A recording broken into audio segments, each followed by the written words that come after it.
Ladies and gentlemen, we invite all participants, especially who are still in the foyer area, to please come inside the ballroom. You may take any available seat. The IPA Congress will begin shortly. Once again, ladies and gentlemen, participants who are still outside in the foyer area, we kindly invite you to please proceed to the ballroom and take your seats. Thank you.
Ladies and gentlemen, please be seated.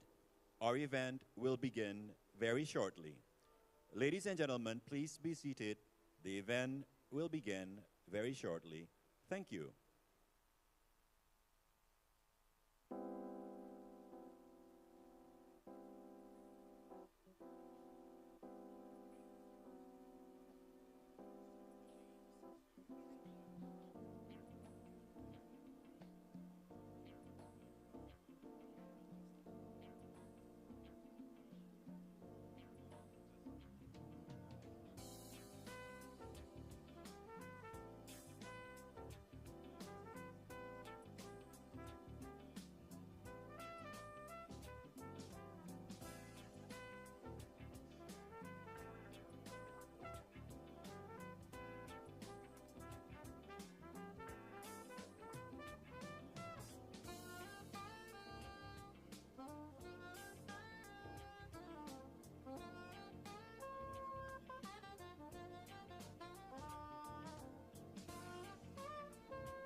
and gentlemen, the event will begin shortly.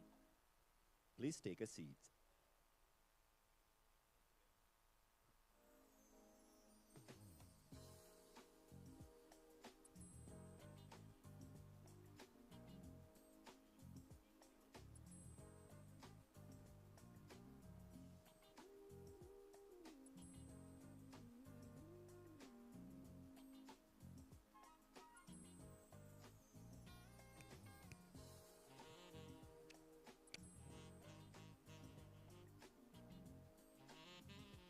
Ladies and gentlemen, we invite you to take a seat.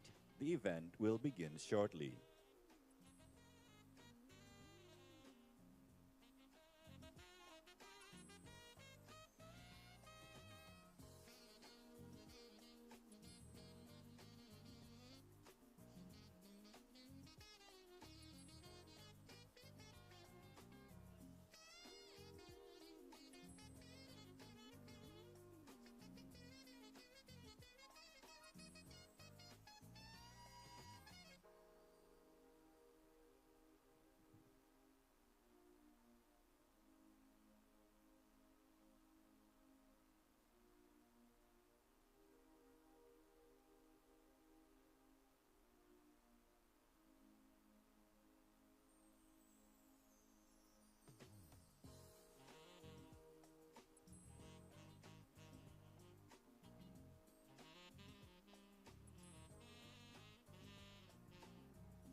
Ladies and gentlemen, to begin the 33rd International Publishers Congress, the national anthem of Indonesia.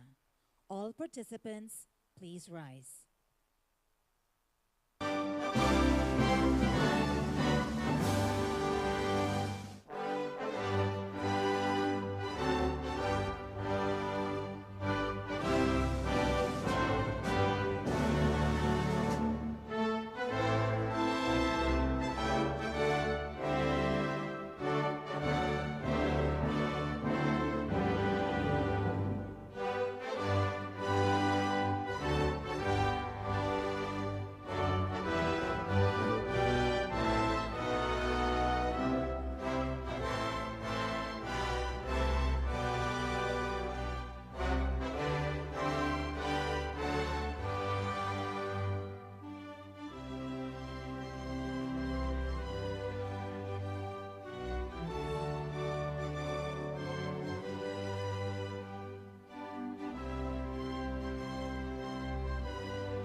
Please be seated.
Good morning, ladies and gentlemen. Welcome to day one of the 33rd International Publishers Congress in Jakarta.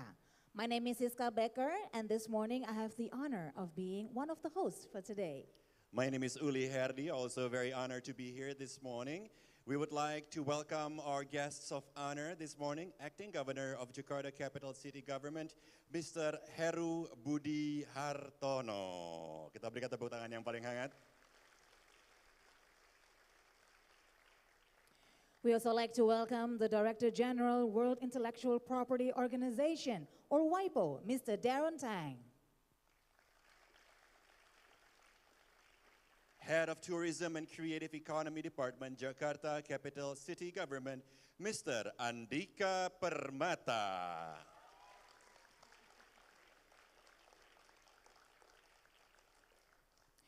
Good morning and welcome to Head of Public Relations Cooperation Bureau, Ministry of Education, Culture, Research and Technology of the Republic of Indonesia, Mr. Anang Ristanto.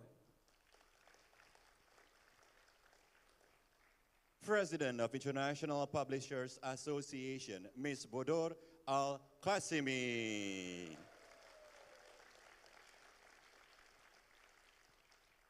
Good morning and welcome to the President of Indonesia Publishers Association, Mr. Aris Hilman Nugraha. The Chair of Jakarta Book City Committee, Ms. Laura Prinsloo.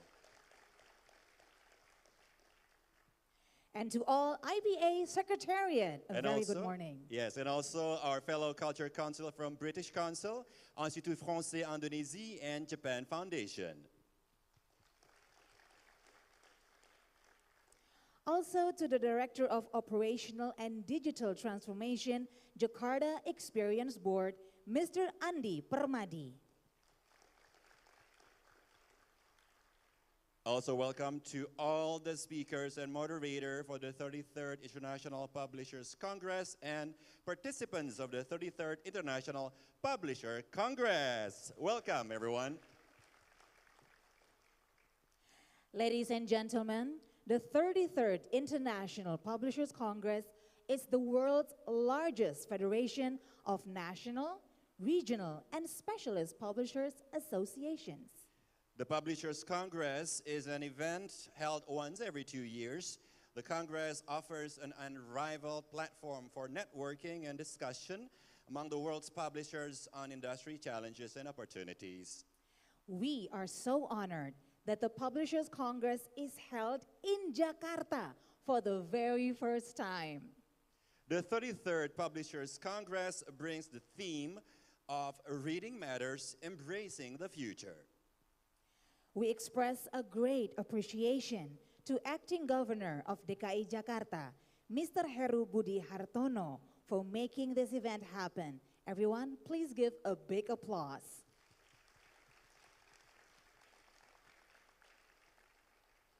And this is the first time in IPA Congress history that this Congress is fully funded by the government, so the Congress entrance is free of charge. Wow, another reason to give a big applause. So once again, thank you to the Jakarta Capital City Government and Mr. Heru Budi Hartono as Acting Governor of DKI Jakarta. Ladies and gentlemen, the 33rd Publishers Congress is expected to inspire the spirit of exchanging ideas and encourage creative innovations in a world after the pandemic. We hope Jakarta can continue its effort to become a center of literacy, culture, and arts with this program. Ladies and gentlemen, before we continue to the next session, we would like to inform you about our first day schedule. We'll start by welcoming and opening speeches from our representatives and then talk shows or discussion sessions. Now to kick things off, we would like to invite onto the stage Ms. Laura Prinsloo as Chair of Jakarta Book City Committee to deliver her welcoming speech.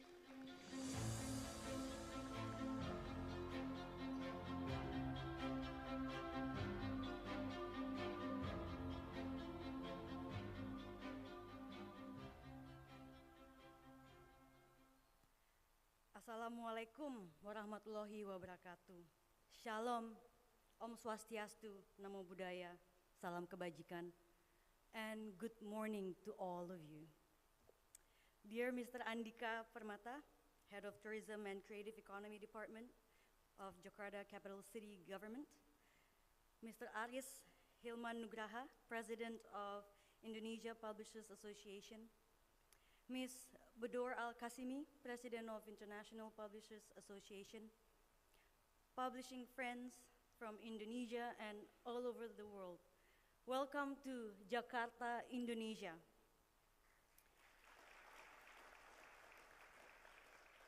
Many of you have probably read Indonesian literature and know about Indonesia as the 17,000 islands of imagination.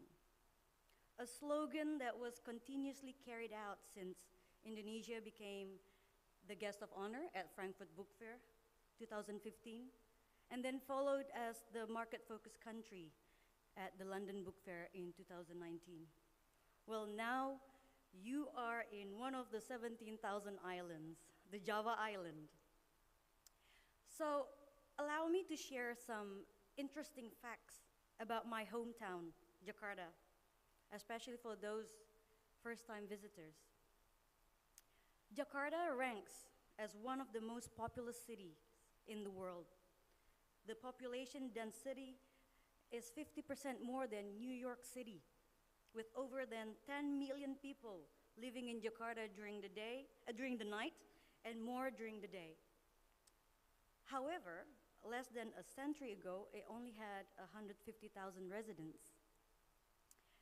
Jakarta is technically not a city, it's a province, but since it is the capital city of Indonesia, it has been given the special capital region status, and therefore is popularly known as a city.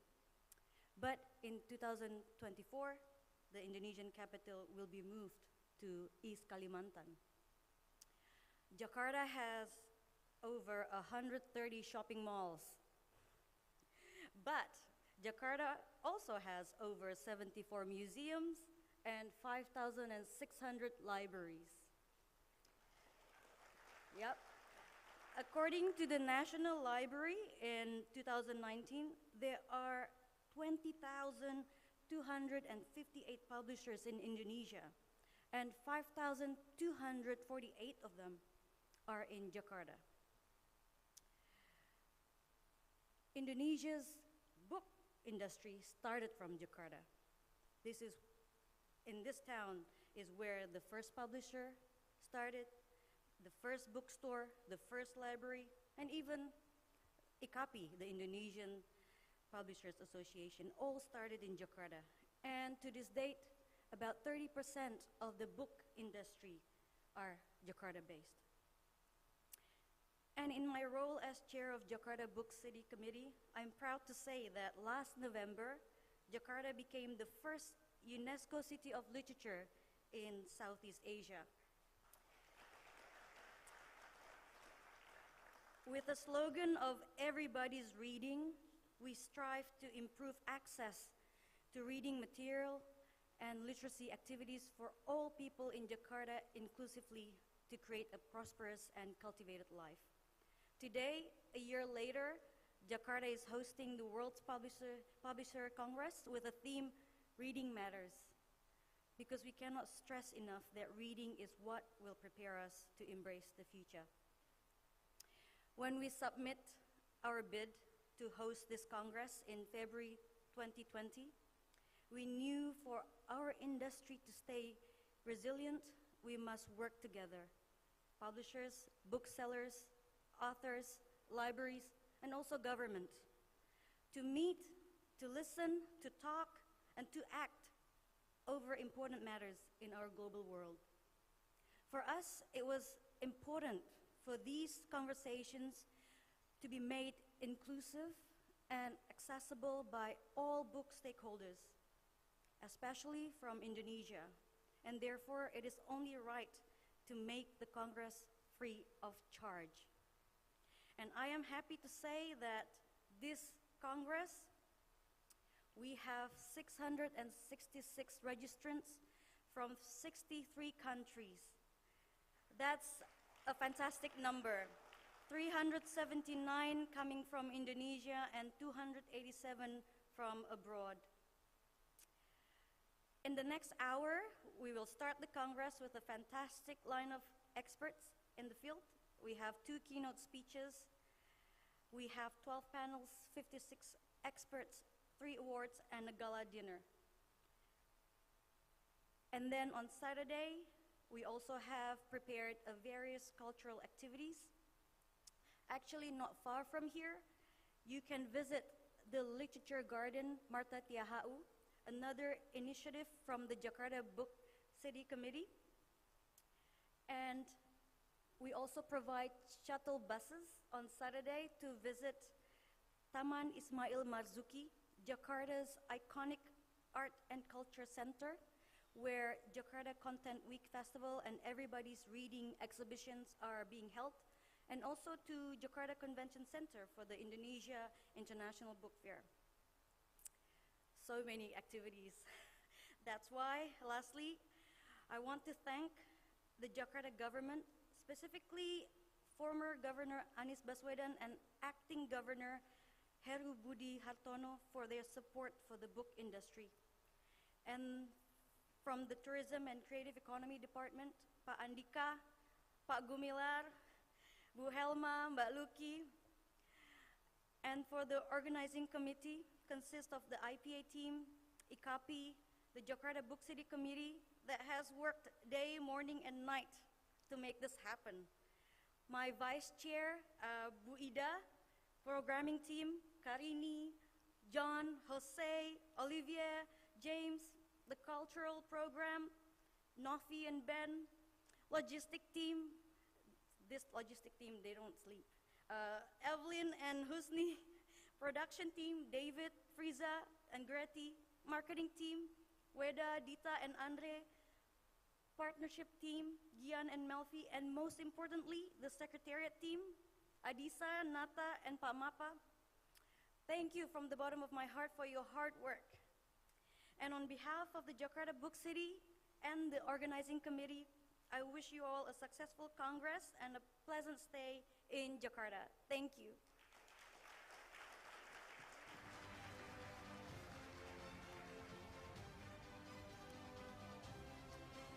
Thank you to Ms. Prinsloo for your warm welcoming remarks. And I would like to invite Mr. Aris Hilman Nugraha, President of Indonesia Publishers Association, to deliver his opening speech.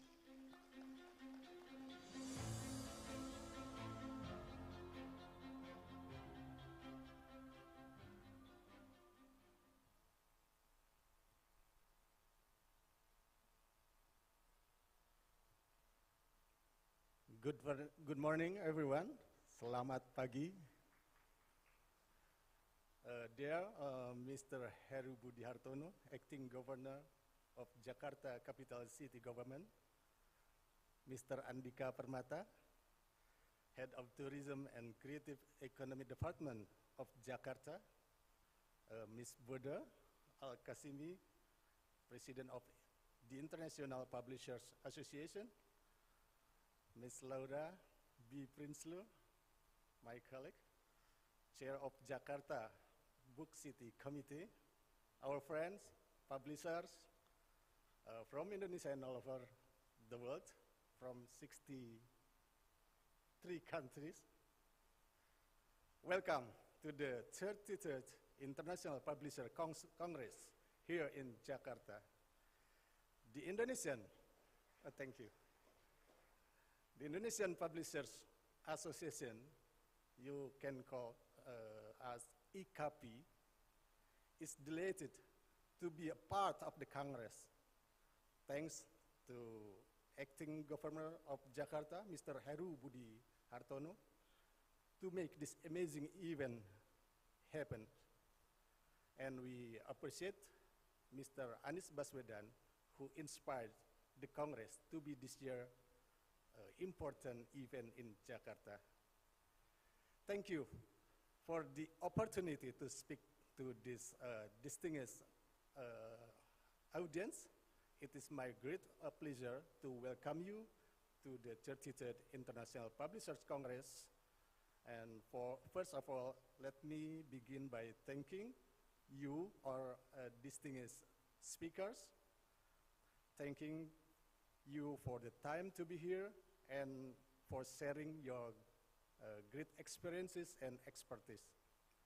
On behalf of the Indonesian Publishers Association, I would like to take the opportunity to express my deepest appreciation to the International Publishers Association, or IPA, for giving Jakarta the chance to be the host of this important forum to face challenges, search for the possible solutions, and enhance beneficial collaboration among players in the industry based on the experiences and ideas of the panel. As you may be well aware, we are now facing a truly unprecedented situation related to COVID-19 and digital disruption. The pandemic has disrupted book industries in three main ways.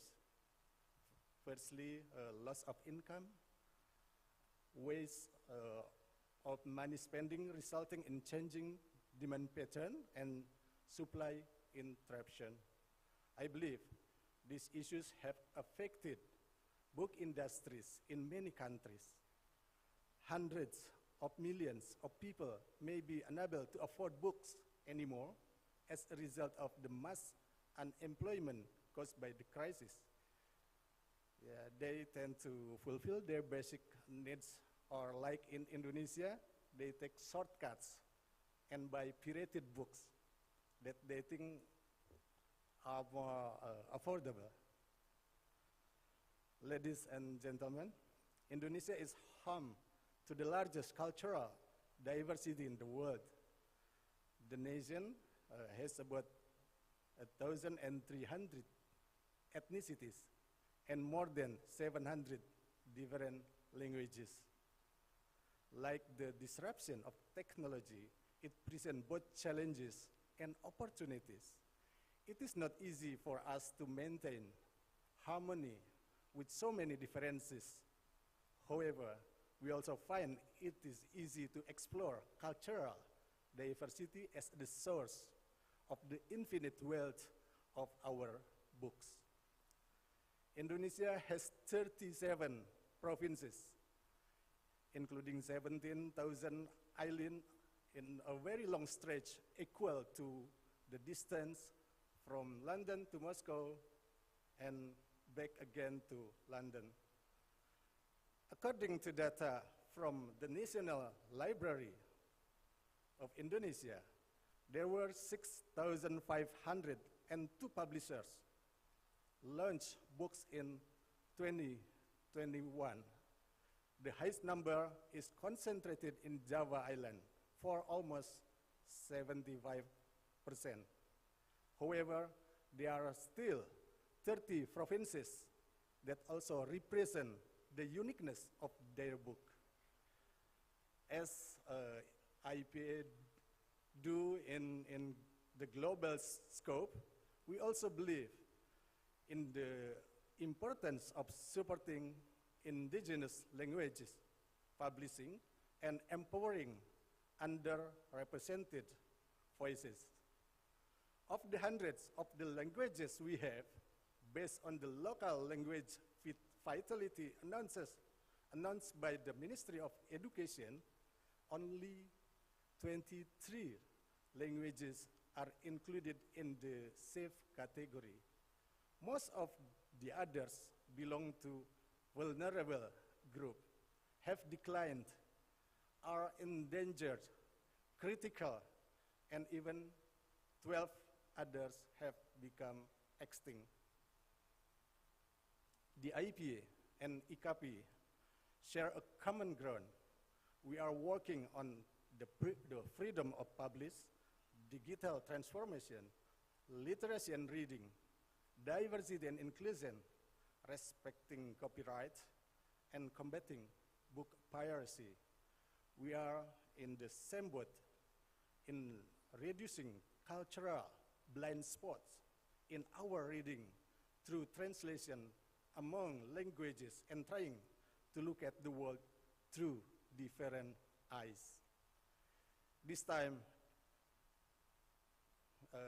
this is our time now for cooperation and multilateral coordination to survive and also improve our industry stability together, because this way is more effective than going alone. Collaboration has been a powerful force for economic development and inclusive growth in our sector. Strengthening and expanding cooperation in the book industries are important, and we should have more opportunities to meet and expand our network. Thank you. Terima kasih.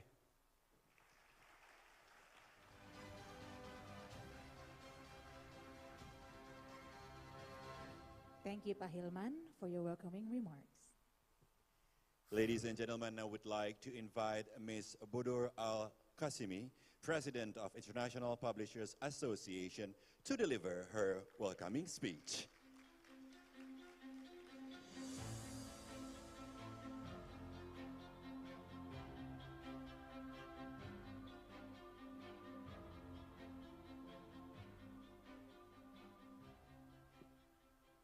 Assalamu alaikum wa rahmatullahi wa barakatuh. Distinguished guests, Governor Heru Budi Hartono, Andika Permata, colleagues and friends. I'm pleased to welcome you to the 33rd International Publishers Congress. It's so good to see you all here today, here in Jakarta, a city that has a wonderful, rich history with a vibrant cultural heritage and natural beauty. Before I start my speech, I just want to give a word of thanks to the whole Jakarta team for the amazing work that you've been doing here, and a special thanks to Acting Governor Heru Budi Hartono. So a round of applause, please.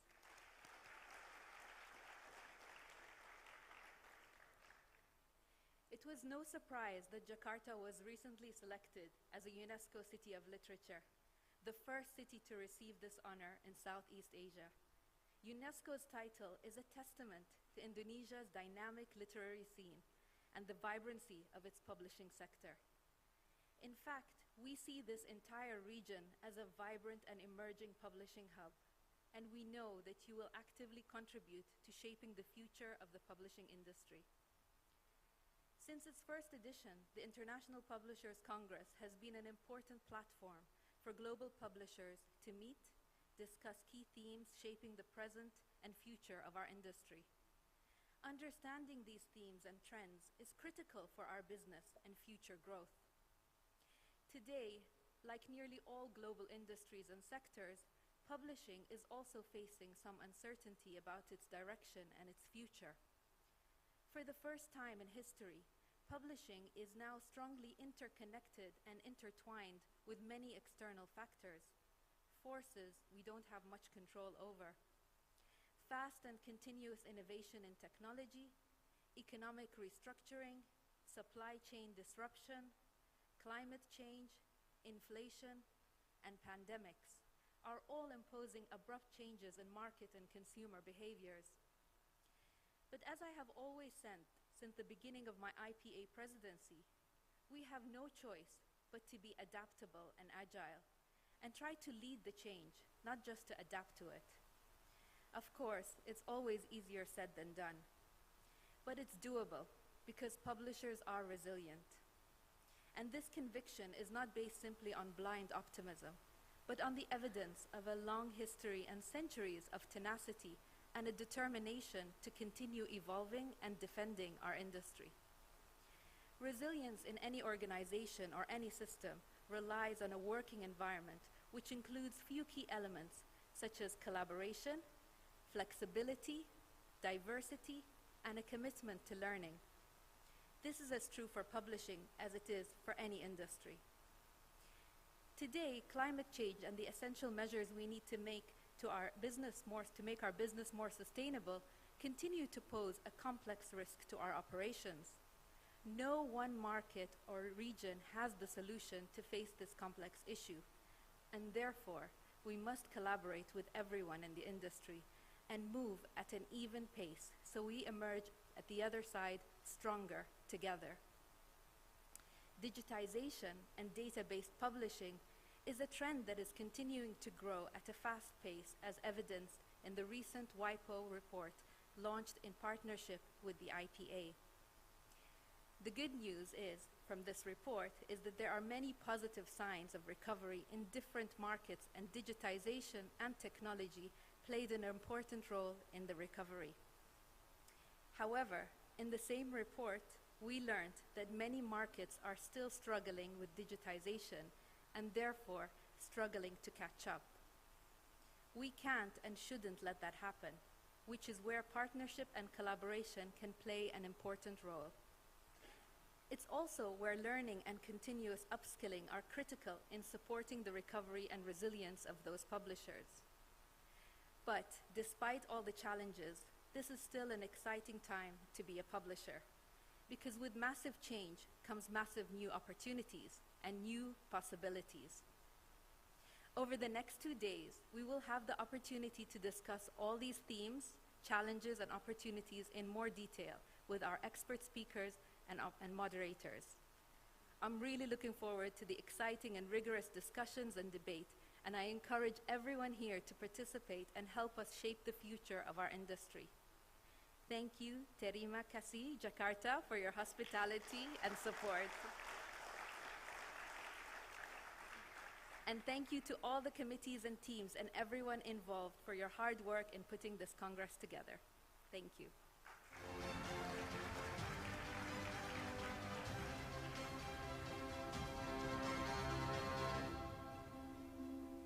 Thank you. Terima kasih, Ms. Al-Kasimi.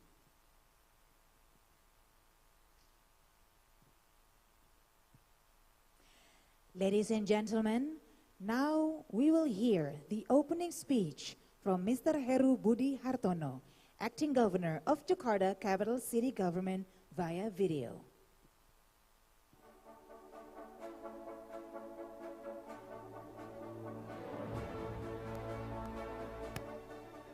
Assalamualaikum warahmatullahi wabarakatuh.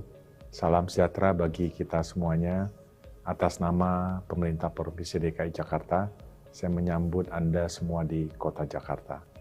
Tahun ini kami merasa terhormat untuk menjadi tuan rumah penyelenggara International Publisher Congress ke-33, sebuah event 2 tahunan terbesar yang mempertemukan berbagai asosiasi penerbit di seluruh dunia dengan merefleksikan tema Reading Matters, Embracing the Future, pentingnya membaca merangkul masa depan. Penyelenggaraan Kongres tahun ini akan berfokus pada pemanfaatan berbagai peluang, memastikan budaya membaca serta industri penerbitan dapat berkelanjutan. Selama 3 hari ke depan, Kongres akan membangun sebuah platform untuk berbagi gagasan yang inspiratif, menyuarakan aspirasi para delegasi mengenai isu penting tentang penerbitan, kekayaan intelektual, hak cipta, dan literasi untuk semua. IP Kongres memberikan kesempatan yang berharga untuk memperkuat kolaborasi di antara para pelaku dalam industri penerbitan. Ini adalah momentum untuk menjawab beragam tantangan, mengembangkan kemitraan kita untuk menerjemahkan wacana global ke dalam berbagai program yang akan memberikan manfaat bagi masyarakat. Saya sependapat dengan George Martin, penulis novel A Song of Ice and Fire, yang karyanya menjadi inspirasi drama seri Games of Thrones, untuk menggugah budaya membaca, bahwa orang yang membaca akan menjalani ribuan kehidupan sebelum dirinya meninggal. Sementara orang yang tidak pernah membaca hanya menjalani satu kehidupan. Terima kasih dan enjoy Jakarta, kota dengan kehidupan yang dinamis, beragam budaya, dan warisan yang menakjubkan. Wassalamualaikum warahmatullahi wabarakatuh.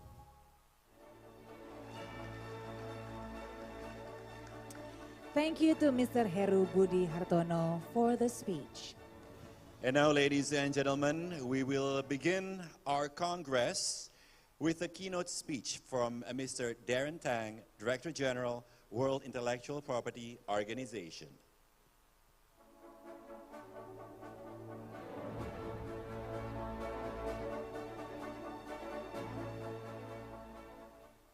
President Budo Al-Qasimi of the International Publishers Association, Secretary General Jose Boginio, distinguished delegates. It is a great pleasure to join you at the 33rd International Publishers Congress in Jakarta. Selamat pagi. Thank you for inviting me to participate in this event, and warm greetings to all of you from Geneva. As with many economic sectors, 2021 was a year of recovery for the publishing industry. WIPO's latest survey of global publishing activity showed a return to revenue growth in key markets such as the US, Italy, Japan, the UK, and Germany. The survey, which we are pleased to produce in collaboration with the IPA, also found strong increases in the number of titles published in emerging markets like Brazil and Turkey. And it highlighted the continuing shift to digital, with digital and audio formats now responsible for around a third of revenue in countries like Finland, Sweden, and Japan. Fast forward a few months, however, and the global economic outlook has shifted again. We now seem to have entered an increasingly volatile period where several multifaceted challenges have come to the front. These include a combination of inflationary supply chain and energy pressures, disruptions to global trade, and geopolitical stresses which threaten to make the work of us in the international community more complex. And the publishing industry is not immune to these headwinds. That's why it's critical that we continue to work together and sustain the same solidarity that characterized the industry's response to the pandemic. WIPO's support for global publishing rests on two pillars. The first is our work to strengthen and uphold the international copyright system. Copyright, and perhaps even more importantly, building a culture that supports it and that values it, is essential to maintaining the economic health of the publishing industry. It is by protecting and raising awareness of the rights of authors and by building respect for IP that we help writers, illustrators, and others to earn a living from their talent. The IPA is an important voice within our Standing Committee on Copyright and Related Rights, and we look forward to your continued support and active engagement with the global copyright system. On the issue of international norm building, it is important to state that despite the challenging backdrop, progress remains possible. At this year's WIPO assemblies, we achieved a significant breakthrough in our normative agenda. Member states agreed to convene two diplomatic conferences, one on the Design Law Treaty and another on an international legal instrument relating to IP, genetic resources, and associated traditional knowledge. While the circumstances around each element of our normative agenda are unique, it is encouraging to see that the multilateral way to move forward has reached agreement in these two areas. And we are confident that these milestone achievements will add momentum to our broader work in support of a balanced and effective global IP ecosystem. And this, of course, brings me to our second pillar of support, delivering tangible impact on the ground so that IP benefits everyone, everywhere. In our fast-moving world, we know that the creative industries, including publishing, continue to globalize. Appreciation of the economic potential is growing around the world, and we also need to champion inclusivity and diversity amongst the creative sectors. WIPO will provide assistance in each of the strategic areas. First, we'll use our global reach to support publishers in developing countries. For instance, through our Publishers Circle program, we have developed a mentorship initiative with the African Publishers Network. And so far, we have partnered with 50 participants from both the Anglophone and Francophone communities in the African region. This has led to a number of successful matches, including that between the Rwandan publisher, Fiston Mudakamura, and the international publishing consultant, Carlo Corino. Fiston helped to create the HAAPA store, an online platform for the distribution of African stories and content. Thanks to their partnership, ebooks have now been added to the site, enabling African authors to make their work available to audiences at home and abroad. And as Fiston told us, let me quote him, "For me, this is a bridge to joining a global network of publishers shaping the future of book publishing." Second, we'll continue to support the creative industries to generate economic impact. Around the world, awareness is increasing as to the important role that the creative sectors play in driving growth and development forward. But in order to harness this strategically, it is necessary to have a full and accurate picture of how the creative sectors are performing, when this in turn requires robust and reliable data. More and more developing countries are asking WIPO for help in this area. And in response, we have launched a new project to improve the capacity of developing countries to collect and then analyze data on their creative industries. Training has already begun with a regional grouping of African member states, and we are pursuing the project's rollout with colleagues from ASEAN, the Arab region, Latin America, and beyond. Third, we will continue to promote inclusivity and diversity in publishing. It is deeply encouraging that support for the Marrakesh Treaty continues to grow around the world. We now have a total of 90 contracting parties covering 116 member states. And this broad reach or increasing reach enables impact, with Marrakesh being a powerful example of how IP and publishing are improving lives. So it's our Accessible Books Consortium, or ABC, that is helping to bring the treaty's aims to fruition by making nearly 800,000 titles available for cross-border exchange. And the result is that millions of people who are blind or otherwise print disabled are able to participate in economic and cultural life. Promoting accessible and inclusive publishing have been the key themes of Sheikha Budo's presidency. And we want to congratulate her for that.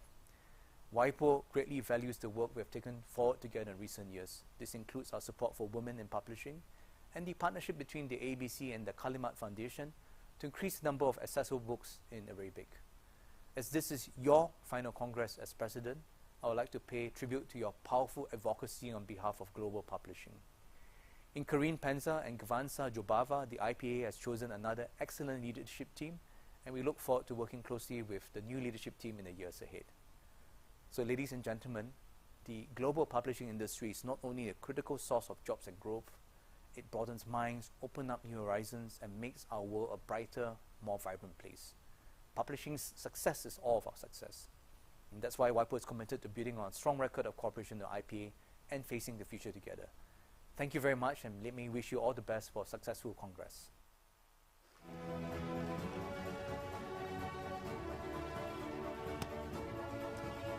Thank you to Mr. Darren Tang for the keynote speech and the valuable insights. Ladies and gentlemen, we will begin the talk shows and discussion sessions shortly, which will be divided into 6 sessions. Yes, with 6 very interesting topics. The first one will be liberty of surveillance, how technology affects the freedom to publish. Very interesting. Very interesting. And then the second session is titled Copyright, Artificial Intelligence and Publishing. Ooh, very intriguing. I'm sure there's going to be a lot to discuss on that matter. And then the third session is titled Books for Children, Future-Proofing Tomorrow's Readers.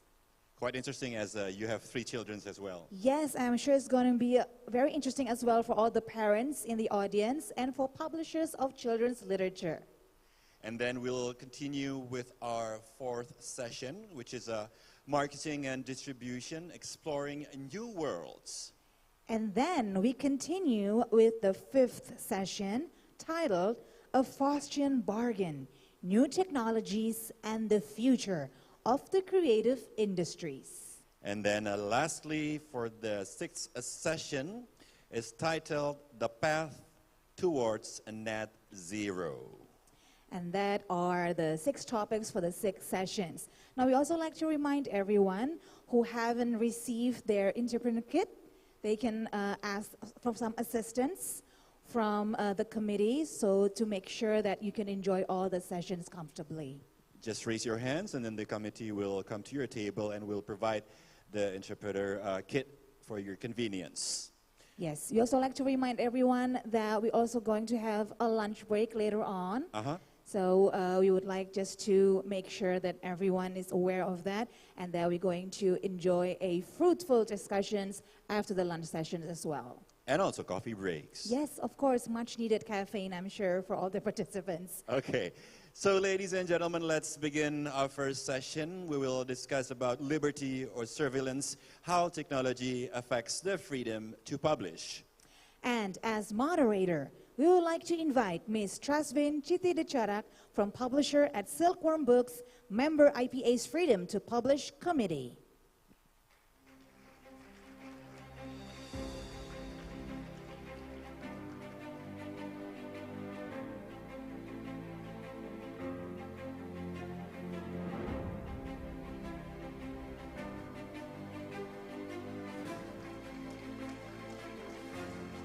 And also our speakers, Mr. Kristen Einarsson, Mr. Hilmat Farid, Ms. Azadeh Parsapur, and Mr. Tanapol Elsako.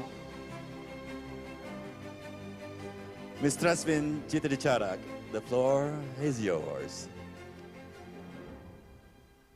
Thank you. Terima kasih. Selamat pagi. That's good morning.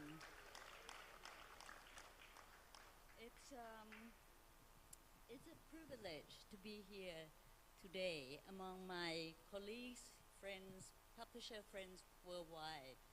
And it's just overwhelming after all this pandemic, lockdown and things. So this is great to be here. Today, we are about to speak on the most important issue of this decade, on the liberty of civilians, how technology affect freedom to publish. Of course, we're talking about AI, which is a big thing now, and it's become a generative AI, which means it would write an article, novels, writing music, creating images, 2 dimensions, 3 dimensions. But we will leave the technical side to the nerds. We are publishers, we know nothing about it. We're just a mere user of technology. But we are affected by technology. It affects our livelihood. It affects the most important thing in our profession, which is freedom to publish. Freedom to publish is the most important, one of the most important issues and pillars of the IPA. It's without freedom, knowledge wouldn't be advanced. Without freedom to publish, our profession cannot be sustainable and flourish. So people give what you called it,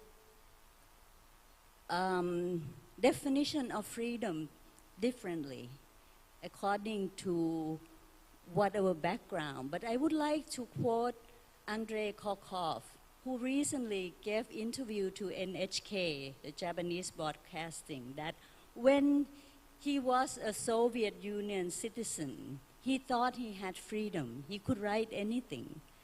But once Ukraine became an independent country, he gradually learned that freedom means difference. He learned as this young nation has developed, and he realized that in the past he didn't have any freedom at all. So today we have our speakers, 4 wonderful speakers. Now I have to do it with this technology, which I would like to introduce to you all. The first person on next to me, the only lady, well, not only me too, but only lady speaker, as if I'm not speaking, is Azadeh Parsapur from Iran. She's a managing director of Norcam Publishing, with base in Iran and UK.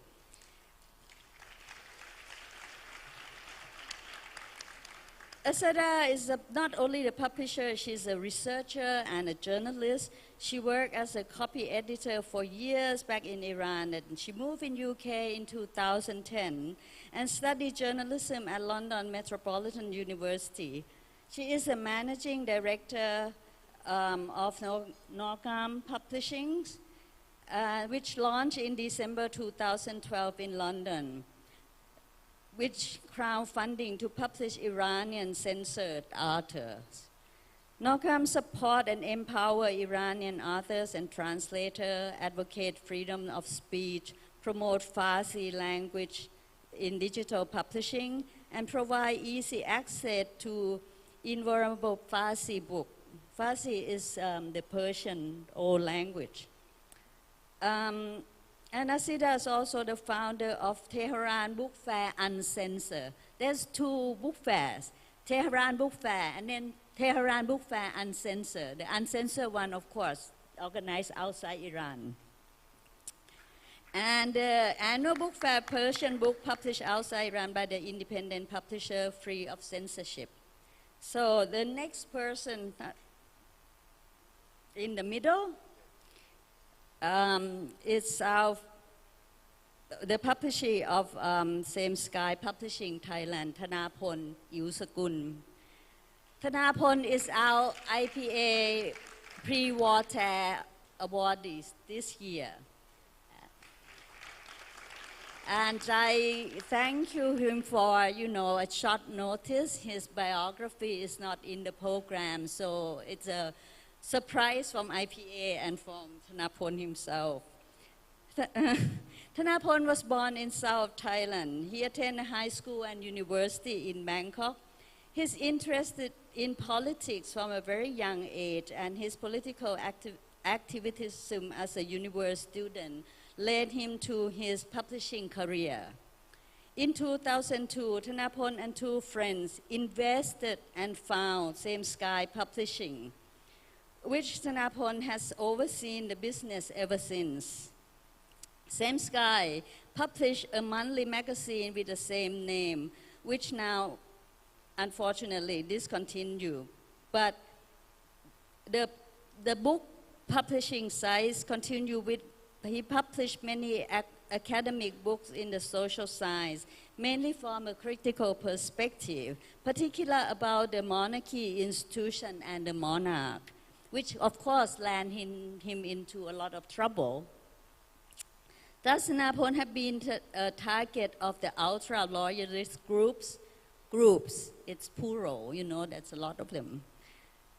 Thanapon has endured monitoring by the state officer and attempt to prosecute him in seditions. So, welcome to Jakarta. And next to Thanapon is my very close colleague, who I always look up to. Not only physically, because he's tall and I'm short, but because of he's such a role model in fighting for freedom to publish. None but Christian Andersen, the chair of Freedom to Publish Committee and CEO of the World Expression Forum Norway. Kristen, thank you. Kristen has 40 years of experience in publishing. Some of his previous positions, well, if you have 40-something years of publishing, have a long list of a position. He was a CEO of Norwegian Publishers Association, a CEO of Norwegian Book Clubs, chairman of Kunnskapsforlaget, is that publishing house, managing director of the same place, the president of Bjørn Academy, the Norwegian Academy of Literature and Freedom of Speech, chair of Norwegian Film Fund, and chairman of Norwegian Film Institute, and a board member of NORLA, Norway Literature Abroad. So today we will hear a lot from him, the man, the leader in our fight for freedom to publish. And last but not least, represented our host country, Dr. Hilma Farid. I heard lots about you, He's a Director General of the Culture Department, Ministry of Education, Culture, Research and Technology, Indonesia. Pak Hilma, is not only a scholar, he's a cultural activist and lecturer. He lives in Jakarta, enjoys cooking, swimming, and playing music. In the 80s, he started helping his father working as a translator of children's stories, especially from Init Brighton to Bahasa Indonesia. Before joining the ministry in 2015, Hilmar has been actively engaging, if not initiating, many cultural networks and programs. He's also lectured in various higher education institutions. So today, we expect to hear lots from you. And without further ado, we are already late. So I would like to start with Kristen. Kristen, since the internet took over the world, social media become part of everyday life for many people. It's allowed those whose voices never heard to be heard and promote freedom of speech as never before. However, the same people become vulnerable. They became a target of state and people who disagree with them. If I may borrow George Orwell's words, social media has been the instrument to make lies sound truthful and murder respectable. What is your take on that? Thank you, Traswin. Let me start with the bleak side, because when you look at what is happening in the past decade, the researchers, they sum it up that there are fewer and fewer democracies and more autocracies. And they also think that a central part of this development is actually the social media. And it marks a distinction in information between leaders and voters, and that's two main reasons for that. First one is that social media has become the most important channel for large groups, not least for young people. And secondly, the social media allows an immediate reaction and messages from authoritarian leaders, and there is no mediation, no editing corrections on what is left out on the internet. And actually it is this unbroken flow of information that the authoritarian leaders love. If you look at some of these authoritarian leaders, and I just mentioned Donald Trump, Bolsonaro, and Rodrigo Duterte as some few of them, they like to present countless versions of reality, and in that way creating doubts about what is the truth. And actually, as we know, the democracy really rests on the notion that an educated population can weigh their options and vote accordingly to that in an informed way. In fact, the democracy depends on a common understanding of reality. But what these authoritarian leaders tend to do when they have created this confusion about all these versions of the truth, they end up saying, you have to trust someone on what is the truth, and you can trust me because I'm in power. We also see that in the social media, the social pressure is increasingly making it difficult for free expression and the freedom to publish. Social media is a perfect means to rapidly shut someone down. You post that there's wrong thinking, and you do public shaming, and you in fact build a momentum that may have writers and publishers and others deplatformed or even cancelled altogether. And to top a bleak picture, even bleaker, the authorities are increasingly using shutdowns of the internet, either permanently or indefinitely, to silence criticism. And there's, as we know, more and more sophisticated ways of the online surveillance to be able to do that. So what should we do? I read an interesting article by Lorena Regattieri. She's from the Federal University of Rio de Janeiro. And first of all, she says that what politicians can do is to provide support for established and editor-controlled media. And that's both the media and also publishing, to ensure that you allow for different voices. And she is convinced that you can get social media to become a democratization tool. But then she said, you have to look at the digital infrastructure and social media as part of that as a right, and also actually the truth as a human right. And she goes as far, and I think that's a very interesting question, saying that you should in fact install truth as a human right. And if you do that, then that will involve necessity of incorporated into the legislations and into the debate. I would like to add at the end to that the role of the publishers is crucial in the fight for truth, both off and online. Luckily, we publishers still can both publish off and online.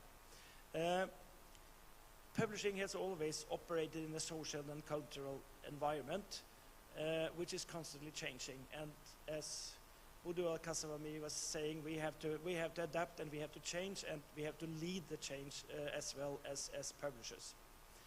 And not only do we operate in this environment, but we are actually able to change it as well. And I think that is the key of what publishers are doing. You know, what they commission or select, and when they do that, the result of what the publishers are doing is to influence what is discussed in society and how these works that we publish are received. And I'm sure that if we are to create and maintain free and healthy societies, then publishers must have the will and ability to challenge established thinking, preserve the history of culture, no alternative definitions of history, and to make room for new knowledge, critical opposition, and challenging artistic expression.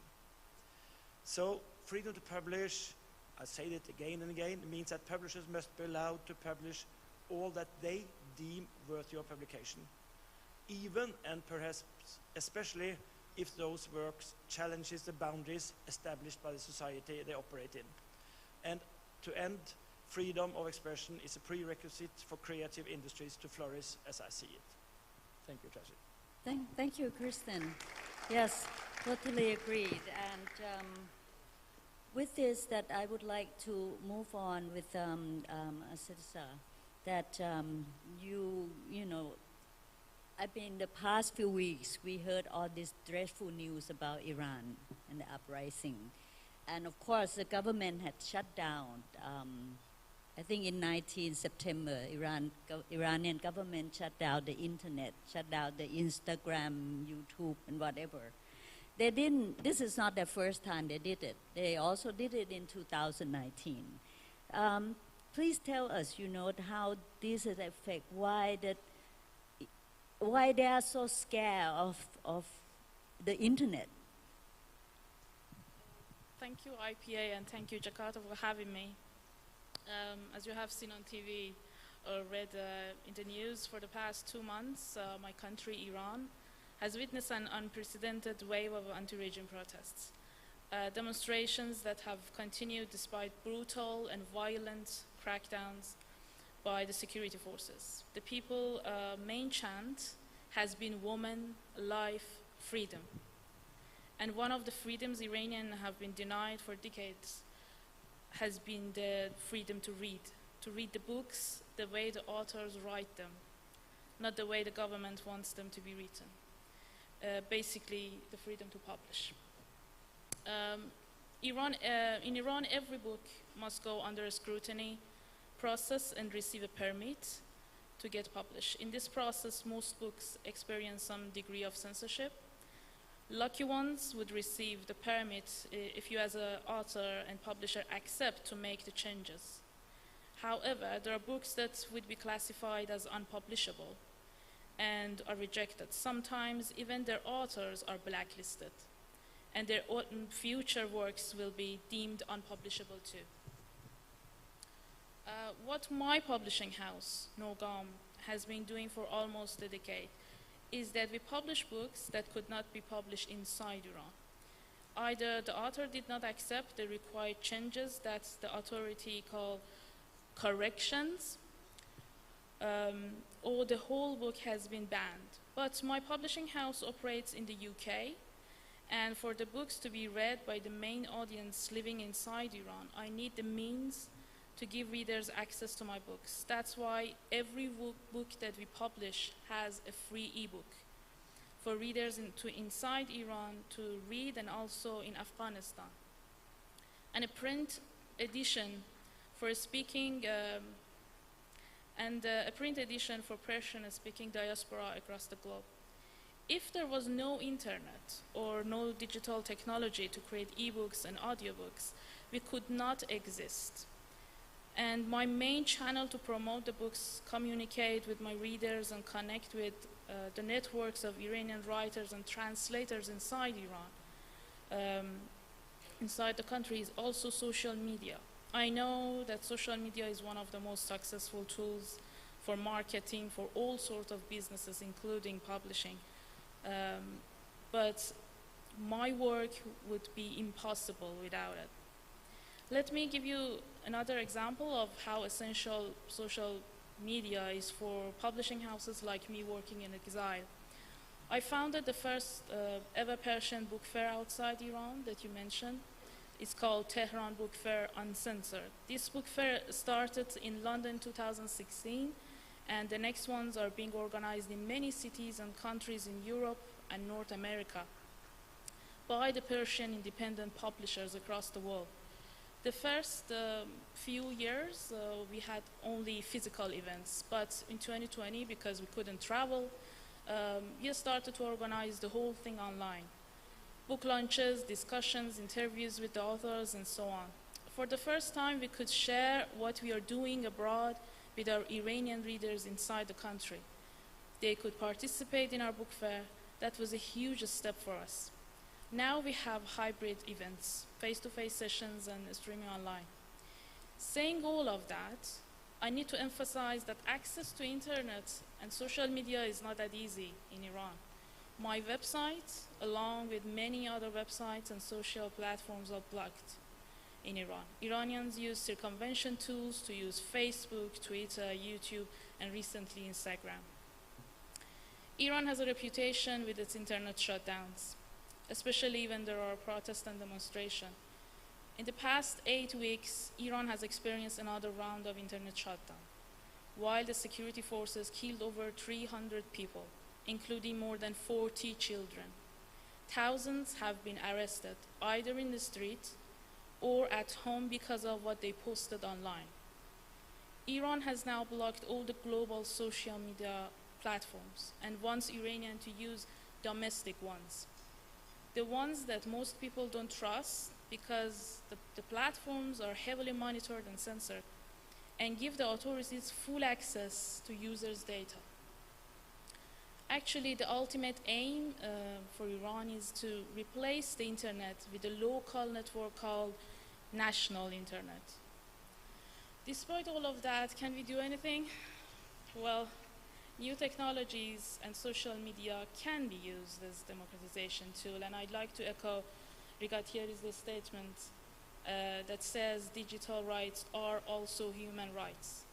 I have worked with human rights organizations in Africa and the Middle East to advocate for bringing digital rights under the spotlight in the United Nations mechanisms. Advocates are trying hard to make states accountable for the violation of digital rights. Freedom of expression is a human right, online and offline. In my opinion, we as publishers can step forward and collaborate with digital rights advocates to develop new legislations on digital rights. It does not solve all our problems. However, it is a step in the right direction to guarantee freedom of speech and ultimately freedom to publish. Thank you. That sounds, awful. But when they shut down the internet during that part in September, then people cannot access, your reader cannot access to your ebook, right? Or they downloaded. Yeah. Yes, I mean, at the thing is that it's not, you mentioned that it has happened before. It happens every time that something happens, a demonstration happens or protest happens. And sometimes it's just whole country, and sometimes it's just region by region. And yes, people cannot now have access.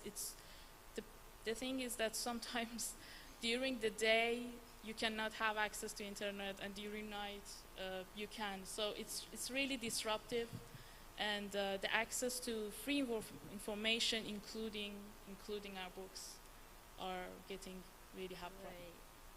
Would be a similar situation in Myanmar right now, you know, that the junta military government would shut down the internet from time to time, or have a limited hours for people to work. They don't want people to connect or contact or share any news.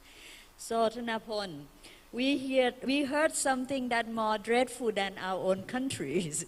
I think you better provide an audience information what's have been happening in Thailand in the recent year for the publishers like yourself. Please. Thank you. Ladies and gentlemen, it's a big one. Do you believe that the YouTube is the source of education and entertainment used to be blocked 4 months after 2006 coup in Thailand? This platform was accused to containing video clip violating the Race Majesty law known in Thailand as Article 112. Surveillance and punishment.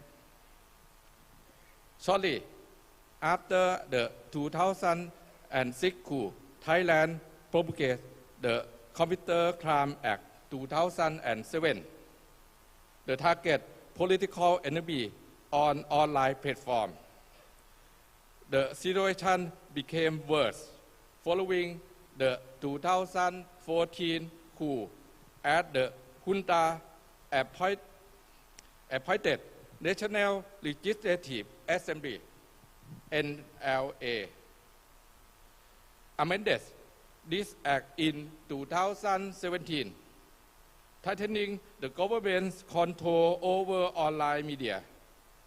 The move was made despite the fact that over 300,000 people signed the petition against it on the website change.org, calling for the NLA to stop the amendment. Since the change of reign, the current monarch has neither the power, prestige, nor popularity enjoyed by the father King Bhumibol. Yes, the Article 112 seems to be enforced even more intensely. Pick 2.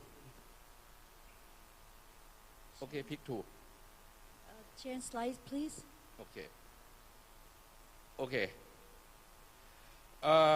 For example, on January 2021, Anchan, a retired civil servant who shared 29 online video clip, was convicted under Article 112 for the commission of 29 crimes, each with a 3-year imprisonment.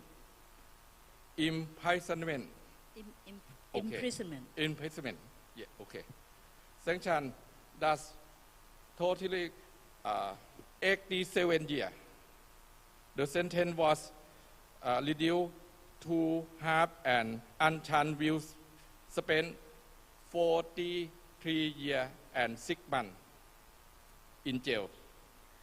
In another case, those who post in Facebook with the words "very brave, very good, thank you," which was King Lama X press for a royalist was regarded as violating Article 112 for mocking the monarch. Okay.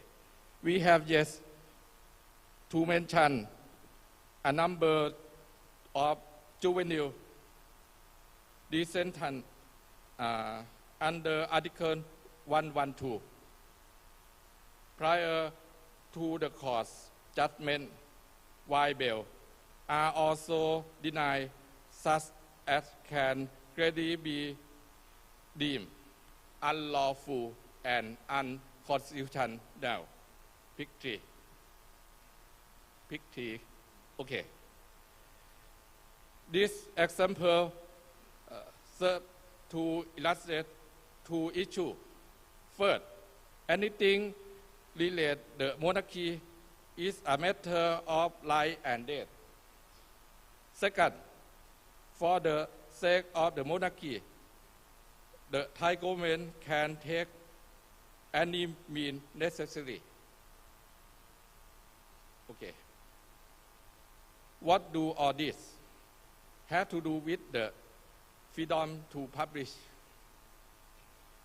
Okay. As an editor in the field of social science, a crucial part of my profession is to analyze Thai politics and society. It is undeniable that the monarchy as the elite network as the key player in Thailand politics sphere. Although in terms of supply, the number of book publication is relatively low compared to other media platform. Books that delve deep into different topics are still a critical tool in spreading thought and idea to other media for producer. Okay. Moreover, the rise of the Thai youth movement since 2020, following the dissolution of the favorite political party, held a lot of publication on the law of the monarchy to gain more attention. Okay, pick three. Change slide, please. Pick four, okay. Attention including those by Same Sky publication. At the same time, we also had to deal with many lawsuits. There were instances where the police came to our booth at the National Book Fair and take our publication for investigation. The search warrant was also requested to order for the officer to list and sign our book. There were all attempts to prove that we should be charged with violation of Article 112. Besides, computers were also investigated as if book production was a crime in Thailand. I think this is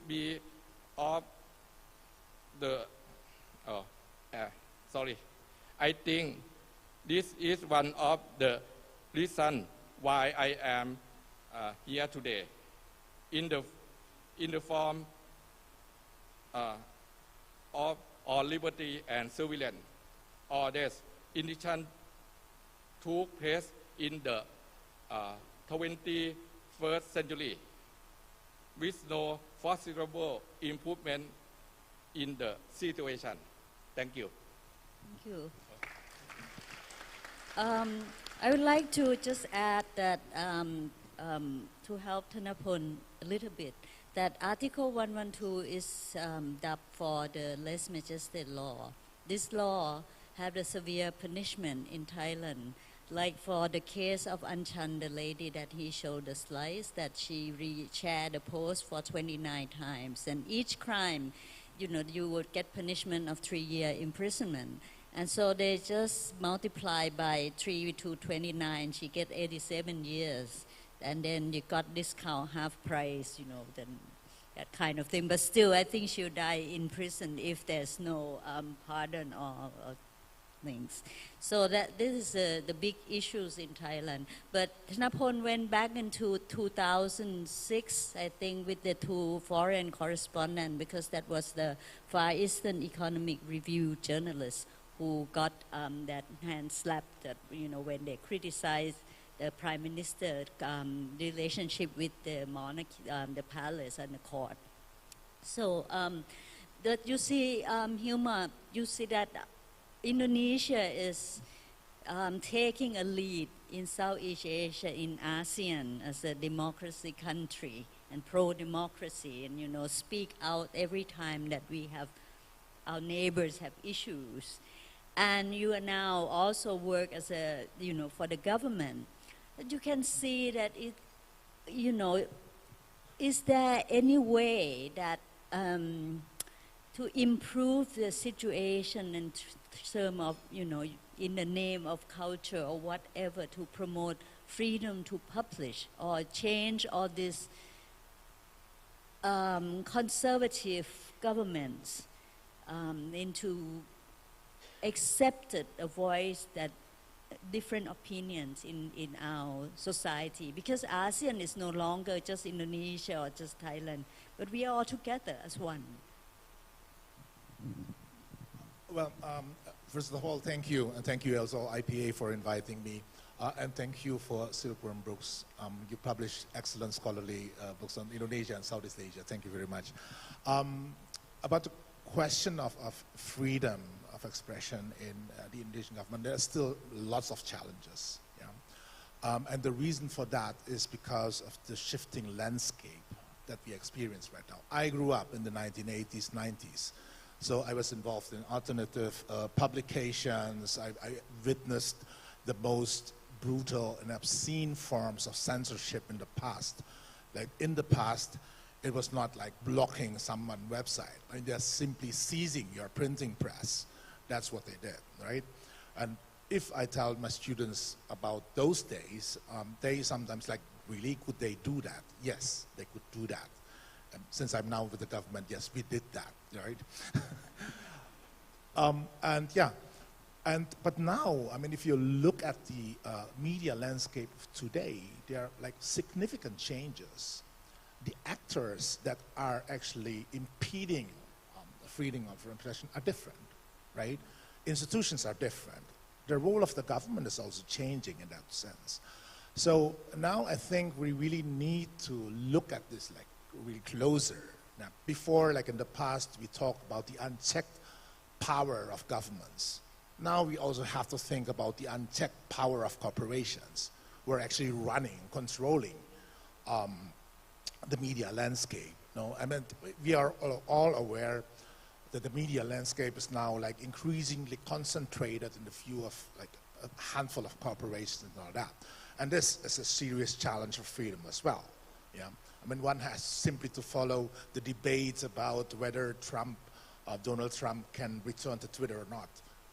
And everybody now is waiting for Elon Musk to make the final decision. Yeah, and this is the problem of freedom that we have today. And I think since we are in a congress of publishers worldwide, we need to really to think about these issues. But of course, saying that corporations are now equally responsible, it doesn't like free the governments from the responsibility of protecting freedom of expression, right? Because like wrong plus wrong doesn't equal right. Yeah. So we need to find ways to look at these things. And I think in Indonesia nowadays, referring to our experiences that our friends here in Thailand, we have a similar issue. Blocking of websites when some content that are considered as unacceptable appear on the screen, right? And there is this issue, like a very delicate issue of content moderation. Yeah? I assume that we all agree that some level of content moderation is necessary. We don't want child pornography. We don't want some really like obscene forms of expressions. We don't want hate speech. We don't want increasing social polarization in the society and so on. Yeah, we don't want that. But we want freedom of expression so people can really contribute to a healthy democratic society. No? So we want both ends. Like, how do you walk on that thin line, yeah, on the border of that? Yeah? And this is the challenge that we have today. And content moderation in Indonesia, there is this regulation by the Ministry of Informatics and Communication has been challenged by civil society groups.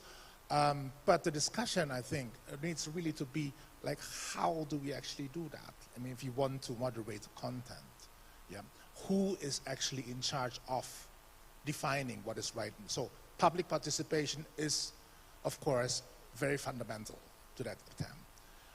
The right to redress is also very important. Yeah? So if you don't agree with the challenge, then the owner or the manager of the platform or the person concerned with that has the right to redress, has the right to fight back. Yeah?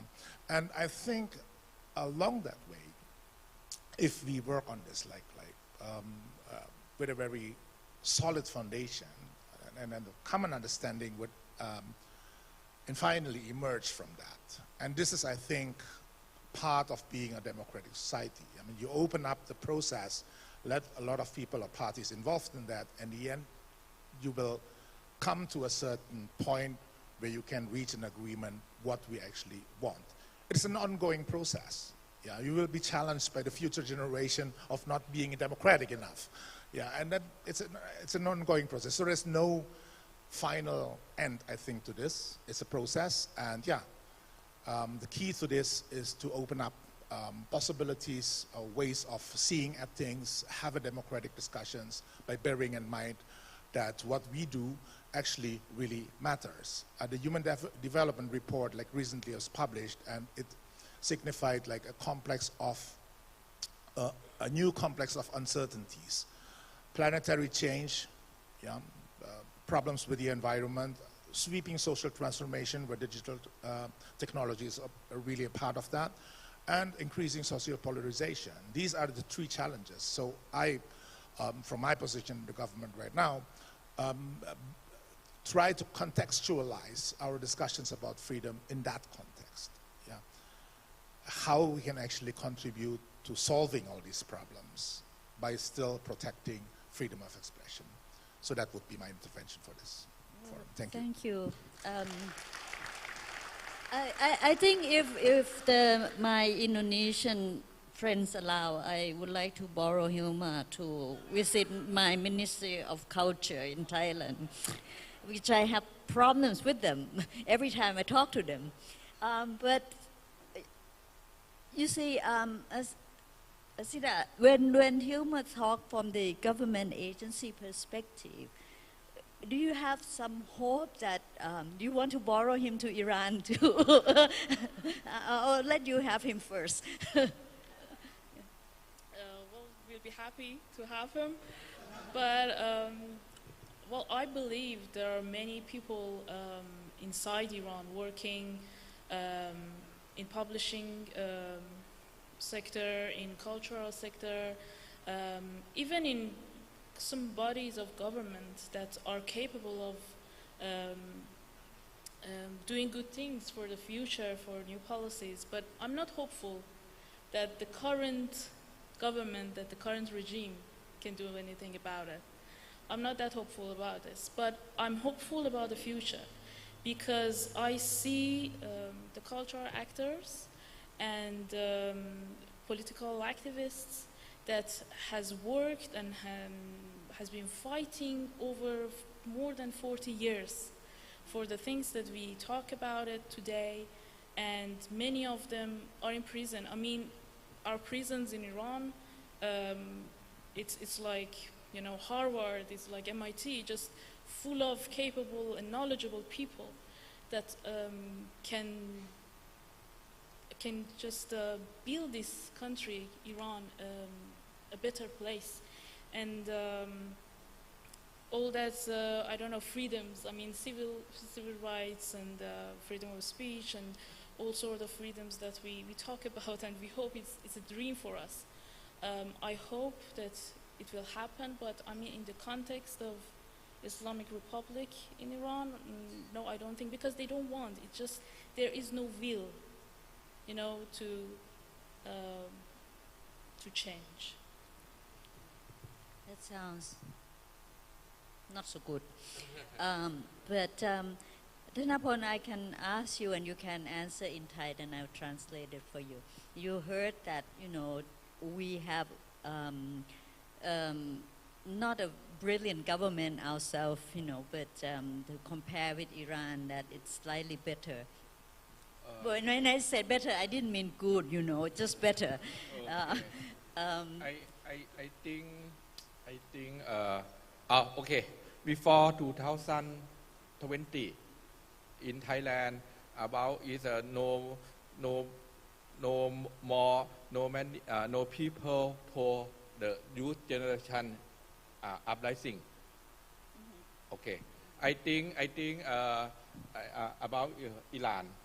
I think before this year or 2 years ago, I think nobody think about a woman in Iran is uprising. I think in the 21st century, about religion, monarchy, or it's not matter for the young generation. I think they want to have the listener for government them.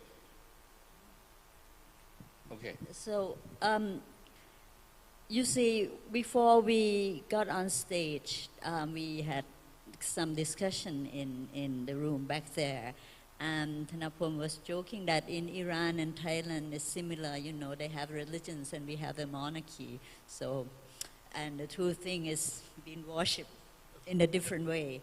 But in Thailand, during the pandemic, during the lockdown, we have this youth movement. This is a high school student.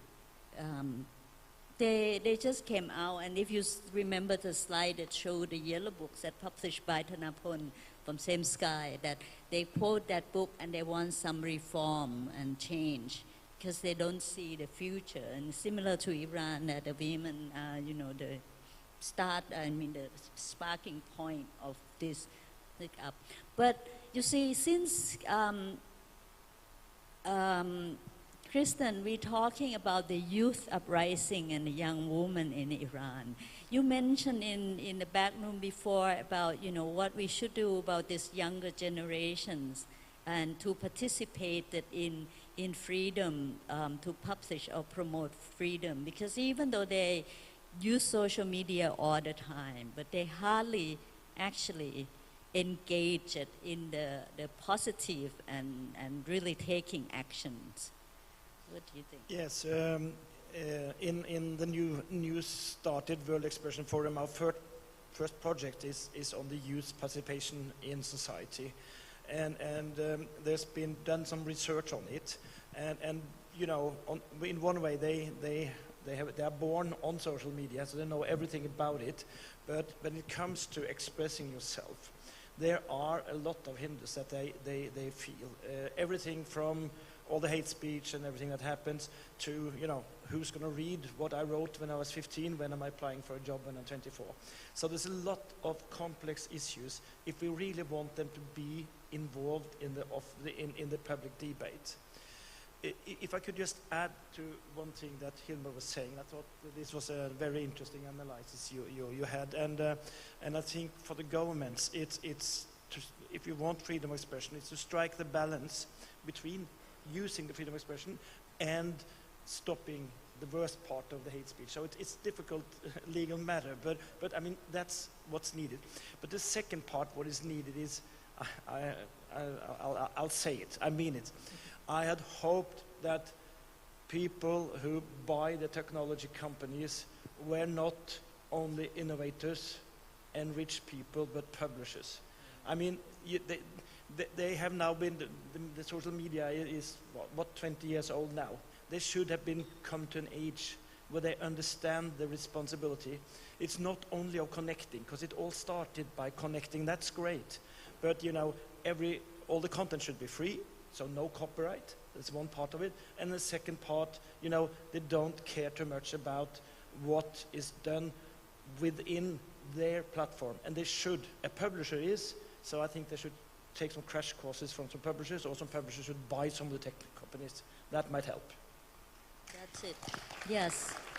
I think our discussion could go on forever, which unfortunately we cannot do that. And I think the next panel is breathing in my neck. I would welcome questions, if there is any questions or suggestions. Yes? Yes. Please introduce yourself too. Thank you.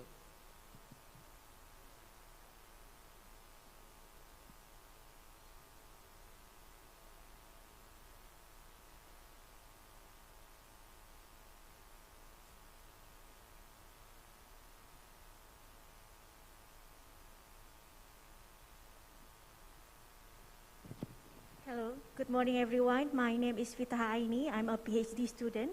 Thank you for the speaker for the inspiring sharing this morning. My question is, I just realized that some speaker highlighted a few important matters. First, about the actors. Actors who dominate the freedom to publish and freedom of the media. So I would like to ask the speaker, if it's possible, to give us take-home message. Who are the dominant actors who monopolize this media landscape? And how to balance their power? How strong we are as the citizen or the publisher to challenge their power? Because some of speakers just mentioned about the domination of authoritarian regimes, and at the same time talk about conglomerates who honor Twitter and Meta. Thank you very much. Well, Kristen, do you want to answer this, or any of you want to answer this? Kristen. Yeah, well, I think that it starts with you need a legal framework. That's where it starts. You need a legal framework that ensures that there is a freedom of expression and that stops the misuse of freedom of expression.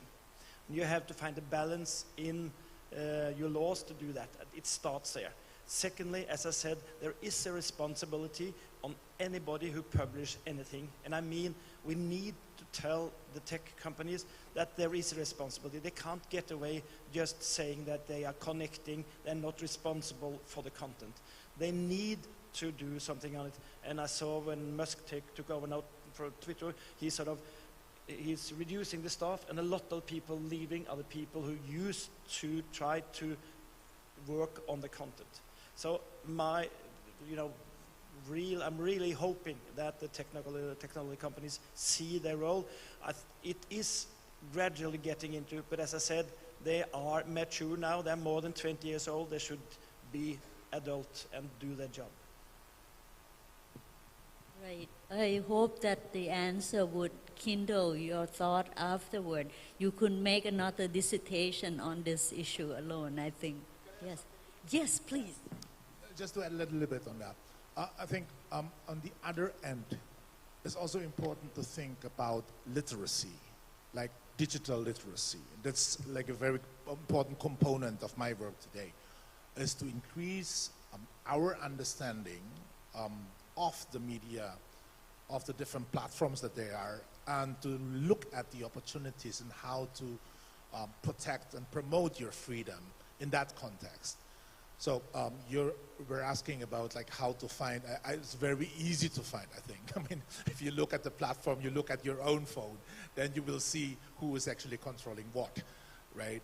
So getting educated about the media landscape is very essential for a democratic society. So while publishers and the producing end are trying to democratize, like being involved in content production, asking for responsibility of these media platforms. On the other end, I think it's very important to educate the society so they can like speak up and then raise their voice about like injustices or impediments to freedom of expression that they experience. Thank you. Any more questions?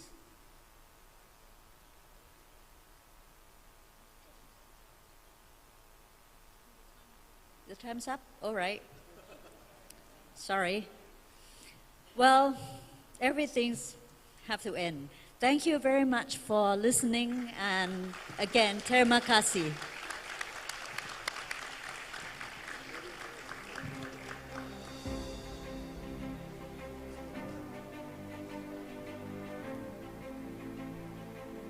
Once again, thank you to our speakers and our moderator. Thank you, Ms. Trasmin Jiticharak, and also Mr. Kristen Einarsson, Mr. Hilma Farid, Ms. Azadeh Pasapur, and Ms. Tanapol Evsakul.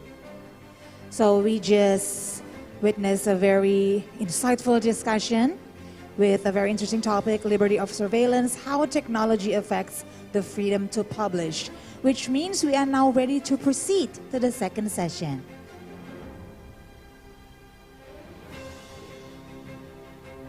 Our next topic is about copyright, artificial intelligence, and publishing.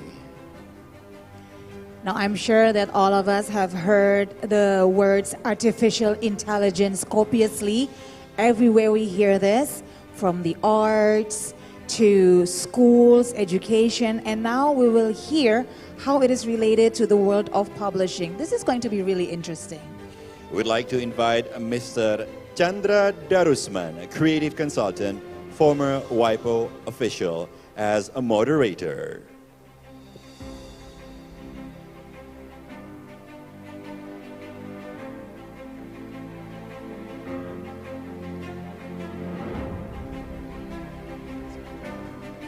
I would also like to invite our speakers, Mr. Rizky Abdurrahman Adiwilaga, Ms.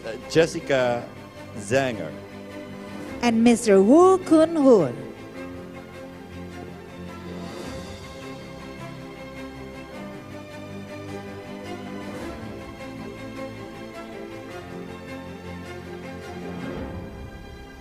Mr. Chandra Darusman, the floor is yours, sir.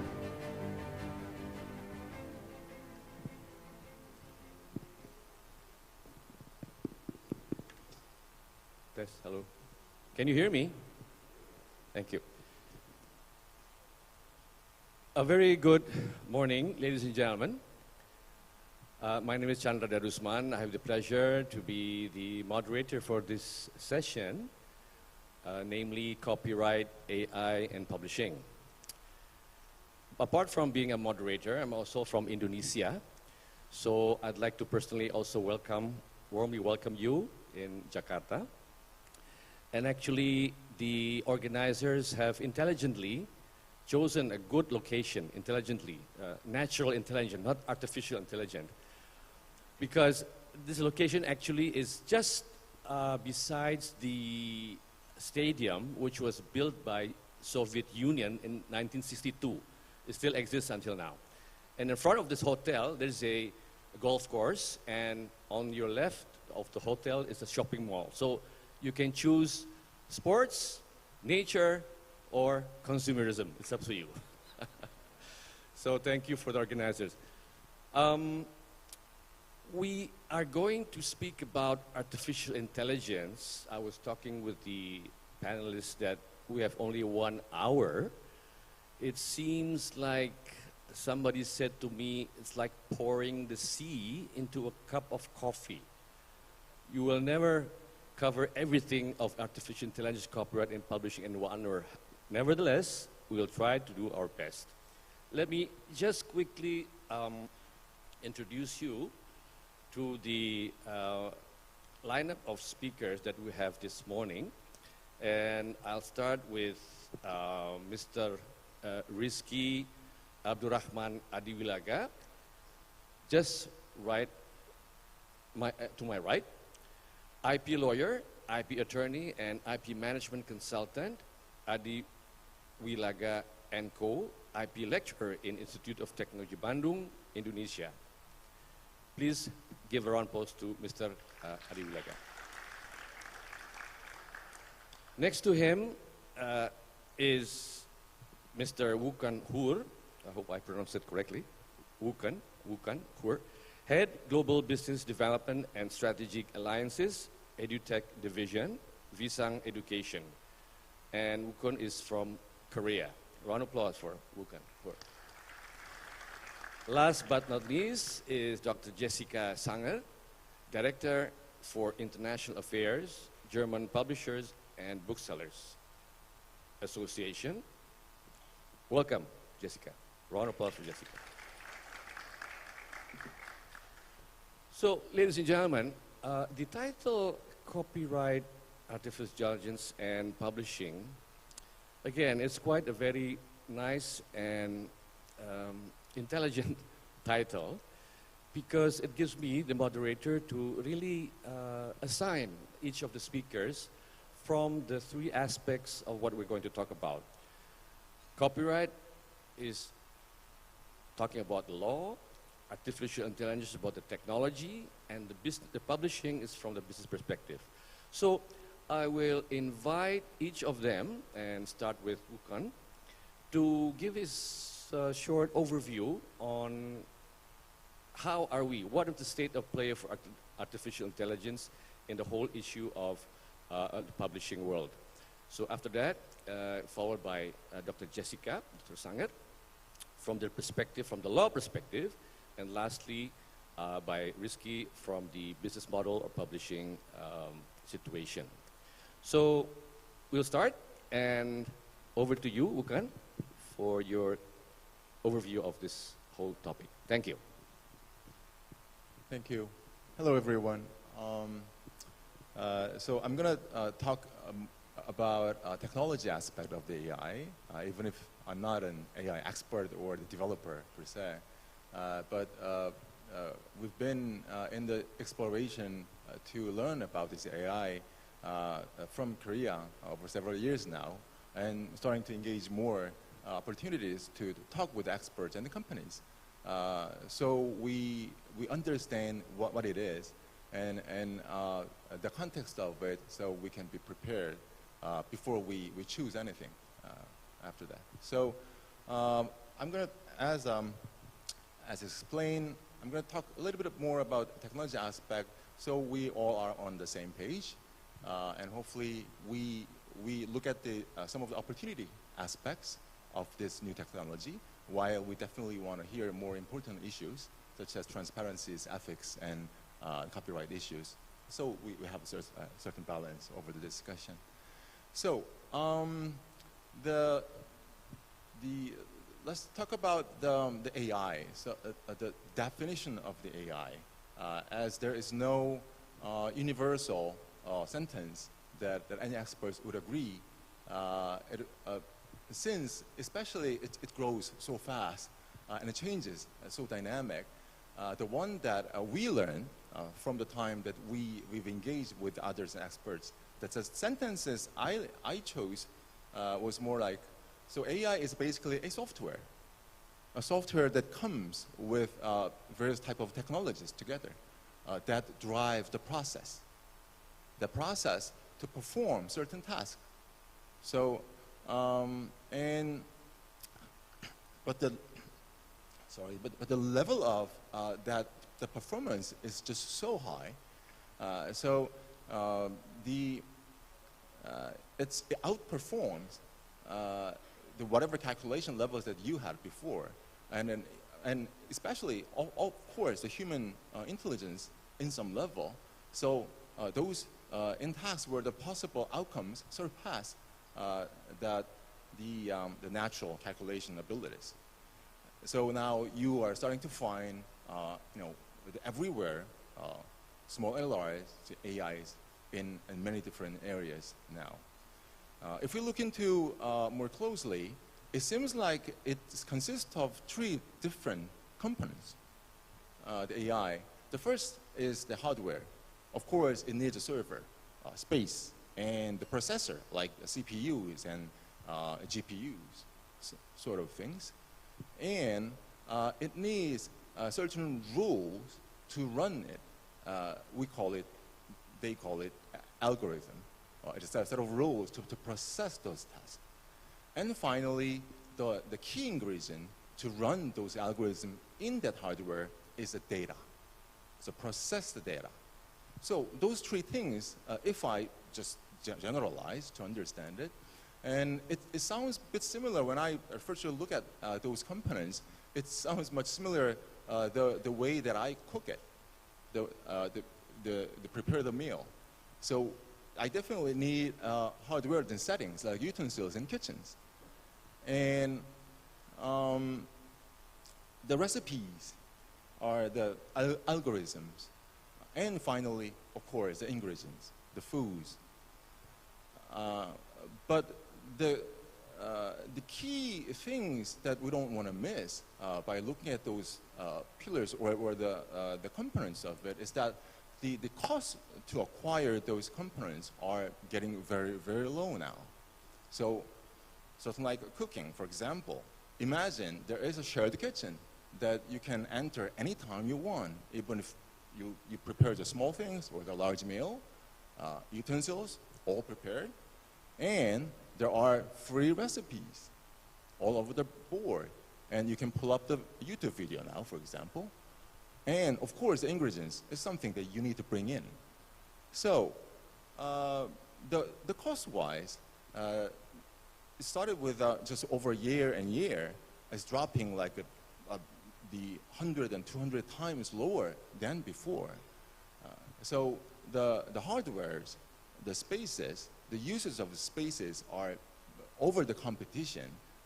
You just only pay what you use, and even more, the algorithms, the big companies like Google's and the Facebook now in Meta, they open up the sources already. So once you know certain computerized language like Python, you can easily build up on your rules, your algorithm to run it.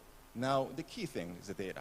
So these are the big changes we've been noticing. And if you look into how it has evolved, I think it's quite important to see how it is evolved, because the ones we understand that evolves, that we understand where it will go. So since experts say it's been over 80 years now, the AI development, a lot of people say 1990s was the first version of the AI that we can describe as an AI level. The first one, the AI, the first generation of the AI, basically was able to perform the inference based on the set of large data, so books. So large informations are interconnected, so it can infer once it understands the input of the data, then it will infer the result for you. It runs on a set of rules and what they call as ontology. And the people had to pile up the data to get a piece of inference until they find the way of the machine learns itself. Doesn't have to bring the large part of the data to do that until they develop the machine learning. Then it was possible when the developers look into how the brains work, human brains work. So we have this neural networks, a certain of a map. So now, once you teach the AI the rules and provide a minimum level of information, they will start generating the data and understand certain rules. And now they can anticipate things from the inference. The third generation, what they call from 2020, is to find a way to understand that calculation. Since the machine learning is just so vast, it is quite difficult to understand what's going on inside. So this third generation is basically trying to address the way that the machine calculates, so we can understand. So explainable AI is on the table. So that's how it's been evolved. And we see that that means AI will be everywhere, small and large. And of course, we're here, it's already important issue to talk about it. And we will get to the more sensitive issues as well, to make it something that we can use. So let me a little bit talk about the benefits of it. So what's got to do with what we do as a publisher? As a publisher myself, and we've been engaging with this technology AI over several years, and I think the two important things it's been on the table. The first one is efficiency. I think we can save some money if we utilize these resources well. And the second one, I think is more important, is that now we have accessibilities. We have understanding of who our readers are. Especially the areas that we are in is education publishing. Specifically, there are key stakeholders like teachers and students. While students are the key readers, there are key stakeholders like teachers. We didn't know what happened for the students before. We didn't know the end readers if they actually correctly understood it or not. But with this data, with this AI, not just providing ebooks, with this AI calculation, we know where they are better, why they are better, and what they can be better, and why they are struggle. If they learn better with the videos, or if they learn better with the questionnaires or drilling, something like that. So the efficiency side, I think, is straightforward. Over the different value chains, what you do as a business, I think it gives you the options to choose to find the efficiency. It's starting from something like proofreading, editings, and sometimes translations. And it can obviously help you for the marketing, to understand the market. So once it understands the patterns of it, your books, your stories, how they are being read, then it will give you some choices what to do. So those tools and information that you can choose from it, from this calculation of AI, now there is a strengthen to the core of your business, but not what you do. So AI is not a replace writers or anything. It is something that strengthens the core work that you do, your business core strength. So the second part of understanding of our readers, I think, is a quite important thing. So AI can not only classify, categorize, but also be used to predict our customers or readers' buying patterns, as well as instances where otherwise loyal customers may turn to the competitors. So my final comment basically is that the last 20 years, I think we've seen digital transformation happens in every corner of the societies and economic aspects. And there are increasing number of people are saying there will be additional 20 years of changes for the AI transformation. It will be used small corner of the stores, the bookstores. It can be used large corporation publishers, government side, and everywhere. So I think the message, at least for the company and the companies in Korea, is that it's becoming more clear that the perspective over the relation with our readers is to change. So in the past, readers found us when we put our outputs on the bookshelves.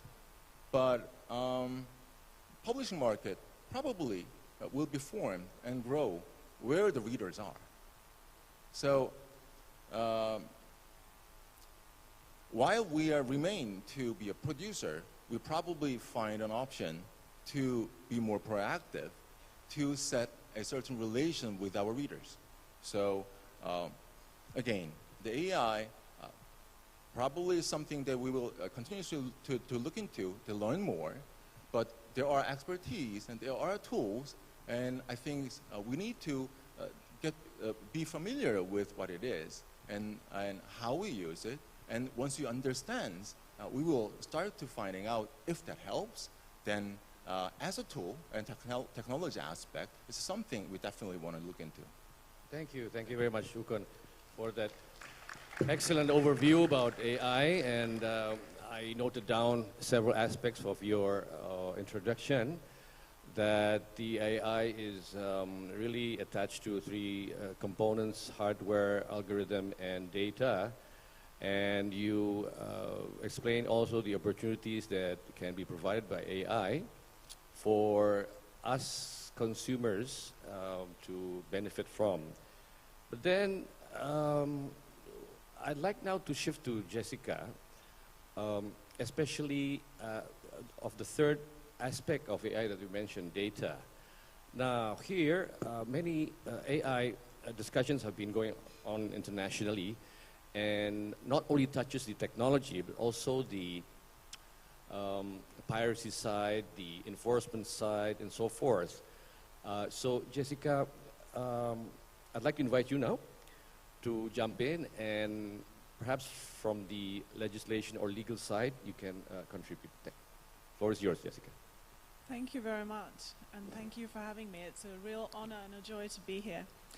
So looking at AI in the publishing context from the copyright side, I suppose the first distinction I would make is around the inputs and then the outputs of AI.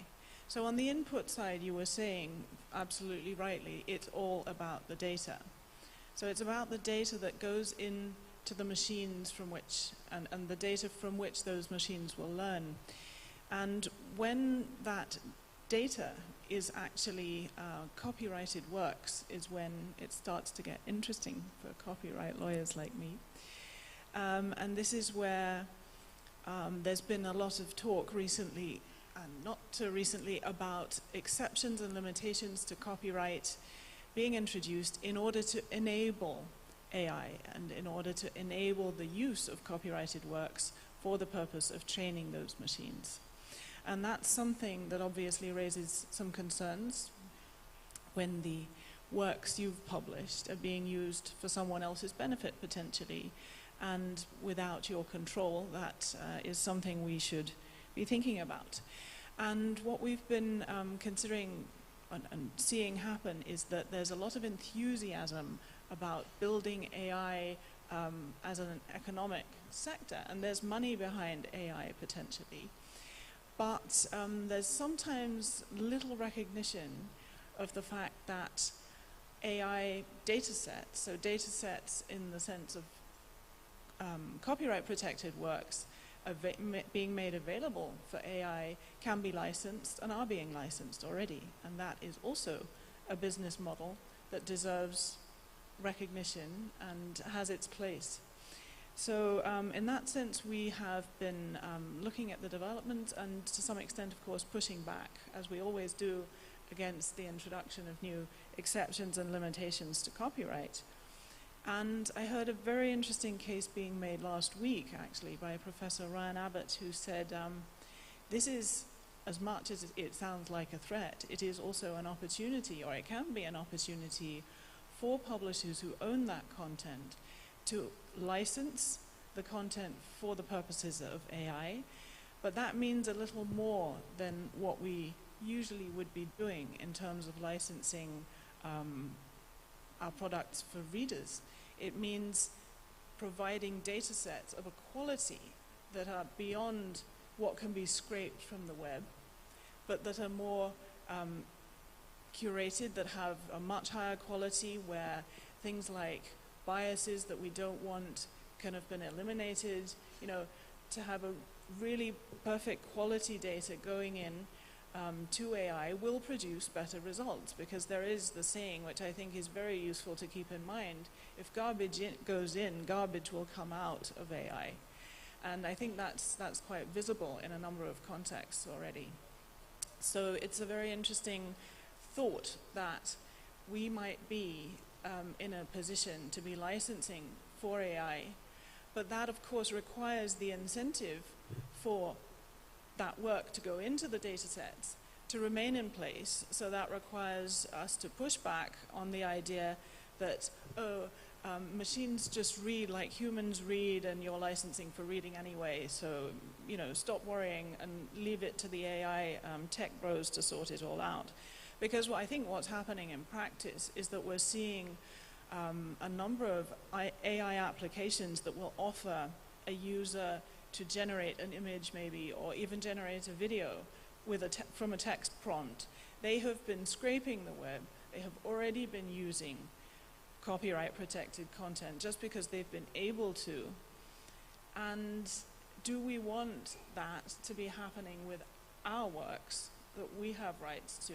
And to which extent do we want that? Will artists be happy if AI is generating images, say, make me a painting of the ballroom in Jakarta at the IPA Congress in the style of Chandra painting?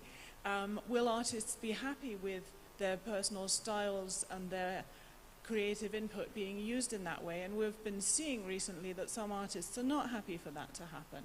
So there are a number of challenges in this space. So here I was talking about the inputs and the machine learning that go into AI. What about the output side? So I think in terms of copyright, there is fairly broad agreement that machines do not bring human creativity to what they produce, and that human creativity is a prerequisite for copyright protection, which also in my part of the world is very much rooted in the individual and in the individual creativity. So there's probably no copyright protection for AI outputs, and I think there's good reason for that in a number of ways. If you think that those works, not works, but those products that are created at the tapping of a mouse or a button can be mass-produced, within seconds, whereas human creativity takes so much more time and input. We could just be clogging up the space for creativity if we mass-produced works by the million per minute and gave them full copyright protection. That would narrow the space for human creativity to be able to produce in even their own style, perhaps, going back to that example there. So I think the opportunity and incentive around licensing is still quite key to what we're thinking about in this space at the moment. And there are questions even around exceptions where there are TDM exceptions in place, and some are much broader than others. Some are quite, I would say, sensible and narrow, and some are really broad, and we'll have to see what happens there. But the TDM exceptions are usually affecting the right of reproduction. So the machine is permitted to copy, but it is usually not an exception to the right of making available. So the machine may not make other people's works available. Now you could argue that the whole process run by the algorithm in the cooking of the sauce, if you like, has changed the work to a large extent. But I think that's also still worth bearing in mind and looking at and seeing, to which extent are we perhaps getting quite close to some making available here. And again, where, individual styles of artists who are still living and in copyright come into play. What about moral rights? So there are a number of questions, and I think lawyers' job is usually to ask the questions, not always to provide the answers. So I hope you find this raising of... Thank you very much. Round of applause for Jessica, please.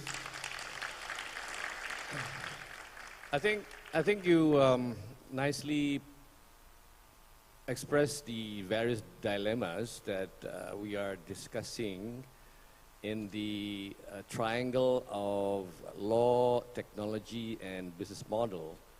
And to complete this triangle, I'd like now to invite Rizky, Kiki, to say a few words about the effect of AI to business models, to publishing. So to complete the triangle of the interplay between technology, copyright, and publishing. Rizky. Okay, test. Okay, thank you, Mr. Chandra and Bukan, and also, and then good morning, everyone. Well, I think in my part, I would like to share about the Indonesia recent development of artificial intelligence technology and its impact to the business. Well, this is not presentation; it's only the guideline. So, in this session, that I would like to. Sorry, can you to move to the second? Okay, this is the picture of the AI technology development in Indonesia.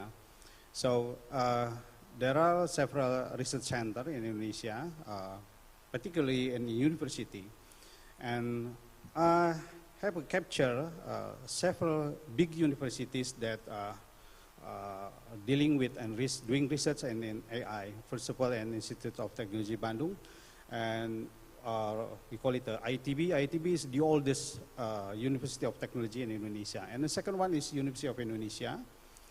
And then also there is Institute of Technology 10 November, or ITS. ITS also doing research very different with the ITB and University of Indonesia, and then the last one is Gajah Mada. But there is still another universities also doing research in AI. So according to the AI technology development in Indonesia, I would say that the development is quite very advanced. So I was discussing and then discussed with several experts from the ITB, one of them, and then so I very quite interesting because the AI has been impact to the several business sector and also to the academy institution. So in the sense of the technology development, there is no doubt that the research and also the result of the research of AI in Indonesia, I would say that's quite advanced. And then the second question is, how about the second issue, Mr. Chandra? And then the second issue is the AI is big impact. I mean the AI business impact. How is the business impact? Could you please to move? Sorry. The second slide, please. Okay. This is the business impact. So, according to the research been doing by the several big universities and other universities in Indonesia, including private university in Indonesia, there are two business entity which are doing business based on AI. The first one is PT Bahasa Kita, or in English versions at Our Language Limited Liability Company. And the second one, PT Prosa Solusi Cerdas, it means the Smart Solution Prosa Limited Liability Company. And the first one, PT Bahasa Kita, it is a startup from the government agency. So they're sorry.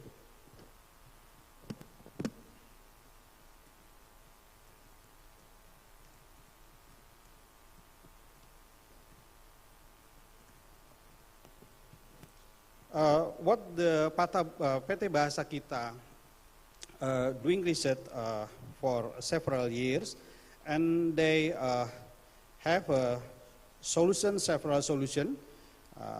One of them is the NLP, so they are doing business in NLP, and then voice biometric fraud detection, and also for the medical solution.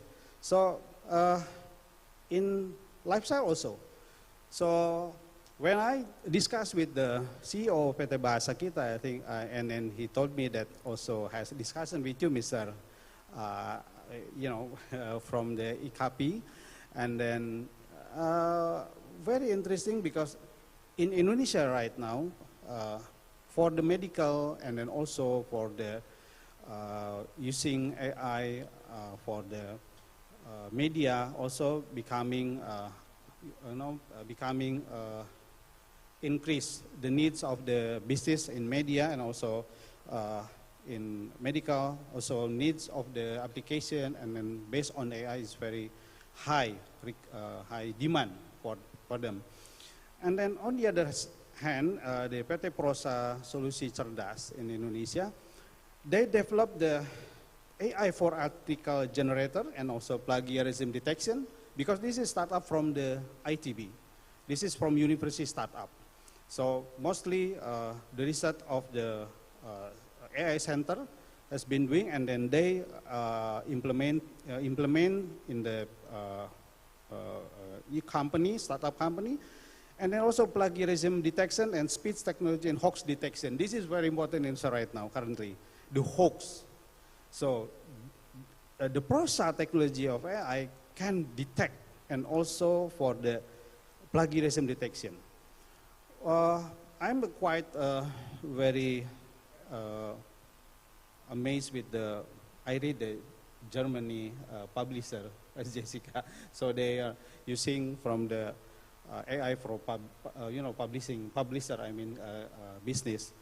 And then in Indonesia, the growth or the needs of the AI tend to increase very high since the pandemic, during the COVID pandemic. So in the marketplace, there are so many people could not go out, so they will order something, except it means such as food in Indonesia, use the GoFood platform. Online media also need it, and then the others also at the office. And then I give a big question mark of the publisher. How about the publishers? This is quite interesting, because in publisher, as far as I'm concerned, up to present, after I've discussed with some, I know some of the publisher has issued the e-book version, and then the printed book version. So they offer to the market whether you are going to buy the e-book or printed book. However, the issue of the publisher in using AI is still going to be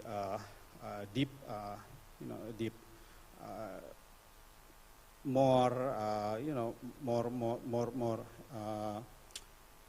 having information, because I don't have any clue that the publisher in Indonesia is use AI. However, the problem of the piracy, because it's copyright issue, people say about the e-book, but e-book in Indonesia is very different with the perspective with the e-book, with the international publisher think about the e-book. And then, how about the legal aspects in Indonesia? Could you please to move to the last slide, please? Okay. So there are legal and intellectual property aspects that I would like to share to the audience, to the participant. That the first one is legal aspects, and the second one is intellectual property aspect. In the sense of the legal aspects, actually, the first Indonesia has the law number 16, 2006, I think 19 of 2006 regarding information and electronic transaction that is related to the AI. But the good one, the good news, about weeks ago, the House of Representatives has issued the law number 22 of 2022 regarding personal data protection. That is very important for the AI because as Wu Kan said about data, okay, and Jessica also said data is very important. This is the main problem in Indonesia before the prior to the data protection law has been issued by the government. So in data protection law, I would like to share about there are two kinds of data protection that really important for the AI business for the next future. So the law arranges two kinds of data. It's the personal data and specific personal data and then public personal data. This is quite different. For the personal data, it is data about the medical information, also biometric, genetics, and then criminal record, and children data, financial data, and then some of the data.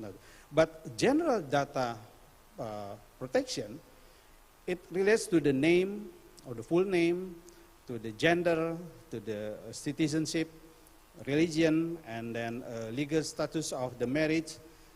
That is general public data of personnel.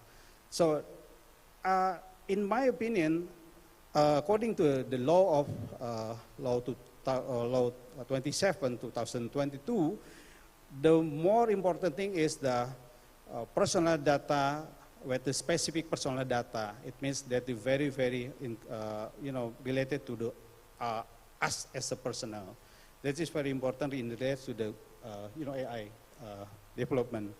And the second one is intellectual property aspect. So intellectual property aspect is becoming issue and debate also.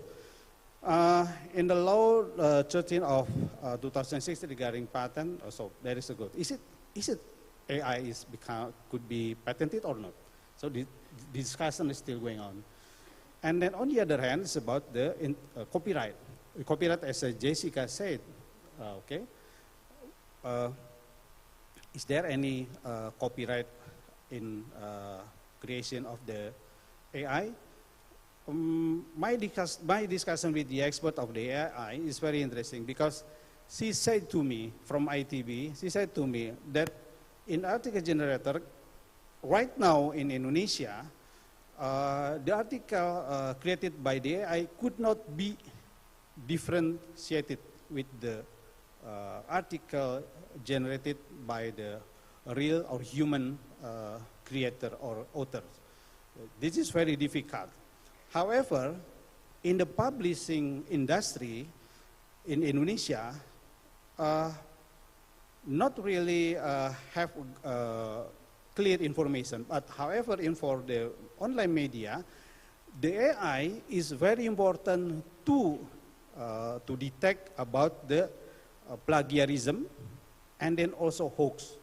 This is very good because there is online media has a rubric and then some kind of the feature to allow the people to send an article, but mostly as a tend to copyright infringement. And the AI is very, very useful to detect about that. And then the hoax. Indonesia is very diverse. And the hoax in issue of race, issue and religion is just like, put the fire to the wood. The wood is very, very easy to burn. So it could be detected. The AI could detect the issue, it is hoax or not hoax. So according to the recent situation, the law number 28 of 2014 of copyright has not in my opinion, has not covered about the AI. What is the legal status of AI? Is it could be protected by copyright or not? So it's still debate. However, from the side of the others laws of responsibility, some of the legal experts say that, well, actually, if there is something about AI, who is going to be responsible? And then the question is not AI as a technology, but the person who running the AI itself could be responsible for the impact of the AI itself. I think that's all my information about the recent development of AI in Indonesia. Hopefully could be fruitful and for the audience. Thank you, Mr. Chandra. Thank you. Let's give a round of applause. Thank you, the three of you. I think let's have a discussion here now, since you all have nicely explained from the different perspectives. Now, as I gather from you, Wukan, as you said earlier, that the AI has evolved throughout 8 years. You mentioned about 8 years. My question to you is, will it become even more intelligent in the future? Replacing, well, of course, I mean, we humans are body and soul, right? I mean, there's no soul here. But do you think it's going to be more and more intelligent in the future?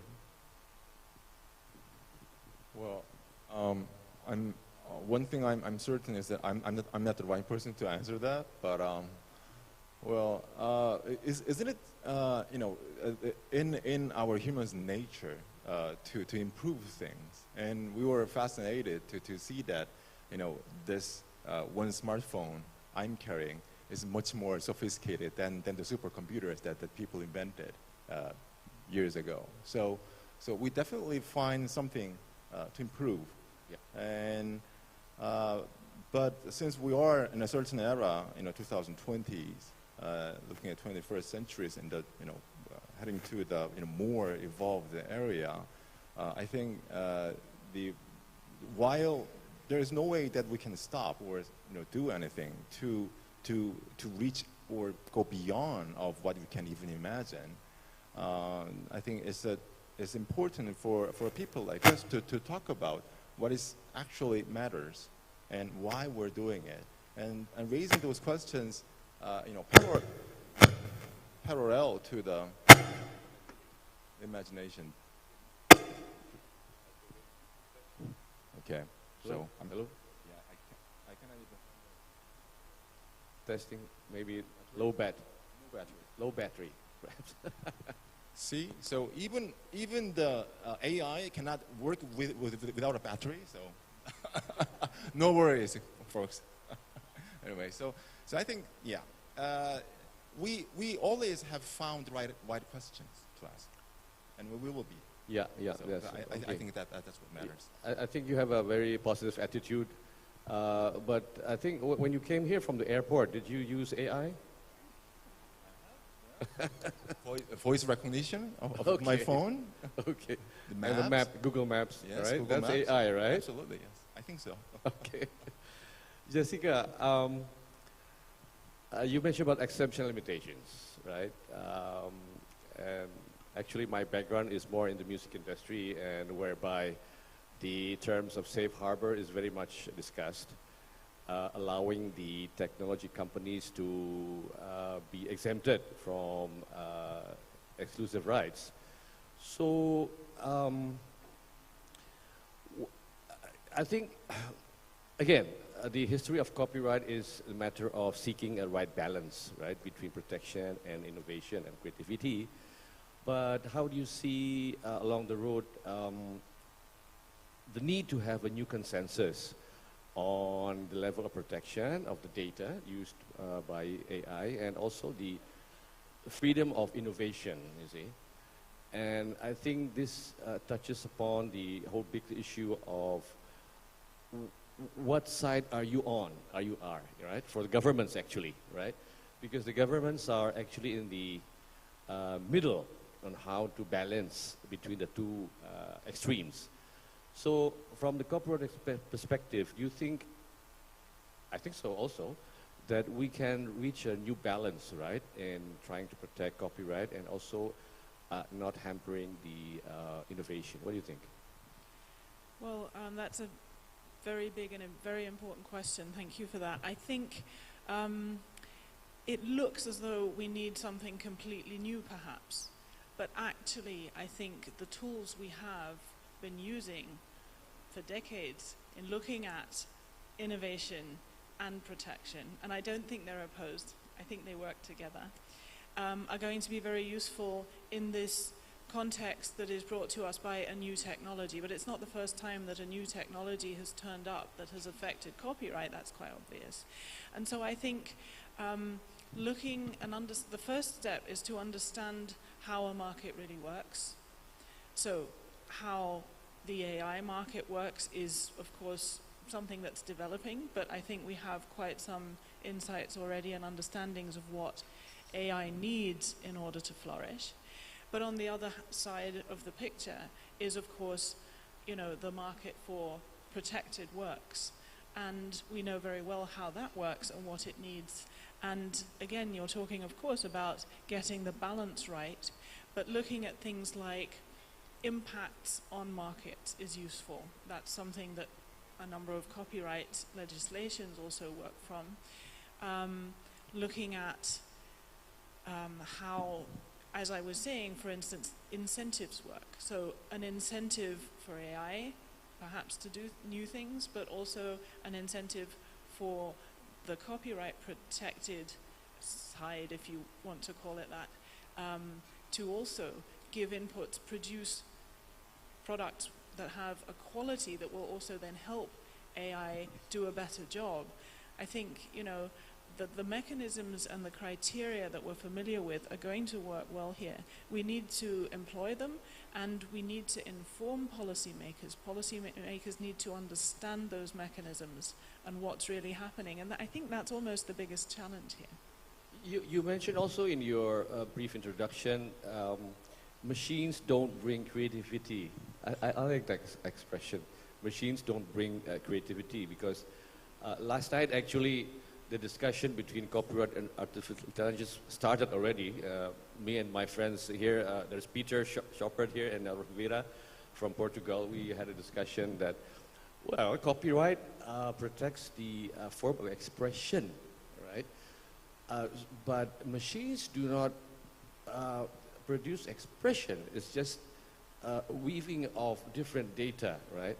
So I think that's one perspective that's very, very important and very, I think, needs to be elaborated, that since machines don't bring creativity, then therefore there's no protection to be given to AI, right?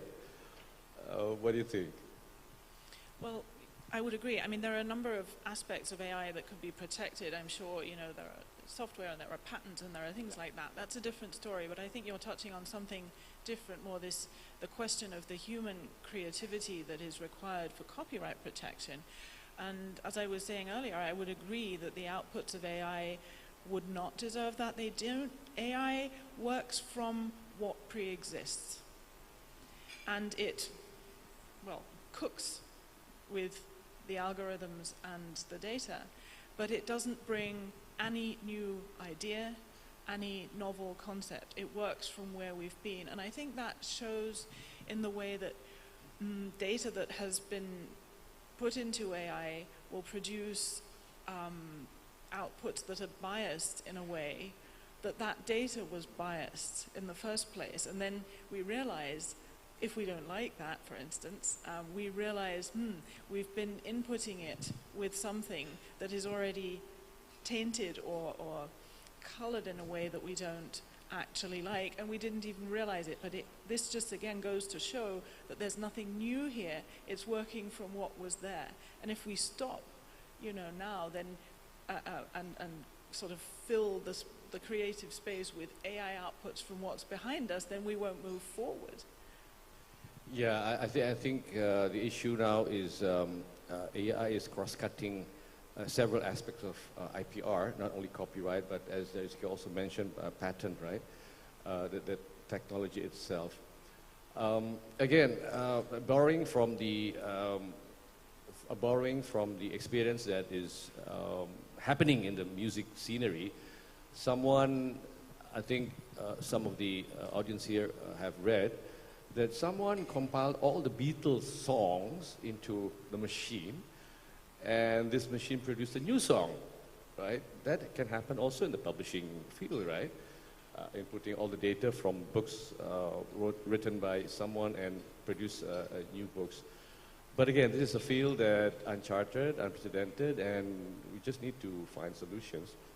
Last night, I spoke with Peter, my friend Peter Schopper from Singapore. Actually, he's an actual American, but staying in Singapore. Peter, are you here? I think so. He mentioned that there is now this technology that filters, gives shields to the data, which not easily we can detect and identify what kind of data is being used. So I think it's getting harder and harder, right?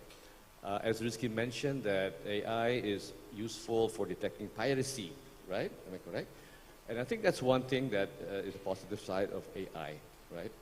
So I think, again, the challenges and opportunities are there, but I think we really need to navigate as we go along and really try to emphasize the importance of AI, but also the challenges that comes with it. Ukan, you want to say something? Yeah, actually, since we're gathered here, we finally got out of the pandemic, and then we realized how valuable it is to actually meet in person and then be able to communicate. And then I'm finally feel again that I'm actually one of the community. I am. So it is while we're enjoying and talking about this bit of difficult topics about AI. The one thing I really wanted to remark is that since we are as a producer of the contents, we tend to put ourselves at a certain corner of protecting the contents only. So the contents, as a data out of 3 components, I think it's time to think about the algorithm. Why not we do the algorithm? That's a rule that all the machines are doing. So I was talking about the cooking and thinking about all the AIs that we're talking about that you can find. That's all developed and managed and operated by these hardware stores. They don't know the recipes. They think they bring up, I don't know, from somewhere else. We're like, my granny. She has her secret recipe on the beef stew, for example, and that recipe, if I can support her as a cook to provide the good algorithm to produce to serve our guests, not by the kitchen utensil producer companies. Like I said, the tools are out there, and if we're starting to look into, in just a few months, we'll probably pull the string out of one instance of, okay, this may be something as a producer, as a content developer, as a creative, wanna be creative, would use this tool. So once we are on top of the algorithm, which was very, very difficult, I suppose, in the back year, but not anymore. So while we understand the importance of the data, our contents, our IPs and copyrights, we will set the rules. If they use it, we use it. If they don't, we won't. But then why we use this tool and how we want them to use. So I just wanted to also see that aspect as well. And there are the companies, the publishers want to try out to develop, even if it's small. The AI, the one fascinating thing of the AI is that it evolves it never stops to continue to find a spot for you. So it will evolve, and we will learn along the course. So I just wanted to put on the topic that as well. So we can be reminded we can lead this discussion. Well, we can not compete as like a Google, for example, but I'm not trying to beat them, but we certainly have a spot for ourselves, and that will probably change the Well game said. later on. Well said. Okay, we have barely 3 minutes to conclude. It's only an hour panel discussion. Before I sort of try to do this impossible job of summarizing what we have discussed, perhaps each of you would like to say as a closing statement for 30 seconds. Starting with you, Rizky. Okay, thank you. Well, I think my closing statement is AI is right now we are facing the AI technology development very advanced, so we have to ready to to deal with the AI, and then so our attitude and also regulation also has to try to catch up what is the impact of the AI for the next future. I think that's my Thank you. Thank you. Jessica? I think I would just say that in the sense of incentives and opportunities and challenges, if we're going to make the best of this situation, we probably need to move quite quickly and understand what we're facing and not be the last to the show. Thank you. Thanks. Bukan, any more substance? Okay. So, ladies and gentlemen, you can cherry pick whatever you listen to these 3 brilliant panelists, and allows me now to just try to summarize what we've been discussing for the past hour. So by now, technology, as we know its characteristics, after a few centuries of experience, is still a game changer in the aspect of production, distribution, and consumption of human needs, including arts and literature. The beauty of it is that it disrupts status quo, but at the same time, it also provides new avenues. For the past hour or so, we have confirmed this, and what is left to be said and to be done is we continue to the path of trial and error, formulate new consensus, and navigate the sea of change. I like that expression, navigate the sea of change. I wonder who made that expression. Maybe AI can find who made that expression, navigate the sea of change. Personally, if I may, what remains unchanged is that we are all still species of body and soul. I don't dare to admit that we are transforming the very essence of human beings to a human machine or machine human. Leave it to Arnold Schwarzenegger. Thank you to all the resourceful panelists. Thank you to the audience for listening to us. Lastly, let me bravely quote Yuval Noah Harari from one of his books, Sapiens, A Brief History of Humankind, particularly excerpts from his afterword, The Animal That Became God. He wrote, I quote, "We are more powerful than ever before, but have very little idea to do what to do with all this power. Worse still, humans seem to be more irresponsible than ever." He ended by stating, "Is there anything more dangerous than this dissatisfied and irresponsible gods don't know what they want? Well, I know what I want. I want a cup of coffee now." Thank you, ladies and gentlemen. Round of applause for them.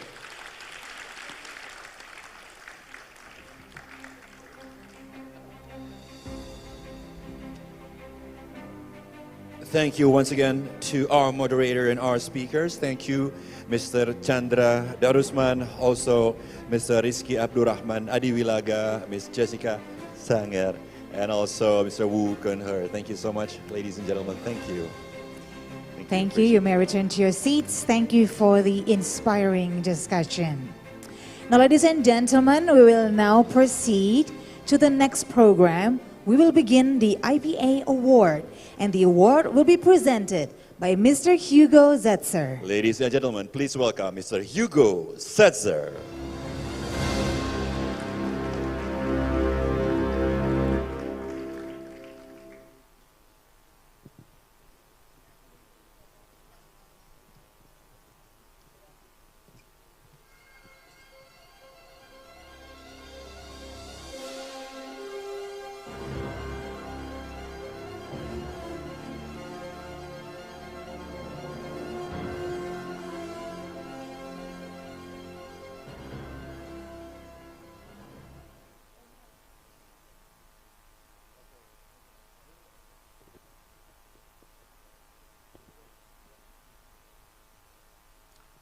Salam alaikum, selamat siang, Bapak dan Ibu. Good afternoon, ladies and gentlemen.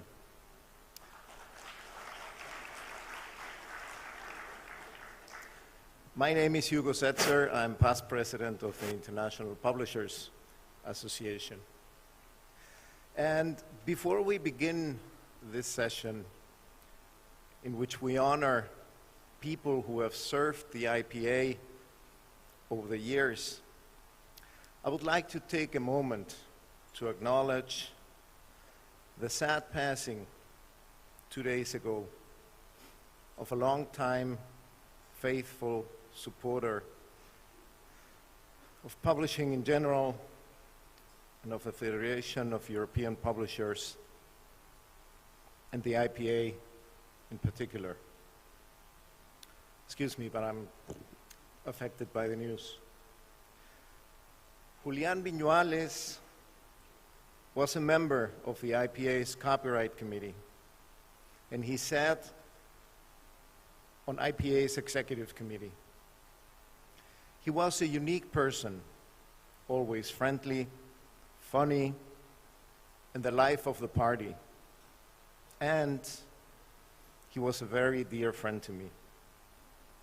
Those who knew him will always remember him with love. We will miss you, Julián. I would like to invite you that we celebrate Julián with a round of applause.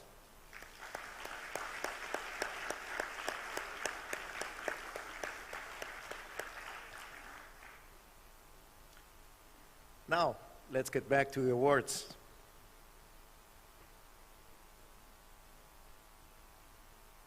What an honor it is to be today here with you. The IPA, like every other organization, is constituted of people, creative, talented, and committed people who make things happen, who have shaped the IPA to become what it is today. People who in time built the history of a great enterprise. I would like to quote from the book the IPA is about to release, where I tell the story of the IPA during the past 25 years. And I quote, "If Georges Masson and the many other distinguished publishers who founded the IPA 125 years ago were alive today, they would be satisfied and proud to witness what the association they created has become," end quote. This has been possible because of the work of so many people who have served tirelessly to represent and uphold publishers' interests globally, to defend the freedom to publish, to promote copyright, and to foster creativity and innovation. Today we honor some of these people with two meaningful and distinct awards. One is to recognize individuals who have shown exceptional commitment to the IPA. The other, to celebrate publishers and organizations who have generated outstanding innovation. I feel really privileged to be able to present on behalf of the IPA these two significant awards. Thank you to the IPA, to Budur, to Jose, to Karini for allowing me to present these awards. The first award is the IPA Champion Award. This award celebrates individuals who have, during their career, gone above and beyond the norm to help the IPA achieve our goals on behalf of the publishing industry. Today, we have a truly worthy recipient of this very first IPA Champion Award. It gives me great pleasure to present this award because I have personally known the recipient for many years and have witnessed all the work he has done for the IPA. The 2022 IPA Champion Award goes to Mr. Ashok Ghosh. Please give him a round of applause. Ashok, please join me on stage.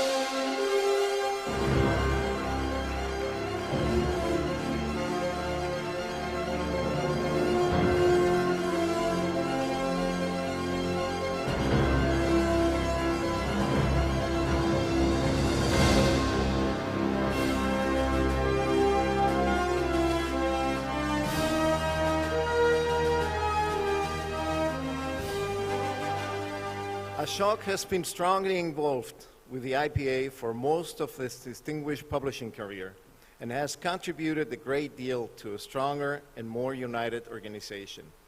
He started his participation in IPA in 1974 and became member of its executive committee in 1983 and until 1990. He was later elected again to the executive committee in 1999 and served as IPA Vice President from 2000 to 2004. In 2004, he stood for the position of IPA President. Though he did not win the election, he continued to support the IPA and to uphold copyright and the freedom to publish in different fora. Some years later, he served again on the Executive Committee from 2011 to 2017. Mr. Ghosh was responsible for bringing the IPA Congress to New Delhi in 1992 and then again in 2018. He has chaired and addressed numerous sessions of the IPA Congresses and served as speaker in IPA symposia on copyright and related topics.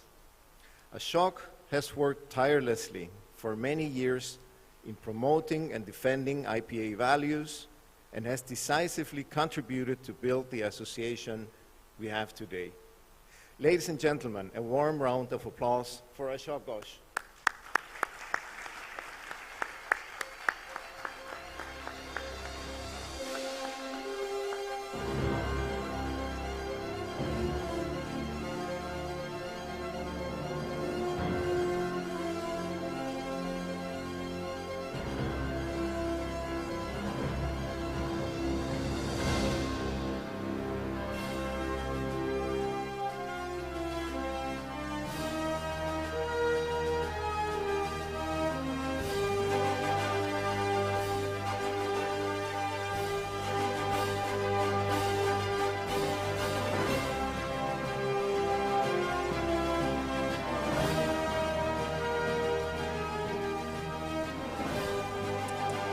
Congratulations to Mr. Ashok Ghosh.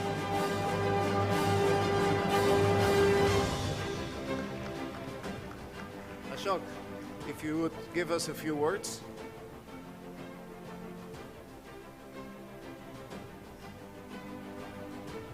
Thank you very much. First, let me thank God because last week, this time, I was not very well. My voice was going down, some kind of viral infection, and I was not very sure that I would be coming here and joining for this function. So I'm really grateful to God, because God who shows us the path. As far as IPA is concerned, just now as I was coming, Mr. Charkin was showing 125 years of IPA. And out of this 125 years, I am associated with IPA for 50 years. Because first I met people from IPA in 1972 when we founded the Federation of Indian Publishers. So 72, now it is 2022 for 50 years. I personally think that it is a great organization for the publishing fraternity. The work it has done, and I was very young, I was not as old as I am today, but you know, when I was very young, at that time when I came in touch with the people of IPA, the people who are running IPA, and from that time till now, and now we are led by Bador, and Karin is coming in. The IPA is in good hands. The executive committee, the IPA secretariat under Jose Borghino, they are working fantastically well for the publishing fraternity. And publishing, what I love about publishing is that we actually showing the way for taking our civilization from where we were 50 years ago and where we are going. And it is these people, the people who are, all of you, who are taking IPA forward. And I am very grateful to accepting this award which they have instituted and giving it to me. And I'm sure out there amongst you, there are people who must have done much more work than I have done. But because of my age and because I have served it for so many years, perhaps the first award is given to me. And I'm quite sure in the future, many of you are going to get many awards from IPA. The other thing I would like to say, because they were talking about artificial intelligence, but I do not know because I am not a great technical man, because I also publish books on artificial intelligence and other subjects. Basically, we publish from, say, A to Z, anthropology to zoology, all kinds of books we publish. But one thing I know, that there is a famous saying by a French publisher, a French philosopher by the name of Descartes, and he said about human beings that as I think, therefore I am. So somebody has to think. The artificial intelligence so far is instructed to think. So instructed to think cannot equalize any time human being, because I think, therefore I am. And that is what the publishers are. We think, and we think to take our civilization forward. And I think that we are God's creation, and God has created for this. And publishing, once again I say that it is a noble profession. I have not found any other profession which actually contributes much more than anybody else. My chartered accountants, very big company, Deloitte Haskins and Sells, they come to me, my bankers, Citibank and others, they come to me. They all tell me, Mr. Ghosh, what business you are doing? There is not enough return on investment. But we are not here only on return on investment. We do want to make some money, because without money, you cannot run profitably a publishing organization for further and future contribution. But, you know, it is not just for money. It is for continuing to the humankind, for having better life, better being, and better future. And that is what IPA is also doing. And I am indeed grateful to IPA for giving me the opportunity to come in touch with so many great people. And I have learned so much in my life because of my association with IPA. Thank you very much. I'm grateful to all of you. Thank you.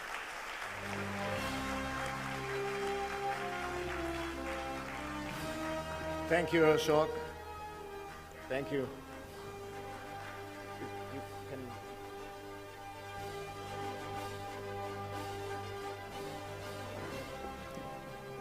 Our second award is the Innovation in Publishing Award. Innovation is a key element for publishers to remain relevant. Over time, we have been innovative, adapting to change and new technologies. This award recognizes groups or individuals that implement innovative practices in publishing. They can be replicated by others to the benefit of the whole industry. The recipient of the 2022 Innovation in Publishing Award is the Câmara Brasileira do Livro for their project Conexão Livraria, or Bookstore Connection. And I would like to invite to join me on stage the President and the CEO of the Câmara Brasileira do Livro, Vitor Tavares and Fernanda Garcia.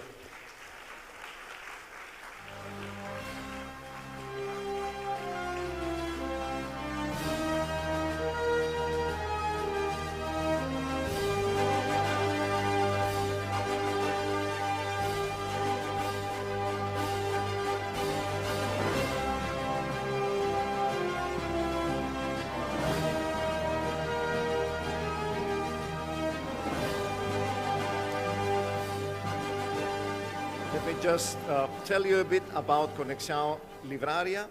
I hope I'm pronouncing this correctly. It's an ambitious project that sets out to connect independent bookstores with book wholesalers and a technology platform to facilitate the delivery of books to customers in a matter of hours, not days. This project was born out of the COVID pandemic in Brazil, where it soon became obvious that small and medium-sized bookstores didn't have the technological or logistical capacity to supply increased demands. Rather than lose customers to online bookshops, Conexión Libraria allowed customers to walk into a bookstore and order books that were not physically in the store, easily and confidently, and receive them in a few hours. This is a real game changer for small and medium-sized bookstores, which are increasingly joining the network. So now it is my pleasure to present Vítor Tavares and Fernanda Garcia this award.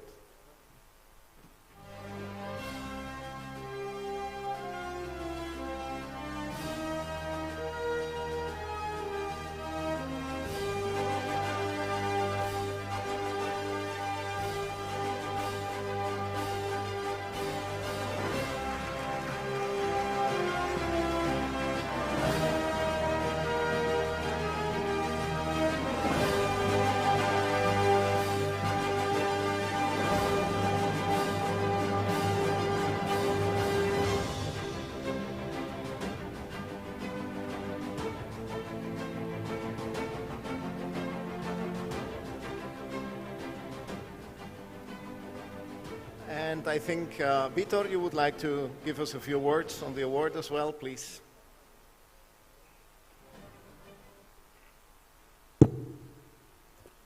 Good morning, ladies and gentlemen.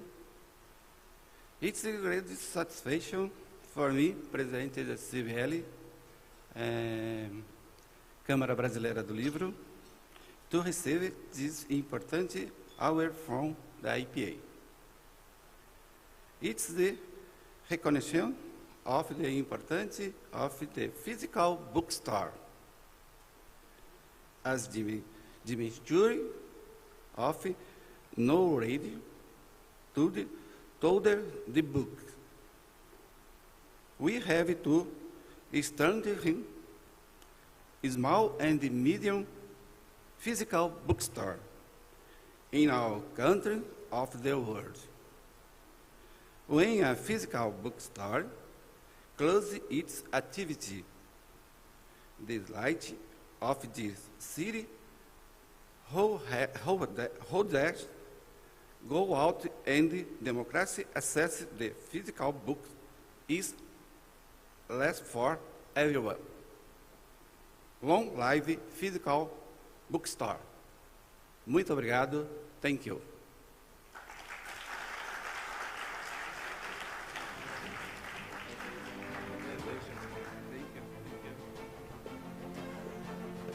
So this ends our award ceremony, and now I think we're all hungry.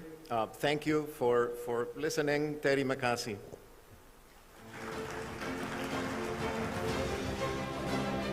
Thank you once again, Mr. Hugo Setzer, and congratulations to Ms. Fernanda Gomez and Garcia Franco and Mr. Vítor Tavares.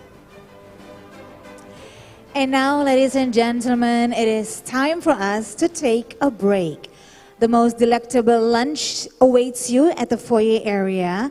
And for your information, the prayer room is located on the 3rd floor. We still have 4 more aspiring sessions, and we hope to see you at 1 p.m. So enjoy your lunch and see you in a bit. Thank you.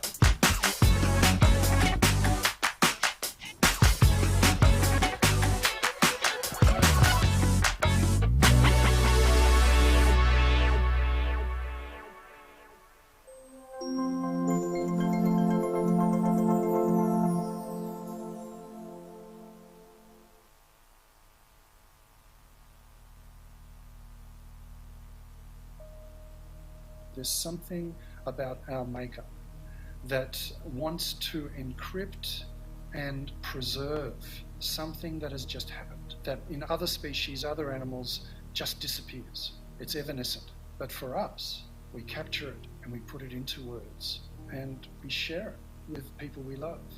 I think we've survived millions of years of evolution because we can tell each other stories. My earliest memories of storytelling come from the Second World War, and those stories were fresh. It was particularly resonant as the war was important for Jews as it was for many other people. But what it really impacted on me was the importance of international cooperation, anything to prevent the ghastliness of war. We were once in Istanbul, and at a certain moment the publishers said, we now have to stop the meeting for a moment because every day we go to the court and start picketing with local authors and publishers in front of the court because they had put a publisher in jail. All of a sudden we were standing on the street and you realize that those people are doing this every week, every day to show the world that it was not right that lawyers and judges had put a publisher in jail. So it's the fight against censorship, it's the solidarity among publishers so that every publisher can publish and without any risk to that individual or that organization. And there are publishers which are absolute heroes. They publish books which are controversial, which they know are going to be censored. And they pay a price for that. Sometimes it's imprisonment and sometimes they pay the ultimate price with their lives.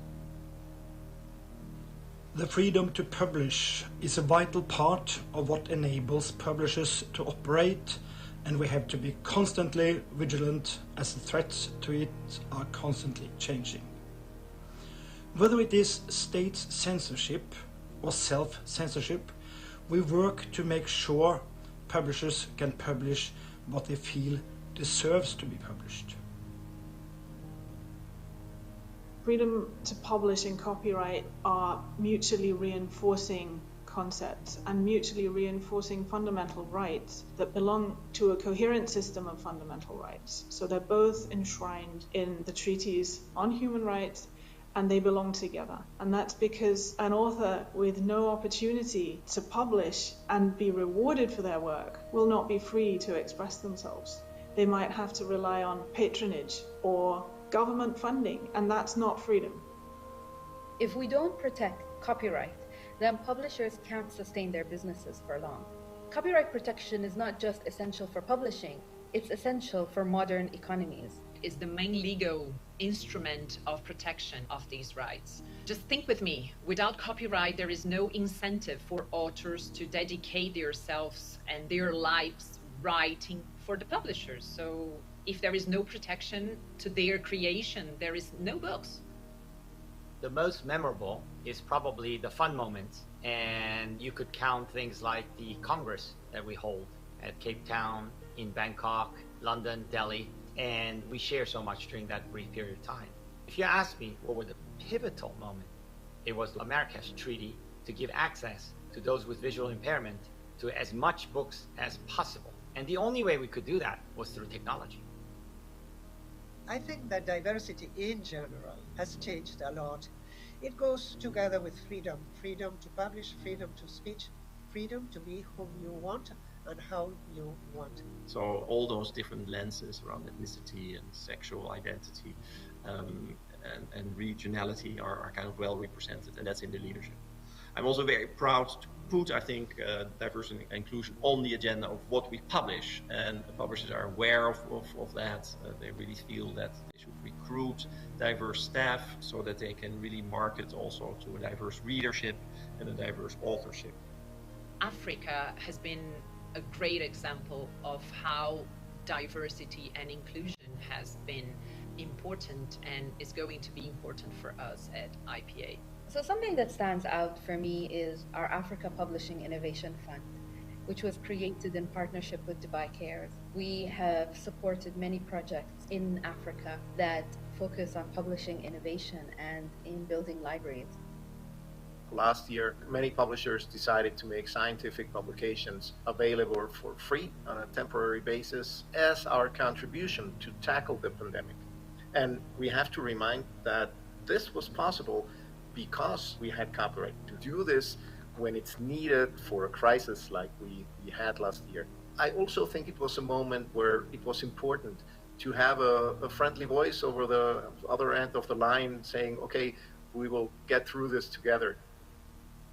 After the Balkan War in 2003, when I was traveling from the airport of Belgrade to Belgrade itself, I was just astonished because the destruction of the bombs were much bigger than ever the newspapers and the press have told us. There was a common message they wrote in the papers: please, people of the world, don't throw us bombs, send us books. I think that IPA at the end is about values. We represent the memory of the past, and we need to follow up this work of promoting the dignity of ideas. When you work in these areas, in the institutional associations, you're not working for yourself, you're working for the others, you are giving, you are just trying to draw a path, in this case a path for the book. With others behind you or others with you, all these paths, they get less difficult to overcome. It is not the president who is doing this. It is not the vice president who is doing it. It's not when I was the chairman of boards, committees, and so on, which is the work, but it is the total work, and you do it together in a truly international environment. And then it is your job to try to harmonize them all and to walk in the same direction. One of our key values is collaboration. Developments are global and policy is local, but I think behind that or beneath that is an even more important value, and that's that we feel connected to each other. If we focus on the best interest of our members, then our industry does well. And if our industry does well, then our societies do well. Because our organization is international, and this is one of our key strengths. The world is changing so fast, and when we focus on diversity, then we ensure that we have multiple perspectives, different opinions that allow us to truly represent and understand our readers, and that will help us stay relevant and sustainable.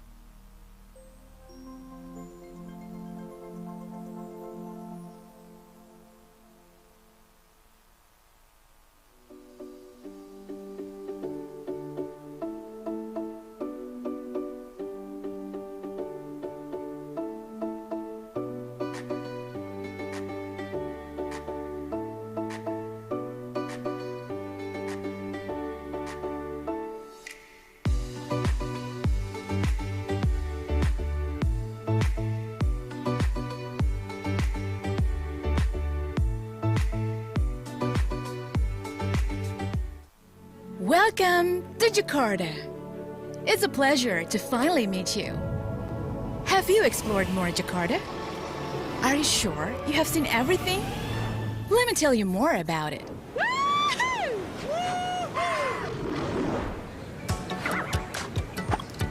It may feel strange. It may feel strange because it is not a typical city. Heads up!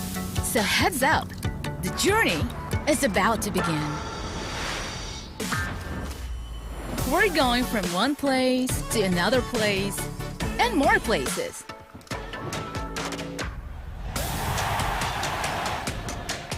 To wander alone or go with a pack.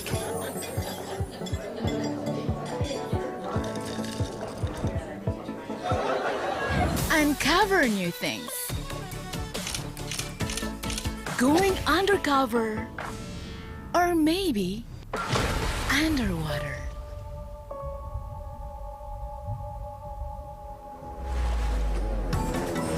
Push the tempo. Go wherever the wind takes you. Stop by the aisle across the city. Slowing down to restore the soul. Merging for a while into nature. Feel the excitement yet? Hold on. There's still a lot more to discover.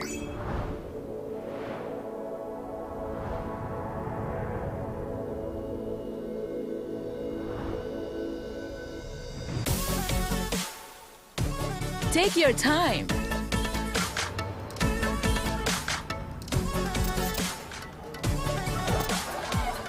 To enjoy memorable trips in a city that barely sleeps. Enjoy more colors. Enjoy more taste.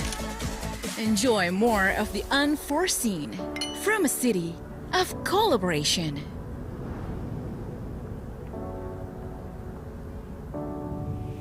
Enjoy Jakarta.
There's something about our makeup that wants to encrypt and preserve something that has just happened, that in other species, other animals, just disappears. It's evanescent. But for us, we capture it and we put it into words and we share it with people we love. I think we've survived millions of years of evolution because we can tell each other stories. My earliest memories of storytelling come from the Second World War, and those stories were fresh. It was particularly resonant as the war was important for Jews as it was for many other people. But what it really impacted on me was the importance of international cooperation, anything to prevent the ghastliness of war.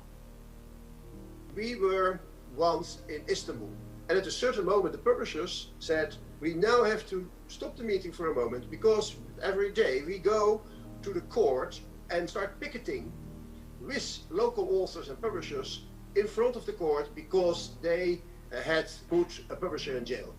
All of a sudden we were standing on the street and you realize that those people are doing this every week, every day to show the world that it was not right that lawyers and judges had put a publisher in jail.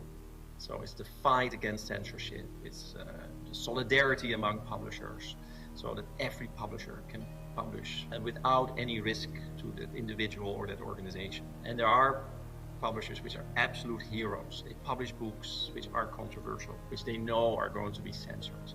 Iya, dari Lanka ada. Kalau misalkan mau ditukar, berarti harus ada konverter ini SDA itu. Oh enggak, kalau media HDMI itu ada ini. Ya mesti ada konverter ininya kalau mau ditukar kabelnya dari berubah dari SDA itu HDMI. Ada nggak? Berubah dari SDA itu HDMI. Oh dari SDA ke HDMI. Iya. Kalau misalkan ini dibalik mah gampang. Iya maksud gua kabelan. Ya, gua pinjam. Jadi ini koneknya ke kamera. Ini. Iya TV. Ini kan ke LED. Ke LED kan.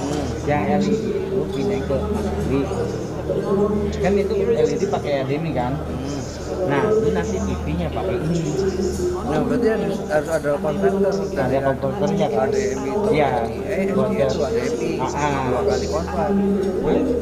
Harus 2 kali konvert berarti. Kalau enggak ngambil outputan dari. Iya kan outputan dari. Udahlah kita dari ini ada SDA. Ini kan ada SDA kan? Iya. Iya, udah. Bisa kan itu. Nah, itu kan tinggal buka di TV lagi dengan kita ngeluarkan konverter TV itu ngambilin ke kabel TV. Iya mana konverternya ada nggak? Konverter dari SD ke HDMI ya. Ada. Nanti dari sono iya kabel yang ini langsung ke itu. Langsung ke prosesor. Iya.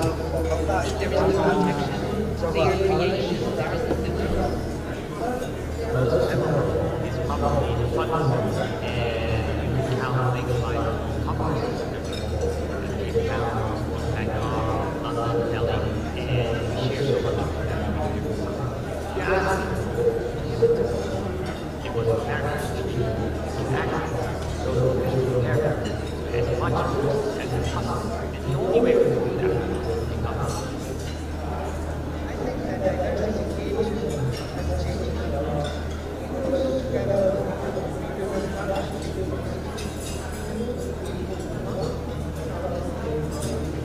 I'm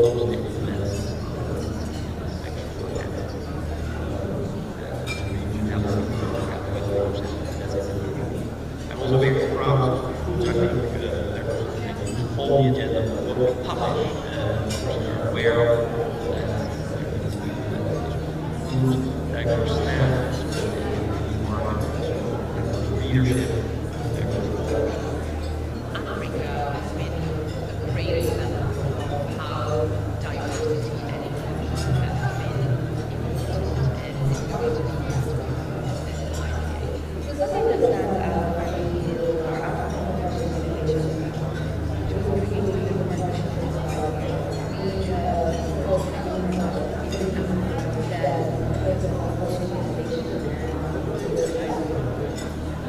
Last year, many publishers decided to make scientific publications available for free on a temporary basis as our contribution to tackle this.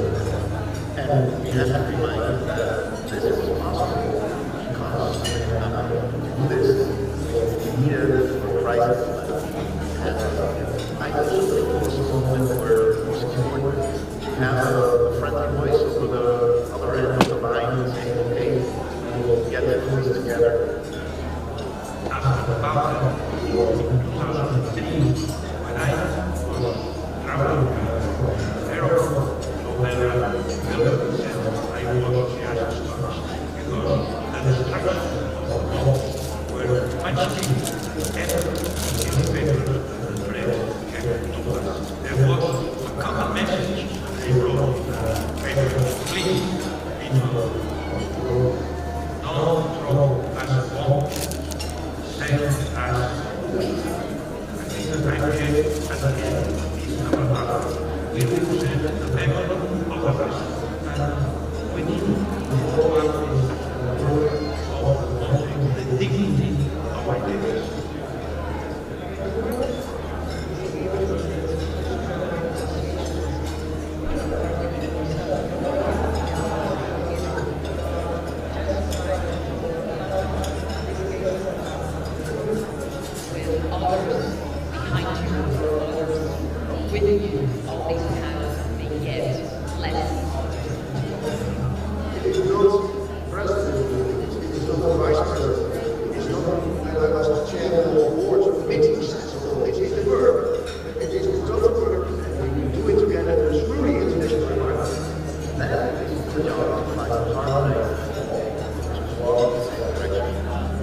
One of our key values is collaboration. Developments are global, the policy is local. But I think behind it, beneath that, is an even more important value, and that's that we feel connected to each other. If we focus on the best interests of our members, then our industry does well. And if our industry does well, then our society does well. Because our organization is international, and this is why we're not the world is changing so fast, and we're focusing on diversity that we ensure we have a multiple perspectives, different opinions that allow us to truly represent and understand the world, and that will help us stay relevant.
explore the soul, merging for a while into nature.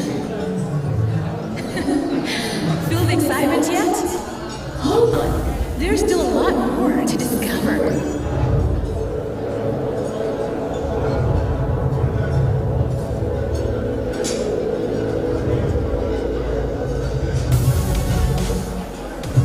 Take your time.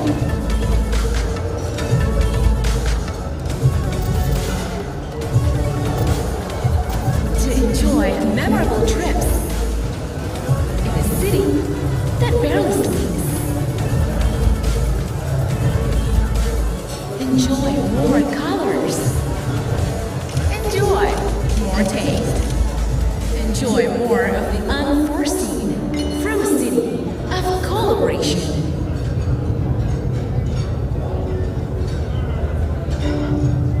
Enjoy Jakarta.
Freedom to publish is a vital part of what enables publishers to operate, and we have to be constantly vigilant as threats to it are constantly changing.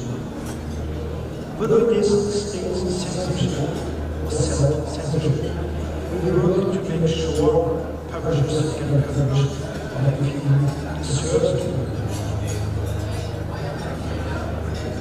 Freedom to publish copyright are usually enforcing process and usually using copyright rights that belong to the heritage that are both inside and treaties on copyright and they are and because and all the no opportunity to publish and recording them will not be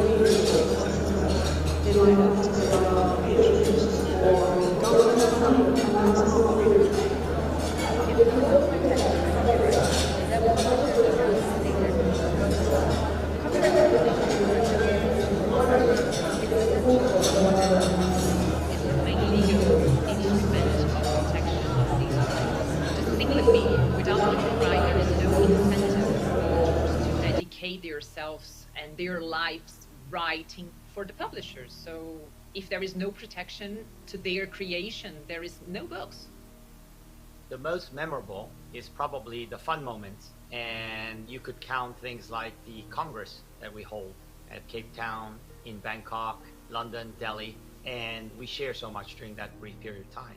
If you ask me what was the pivotal moment, it was the Marrakesh Treaty to give access to those with visual impairment to as much books as possible. And the only way we could do that was through technology. I think that diversity in general has changed a lot. It goes together with freedom. Freedom to publish, freedom to speech, freedom to be whom you want and how you want. So all those different lenses around ethnicity and sexual identity and regionality are kind of well represented, and that's in the leadership. I'm also very proud to put, I think, diversity and inclusion on the agenda of what we publish, and publishers are aware of that. They really feel that they should recruit diverse staff so that they can really market also to a diverse readership and a diverse authorship. Africa has been a great example of how diversity and inclusion has been important and is going to be important for us at IPA. So something that stands out for me is our Africa Publishing Innovation Fund, which was created in partnership with Dubai Cares. We have supported many projects in Africa that focus on publishing innovation and in building libraries. Last year, many publishers decided to make scientific publications available for free on a temporary basis as our contribution to tackle the pandemic. And we have to remind that this was possible because we had copyright to do this when it's needed for a crisis like we had last year. I also think it was a moment where it was important to have a friendly voice over the other end of the line saying, okay, we will get through this together. After the Balkan War in 2003, when I was traveling from the airport of Belgrade to Belgrade itself, I was just astonished because the destruction of the bombs were much bigger than ever the newspapers and the press have told us. There was a common message they wrote in the papers: please, people of the world, don't throw us bombs, send us books. I think that IPA at the end is about values. We represent the memory of the past, and we need to follow up this work of promoting the dignity of ideas.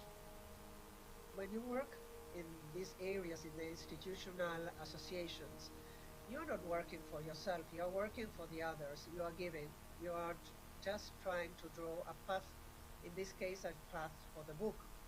With others behind you or others with you, all these paths, they get less difficult to overcome. It is not the president who's doing this. It is not the vice president who is doing it. It's not when I was the chairman of boards, committees and so on, which is the work, but it is the total work, and you do it together in a truly international environment. Then it is your job to try to harmonize them all and to walk in the same direction. One of our key values is collaboration. Developments are global and policy is local, but I think behind that or beneath that is an even more important value, and that's that we feel connected to each other. If we focus on the best interest of our members, then our industry does well. And if our industry does well, then our societies do well. Because our organization is international, and this is one of our key strengths. The world is changing so fast, and when we focus on diversity, then we ensure that we have multiple perspectives, different opinions that allow us to truly represent and understand our readers, and that will help us stay relevant and sustainable.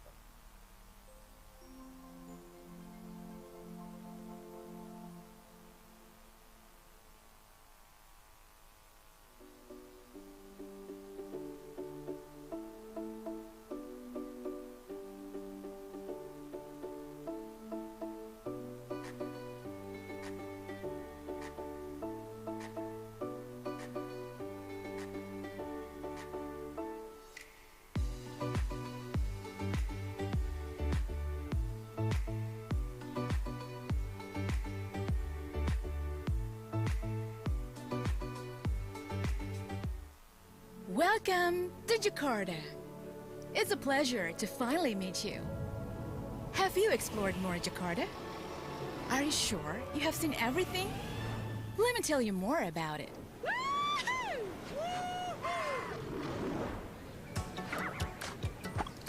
It may feel strange. It may feel strange because it is not a typical city. Heads up! So heads up, the journey is about to begin. We're going from one place to another place and more places.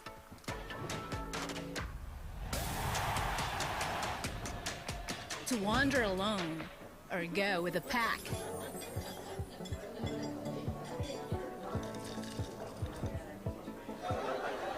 Uncover new things. Going undercover or maybe underwater.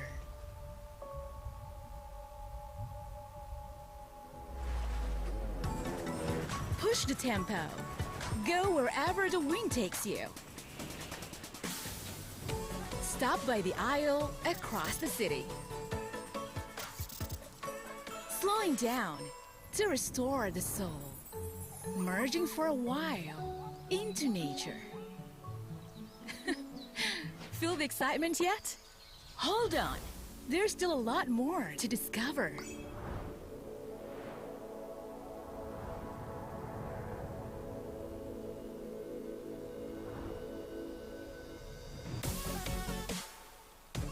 Take your time.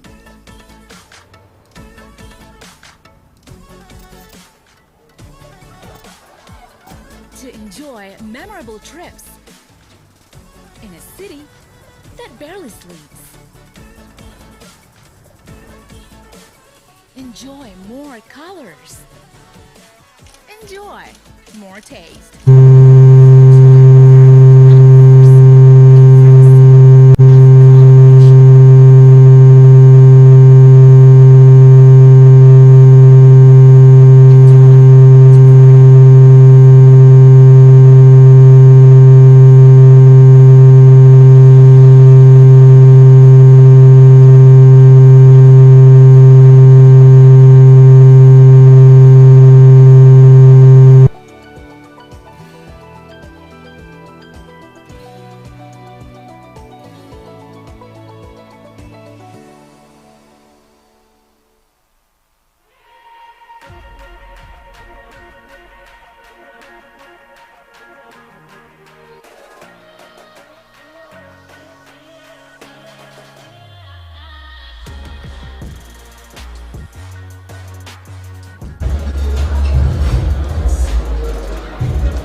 Udah di situ. Oh, di sana. Iya.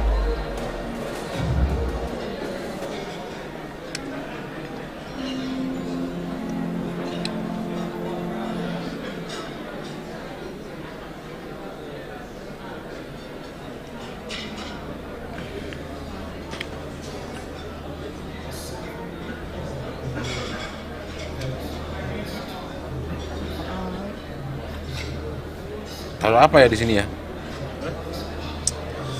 Taruh apa biar kelihatan? Tapi dia buat penyuluhan nanti dia ini aja lah. Nah, ini apa ini? Punya makanan mereka itu orang ini. Hah?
Udah narik aku.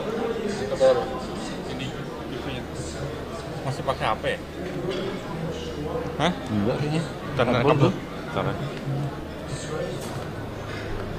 Masih pukul.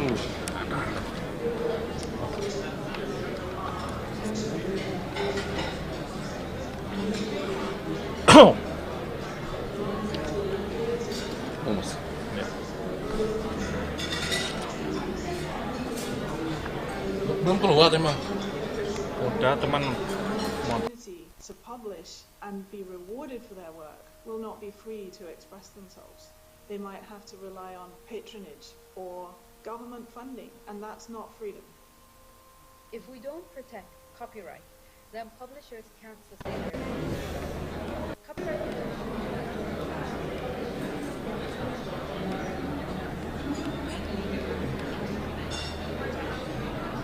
100. Coba. Itu punya apa sih? Ini kue ini. Kok nggak dimakan?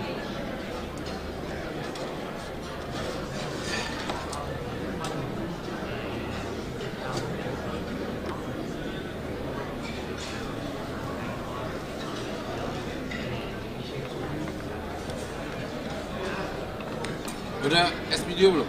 Hah? Udah itu belum? Udah.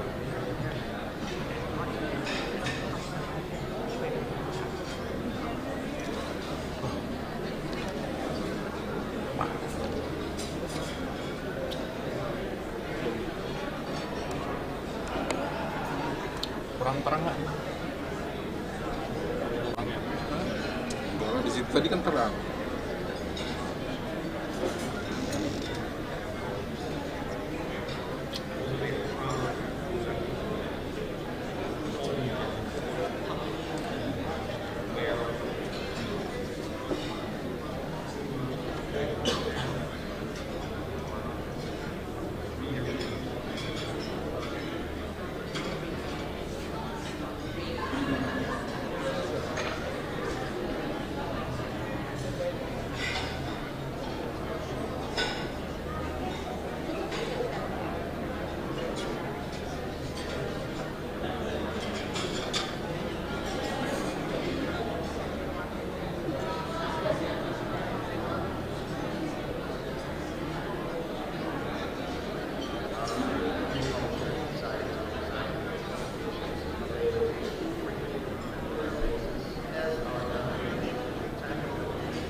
I also think it was a moment where it was important to have a friendly voice over the other end of the line saying, okay, we will get through this together. After the Balkan War in 2003, when I was traveling to the airport of Belgrade, said I was the destruction of the walls were much bigger than the newspapers and press have told us. There was a common message they wrote in the papers: please, people of the world, don't throw us bombs, send us books. I think that IPA at the end is about values. We represent the memory of the past, and we need to follow up the dignity of ideas. When you work in these areas, in the institutional associations, you're not working for yourself, you're working for the others, you are giving, you are just trying to draw a path, in this case a path for the book. With others behind you or others with you, all these paths, they get less difficult to overcome. It is not the president who's doing this. It is not the vice president who's doing it. It's not when I was the chairman of boards, committees and so on, which is the work, but it is the total work, and you do it together in a truly international environment.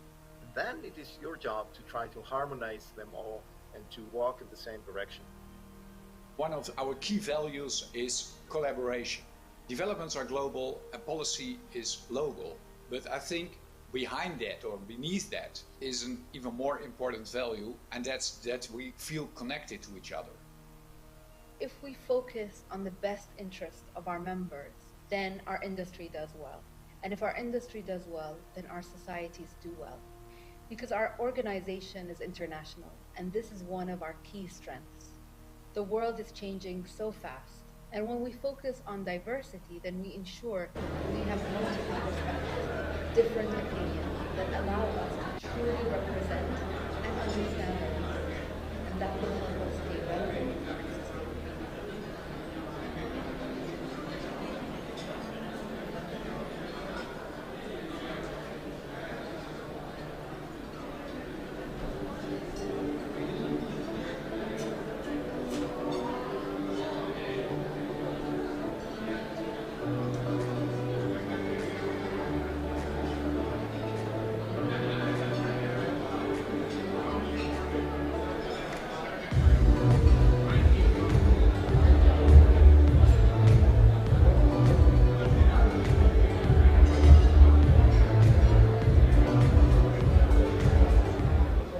Welcome to Jakarta.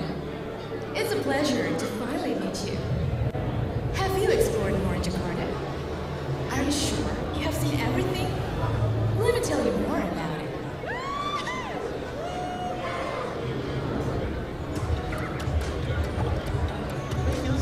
It may feel strange because it is not a typical city.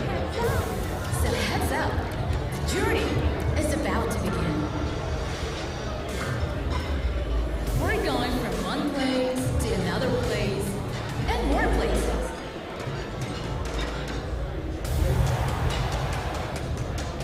To wander alone or go with a pack.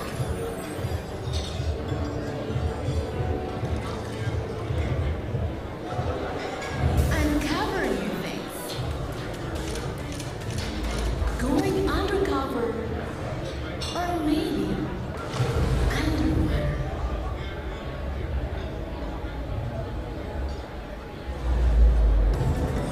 Push the tempo. Go wherever the wind takes you. Stop by the aisle across the city. Slowing down to restore the soul. Merging for a while into nature. Feel the excitement yet? Hold on. There's still a lot more to discover.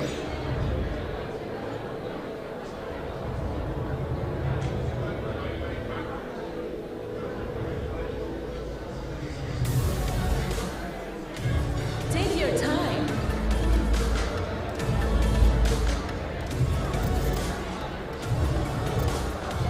And enjoy memorable trips in a city that barely sleeps. Enjoy more colors. Enjoy more taste. Enjoy more of the unforeseen from a city of collaboration.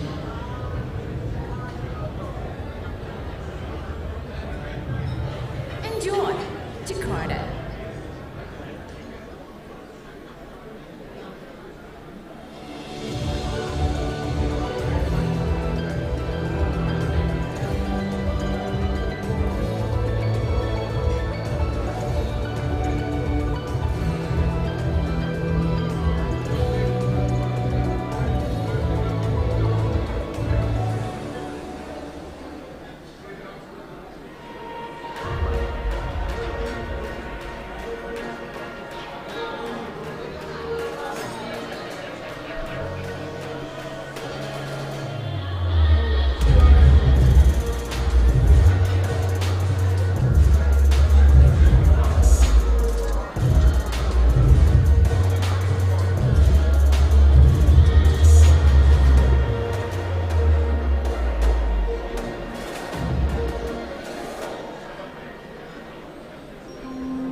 Ini Gorobaya that wants to encrypt and preserve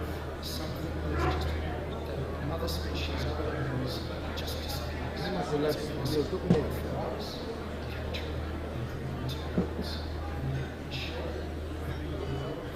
I think we've survived millions of years of evolution. We can touch these things. My earliest memories of storytelling come from the Second World War, and those stories were fresh. This was particularly resonant because war was horrible for Jews in this country. But what really impacted me was Sebelah kiri kenapa? Oh. We were once in history, and at a certain moment the publishers said, we now have to meeting for a moment because every day we go to the court and try to pick a team. This publishers interrupted the court because they had huge publishing agenda. All of a sudden we were standing on the street. Mana? Udah belum. Those people were doing this. Belum. Show Kurang. those guys, lawyers, judges, and publishing agenda. Fight against censorship. Solidarity among without any risk. Sini ya. Sebelah sini. Sebelah sini bukan? Kanan bawah sini bukan?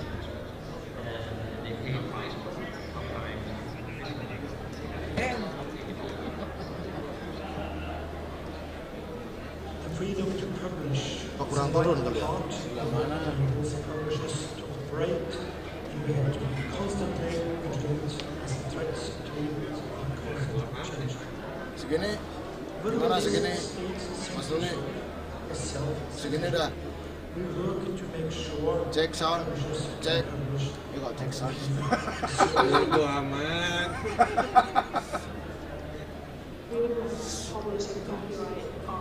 Gue suruh. Dom. Monitor, Dom. Cuk. Cuk. Sendalmu udah udah. Cek monitor, cek. Oh alah, jancuk. Malah nang kene. Lah piye ngeceke saka kene, Cuk?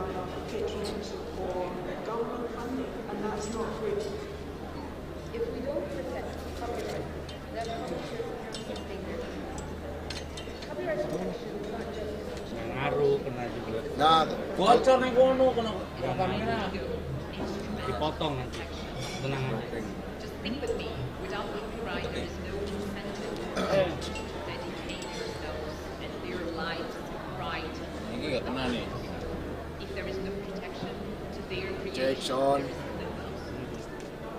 Oke. Sini, yang dulu sini. Ini beda.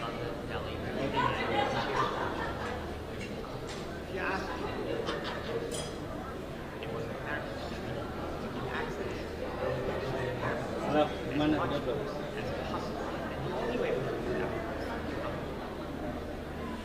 Mana tuh? Valencia lihat tadi. Coba lihat di grup.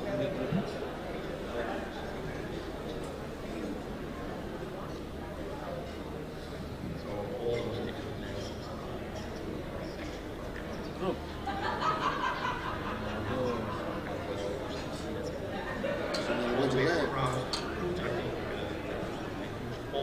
Oh sini.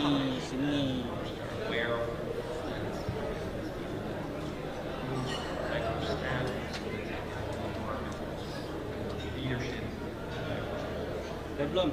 Africa has been a great example of how diversity and inclusion has been and is going to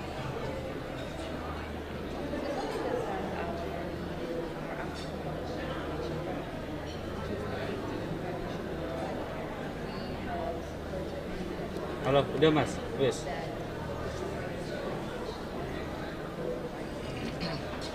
Last year, many publishers decided to make scientific publications available for free. Enggak, ini udah aman belum? Nih. And you have to remind that Udah aman ini ya? because through this, pojok atas kanan, yang deket kupingnya Sian, yang mikrofonnya.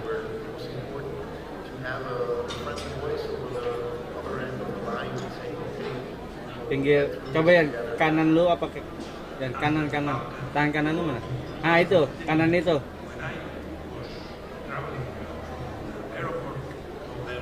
Ini. Udah, aman ya?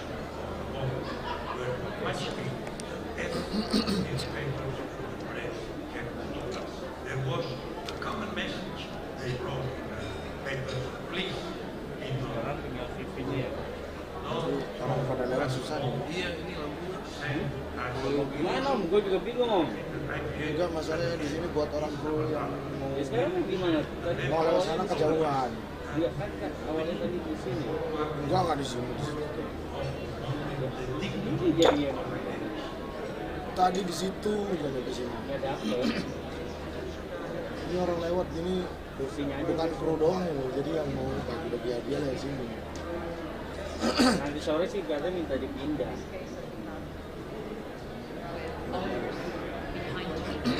Emang bakalan dipindah.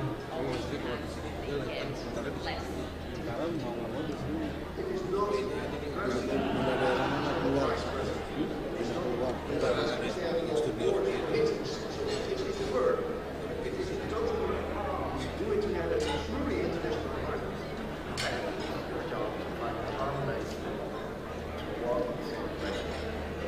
One of our key values is collaboration. Development of policy is global.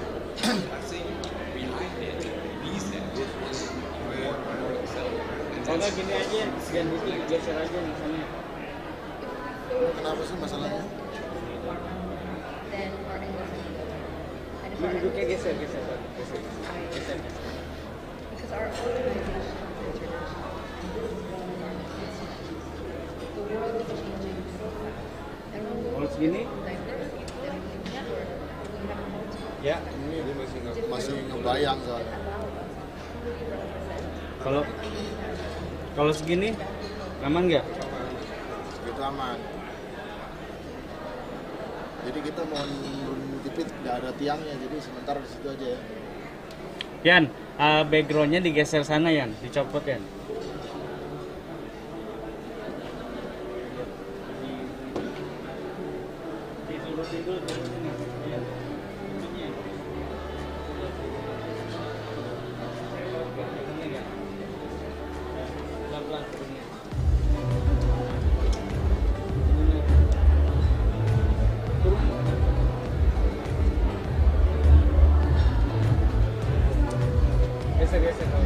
Di pojoknya terus ditopinnya. Welcome to Jakarta. It's a pleasure to finally meet you. Have you explored more Jakarta? Iya, di lebih. Are you sure you have seen everything? Let me tell you more about it.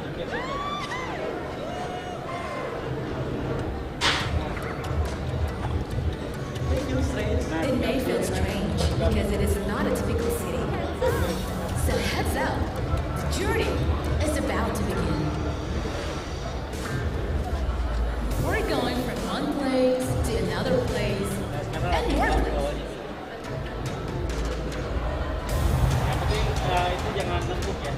To wander alone or go with a pack.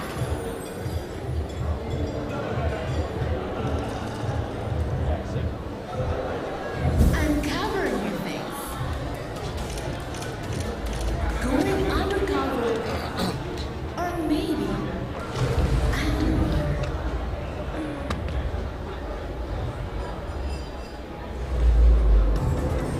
Push the tempo. Go wherever the wind takes you. Stop by the aisle across the city. Slowing down to restore the soul. Merging for a while into nature. Feel the excitement yet? Hold on. There's still a lot more to discover. Halo, Mas Li, ini kan saya setting ulang nih, coba aman nggak? Ini kan saya setting ulang. Udah ya? Udah ya? Sama aja. Pintunya kamu. Coba bentar. Take your time.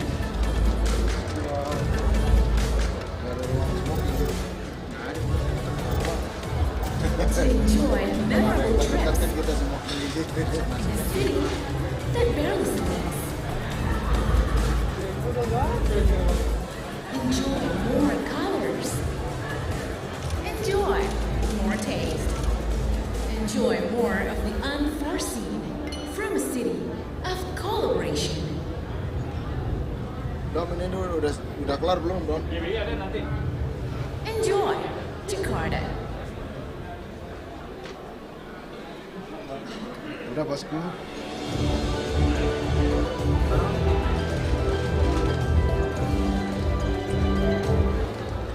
Good afternoon, ladies and gentlemen. For those of you who have finished enjoying your lunch, we kindly invite you to please go back in the ballroom because the 33rd International Publishers Congress will begin again. Once again, ladies and gents, hope you enjoyed your lunch. We would love to have you back here in the ballroom for the continuation of the 33rd International Publishers Congress event. We'll see you soon. Thank you.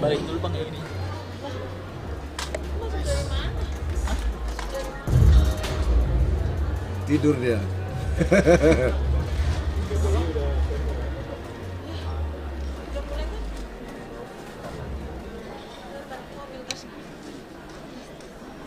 Coba saya mencari fokus dulu.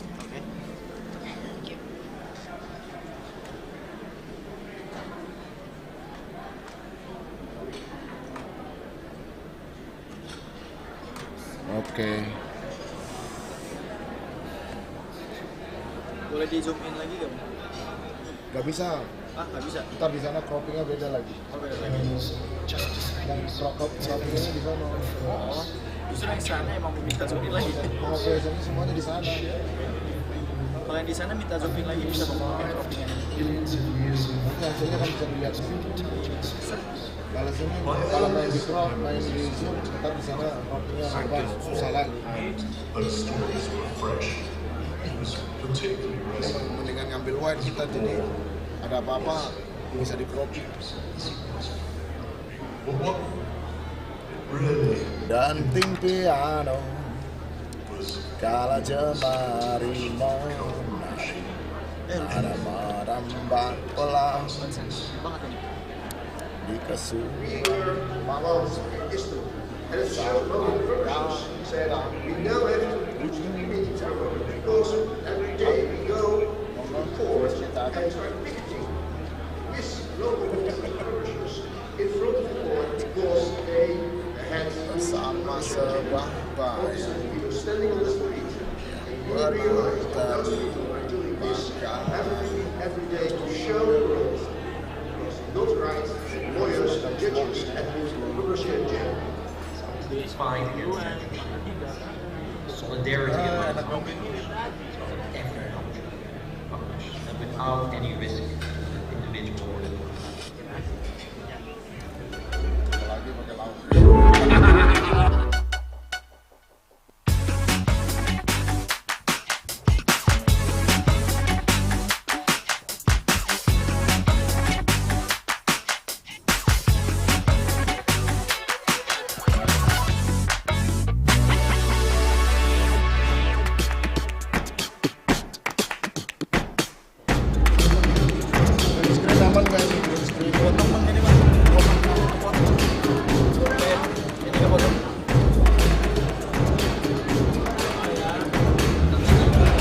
Good afternoon, ladies and gentlemen. We are back on stage.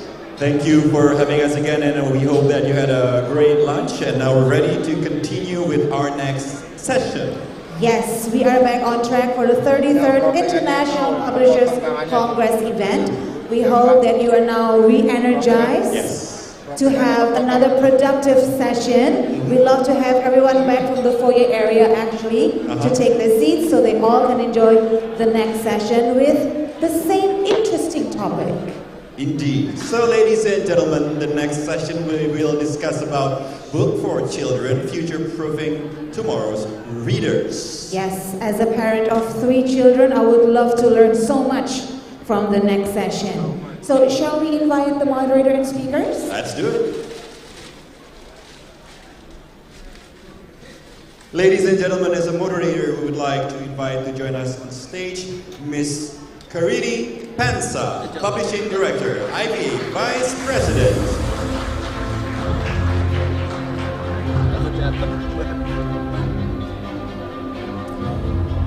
And we also like to invite our esteemed speakers, Ms. Ani Rosa Almario.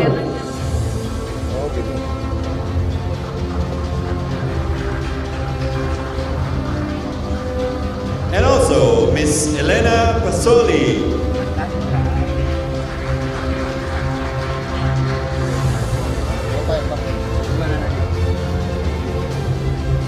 And Mr. Joachim Kaufmann.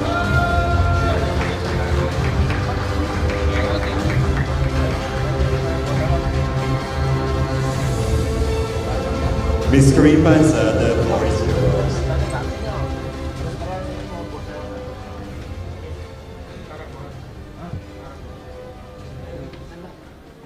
Udah lagi makannya dulu biar makan kepintar digeser lagi masih. Hello. Sorry. I was looking for a button and there was no button. Okay. I hope everyone is good, that you had a very good morning.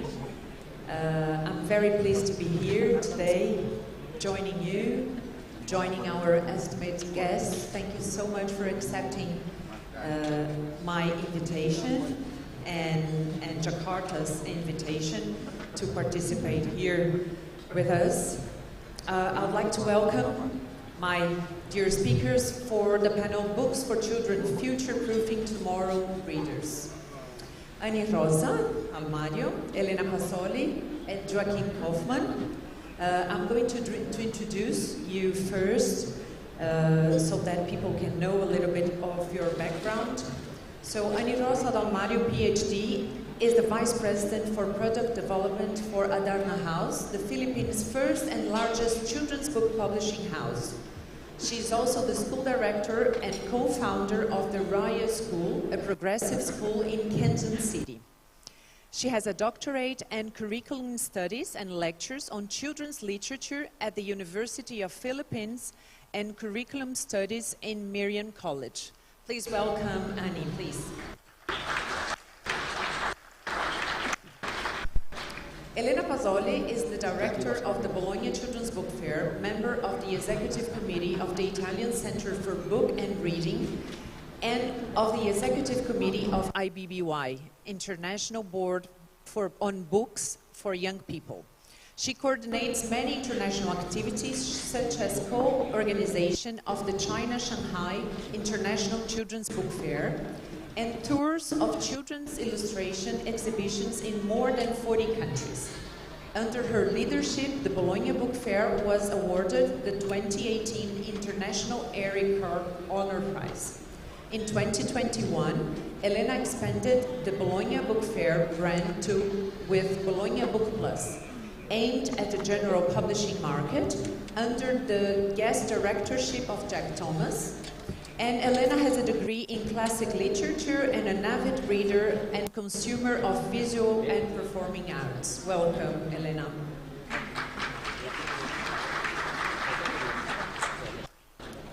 Joachim Kaufmann has been managing director of Carlsen Publishing since 2006 and executive director of Bonnier Books China since 2014. Carlsen Verlag was founded in 1953 as a German subsidiary for Forlaget Carlsen in Denmark. The publisher's program focuses on books for children, and Carlsen is one of the 10 biggest publishers of children's books. Welcome, Joachim.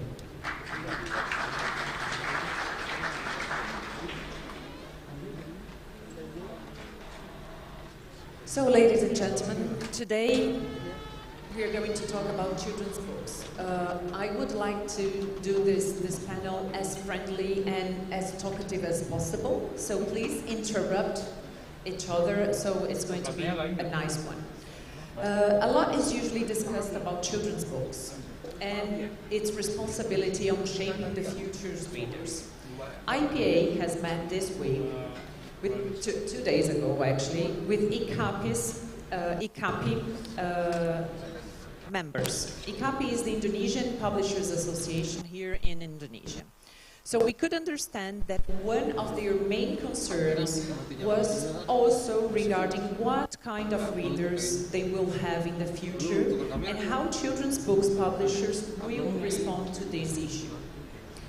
It brings to me the important point of this session, not only from the economic point of view, but in terms of content and a strategic role that children's books play in the market.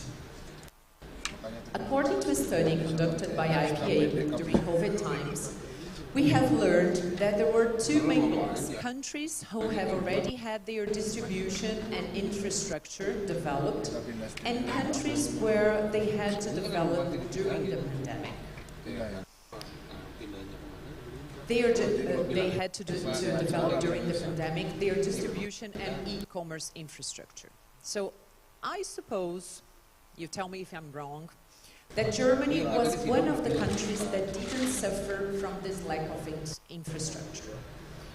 Joachim, would you like to share with us what were your main difficulties as a children's book publisher during COVID times? The main difficulties at the beginning was that all our bookstores were closed, and there we are all on the same page.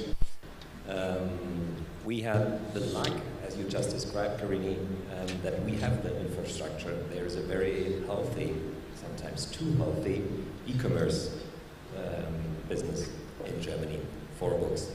But in the beginning, I thought, being responsible for a company with more than 200 people, oh, what happens to the company right now? Will that be a huge disaster? And surprisingly, after a few months, we saw there's even more demand for children's books. Much more demand, even. Not only because of closed schools and more time for the students, but because I think with all the devices, all the media around them, there was also a demand from parents, of course, but also from the children themselves to calm down with books. These books helped. So we have experienced in the German market a clear positive development of the children's book market. We as a company have nearly a growth of 50% of the market. Meanwhile, we are in the whole market the biggest single publishing house.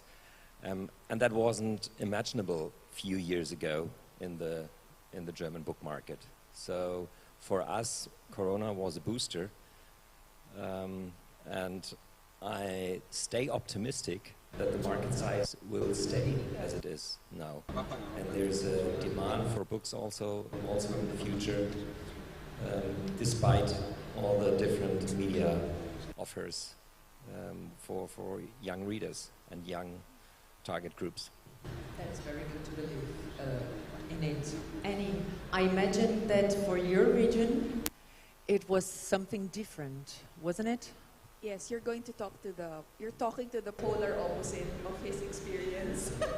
We had no e-commerce infrastructure to talk about, and well, I think Indonesia also has Shopee and Lazada, so those guys were around, but we really didn't think of them as ways of distributing books.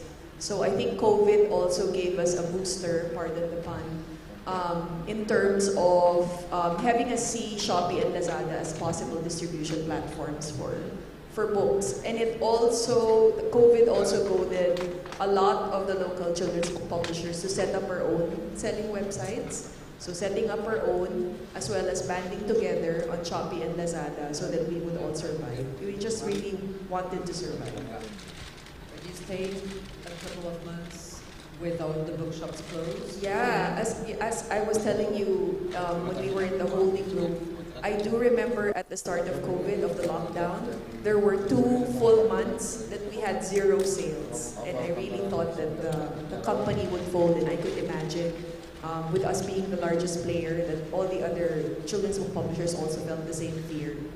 But luckily, we all survived with our own grit and resilience. Great. Elena, I can imagine that for Bologna Book Fair, it was very difficult because you were like the second fair that had to be cancelled just after COVID stroke. And it was during the worst time of it. How difficult it must have been for you. But tell me, what was the opportunity that has risen for the book fair itself just after it? Actually, yeah, we can hear you. You can hear me? Yeah. Actually, it was a huge opportunity. Of course, it was an opportunity to learn and expand our reach in a way. In the meantime, I have to say that for a book fair, for any fair, digital editions mean nothing in terms of money. So actually it was very important because we learned how to reach out to more people. You know, we are a B2B fair, so there's always that sense of not having the possibility to talk with everybody, to talk with the general public. But that's our DNA. It's a B2B trade show. It was great to be able to speak with all people interested in children's books, families, to create events available and enjoyable by everybody. Of course, in terms of money, it was a total disaster. But anyway, we wanted to accept the challenge and try to establish things that could work also when the world is back to normal. So we invested money to create a platform for the copyright exchange, and we have been increasing it. I don't know how we could make it in so few weeks, because actually when we cancelled, we had just 6 or 7 weeks to create this online edition.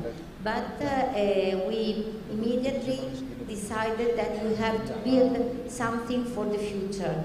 And so we did, and it is working. And also, last March, when we had finally the first in-person edition after 2 virtual fairs, it was great to merge, to do the hybrid show with most of the activities in person, because everybody needed that, but in the meantime, to keep safe that new part of initiatives available to anybody. And so for me, my colleague says that I'm always too optimistic, but that's the way I am. I see that sometimes I feel a bit ashamed to say, COVID was a great thing to us, because I cannot say that. But if I just focus on the activity, I can say that we now have an experience that is so important, so precious. It's really something new, a new era. Please. Yeah, I totally agree. And COVID has both sides, as most things in life. Terrible things happened, very sad things happened on a personal level, but also for our business, for the reading culture, and also for the way we work together, for the collaboration, for the speed you just described, for the energy we suddenly set free. It had some very positive effects. Also, we learned that working from home office is sometimes even better than working in the office. Really an energy injection. For example, the idea of expanding with this additional Bologna Plus came out from that period, that moment when I thought that okay, it's true, we have a long tradition. We're going to celebrate the 60th anniversary. We've been doing almost the same book fair for so long, so let's go ahead. Let's open up to new scenarios. It made you reinvent. yourselves. And I think, let me join the chorus of, there's a ray of sunshine from COVID here. I think the pandemic also makes you be more introspective as a company, as a publisher, and makes you really rediscover why you're into publishing, and see what you, and respond to what children really need at that point. Because we're here to provide them hope, we're here to help them with their education, and we're here to help them get through the pandemic. And I think that sense of purpose was strengthened because of the pandemic experience. Sure. And do you think that the habit of reading was increased during this period? Do you feel the consequences of better sales during this COVID time? Let's say the booster for the sales. I like this expression. Do you? Yeah, because you don't want to look at your husband anymore. So, seriously, you've never been with him for 24 hours straight. So, just kidding. My husband will see this. But yes, I think it boosted. We keep using that word. We love that word now. So it boosted the reading habit because reading now had more layers to it. It was for kids. It was for education, for entertainment. It was also an escape for some, a ray of hope, and made us less desperate and less miserable. And of course, I totally disagree because my wife is in the audience. I read much less with all the time at home. But at least my children, they read talking more. about children's books. My children are not married yet. They read more. Meanwhile, and I also see the classmates of them. So books is playing a bigger role. So you have the optimistic panel here today, if it comes at least to the effect of COVID. And there are new chances also to the media consumption. For example, Disney Plus was launched in Germany during COVID, and there are many brands, or Crunchyroll. For example, we are also a manga publisher for Japanese comics, and this market has tripled within 3 years. It's an unbelievable development in Germany, and now Webtoon is on the edge of the development in the European market. So the market is developing much faster now. You have to adapt much faster, but that's also always an opportunity. If you're flexible enough, if you're fast enough, if you hear to the consumer's voice. I would like to get back to your words, and your words was about the worst things. Because something bad, I think there was also something bad. Something that was already the real thing that's I speak for my country, but the COVID strongly highlighted this, and I'm talking about the differences between social classes, because all this explosion of online activities, reading marathons, all these activities that engage so much our children actually didn't touch at all a lot of children that couldn't even enjoy the school because they couldn't even attend the online classes because they have no connection, and this is in Italy.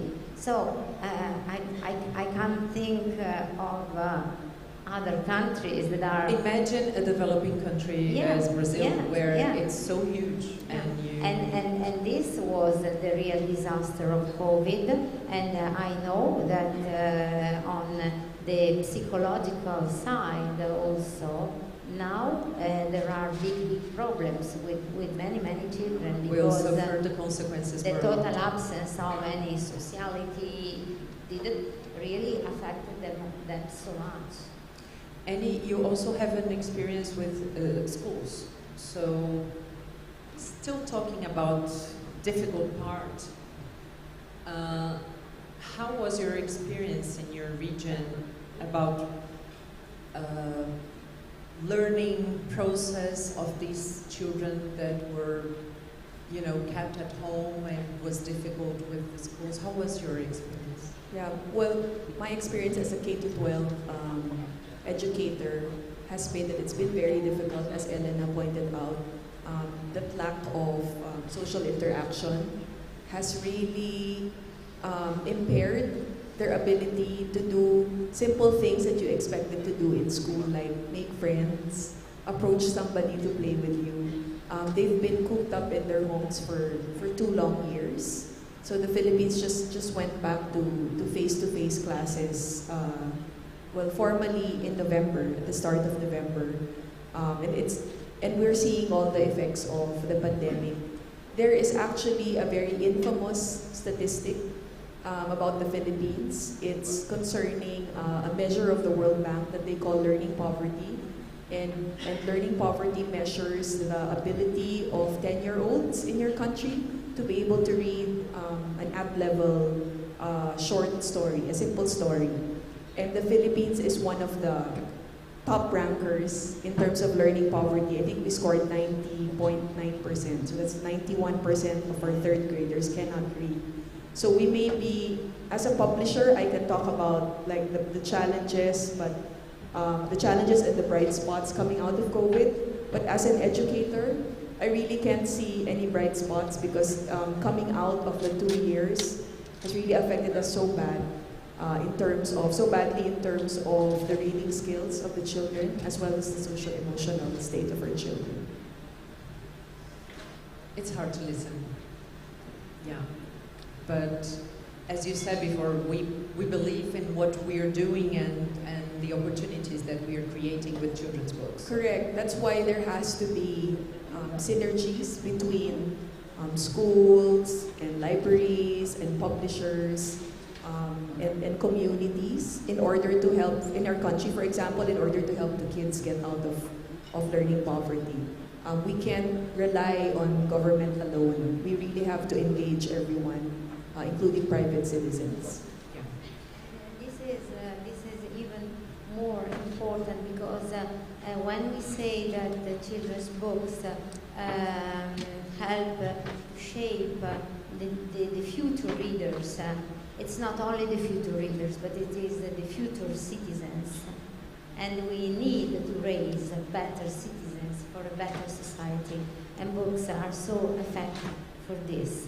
And publishers are doing a wonderful work because they are so committed in publishing books on diversity, on migrations, on climate exchange, on all these topics that somehow until 10 years ago were not so common in children's and books. No one was thinking about publishing these topics. Yeah, and now you know the children's books are so full of these strong commitments that I have to tell you that there is another very bad thing that is coming up. Another one from the COVID, but it is the censorship.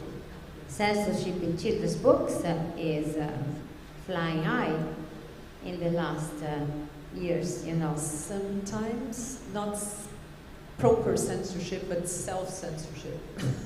Self, but also an example in Italy, a mayor of Venice, the marvelous city of Venice, some 4 years ago, banned, only for 1 week, because then they stopped him, Little Blue and Little Yellow by Leo Leoni. That's a classic, because in a way it talks about diversity and about merging. But anyway, that's another topic. Joaquin. Before we speak about censorship, I think this purpose, which you mentioned, this really gives us a lot of a lot of strength, also in talkings with politicians, for example. I think they understand how important reading is for the development not only of our children, but also of our future readers and of our society. I think we really make a difference for the future of the whole society, not only for the book industry. Of course, we are the base of the book industry. Without new readers, the book industry probably won't survive. But it's not only that. I think it's much, much more. And I experience a new openness about topics in talks, especially with politicians. And it doesn't make sense, especially in a period now where we have huge spendings for anti-corona programs, anti-inflation programs, anti-climate programs, to cut spendings on libraries, to cut spendings on books like in Brazil or so. I think it's very short-term oriented, and we have to convince them all together, I think, that there's a need for good children books and for supporting, especially poorer children, to have the access to good children books. I think that's what right. brings us together. Yeah, because investing in good children's literature is an investment in good global citizenship. So it has if you want citizens who will be equipped to face all of these challenges of the climate emergency, of disinformation, of populism, you really have to start with what they're reading. What they're reading has to develop that level of critical and political literacy that they will need for them to face these challenges. Because we talk about these problems like they're problems of the future, but there actually are problems now, and they're part of our children's reality. So we really have to deal with them now. Yeah, you are completely right, and I do agree. But talking about numbers, after this very difficult period, and according to Nielsen book data, the children's book market was not, or is not, rising in sales and growth volume everywhere. So we keep on telling, oh, children's books are going up, going up. But the truth is that there are countries where there was a decrease on the volume of sales, like in India and South Africa, where the decrease was 2.9 in India and 1.8 in South Africa compared to the total growth of the market. Children's books, they are really important to the industry, not only on the economic point of view, as we all agree, but in terms of content and the strategic role for children, as we were mentioning before. What can we do as publishers to make and to support the rest of the market to growth? What do you think? As publishers, of course, first we have to publish the right books that are bought by the children or by the parents of them. Then, of course, we have to support the infrastructure and all new developments. We have to embrace them instead of running away. Also digital developments, to combine books with new enhancements. I think there are so many opportunities and we have to embrace them. And yeah, I'm pretty optimistic that as long as we have freedom to publish, and that's not a problem in Germany, but in many other countries, that we have the freedom to publish and freedom to support the kids in getting interested for books, then I'm pretty optimistic that the book, even the printed book, will stay for many, many years, even for my grandchildren. And what do you think that the book fairs can also do, Elena? Do you think that Well, I think that first of all, a book fair as the Bologna Book Fair that's focused on business as to support as strongly as possible the relationships between publishers, to support the copyright exchange, to try to include publishers from many different countries, to meet with the Western publishers, with the publishers of the country with a long tradition in children's publishing. I think that this is our task. And then again, we feel that we have to be more inclusive as possible, at least outside the fair, in the city, for example, and online, to reach out to all the general public also. But I'm not a publisher, but I would like to tell you about a great initiative that the Italian Publishers Association has been doing in the last year. The name of the campaign is Io leggo perché, that means I read because, and it's a strong campaign to support libraries, school libraries. In Italy, that's a problem because our schools, most of the schools have no school libraries, or so small old books, books that have been donated because people didn't want to keep them because they were too old. And so this campaign is moving 100,000 books because people are invited to buy a book for a school that they decide which one at the bookshop, and the same amount of books is donated by the publishers. So it has been getting huge, really, and this is a strong help, a strong support. Yeah, sure. May I? This is only one example for a reading initiative, and there are so many very helpful reading initiatives from publishing houses. For example, we make a reading day in November, and we give away for free 5,000 copies of books as Carlsen, with a lot of support of the Stiftung Lesen. And they are, for example, the government pays for 3 books in a row in a year for each child in Germany.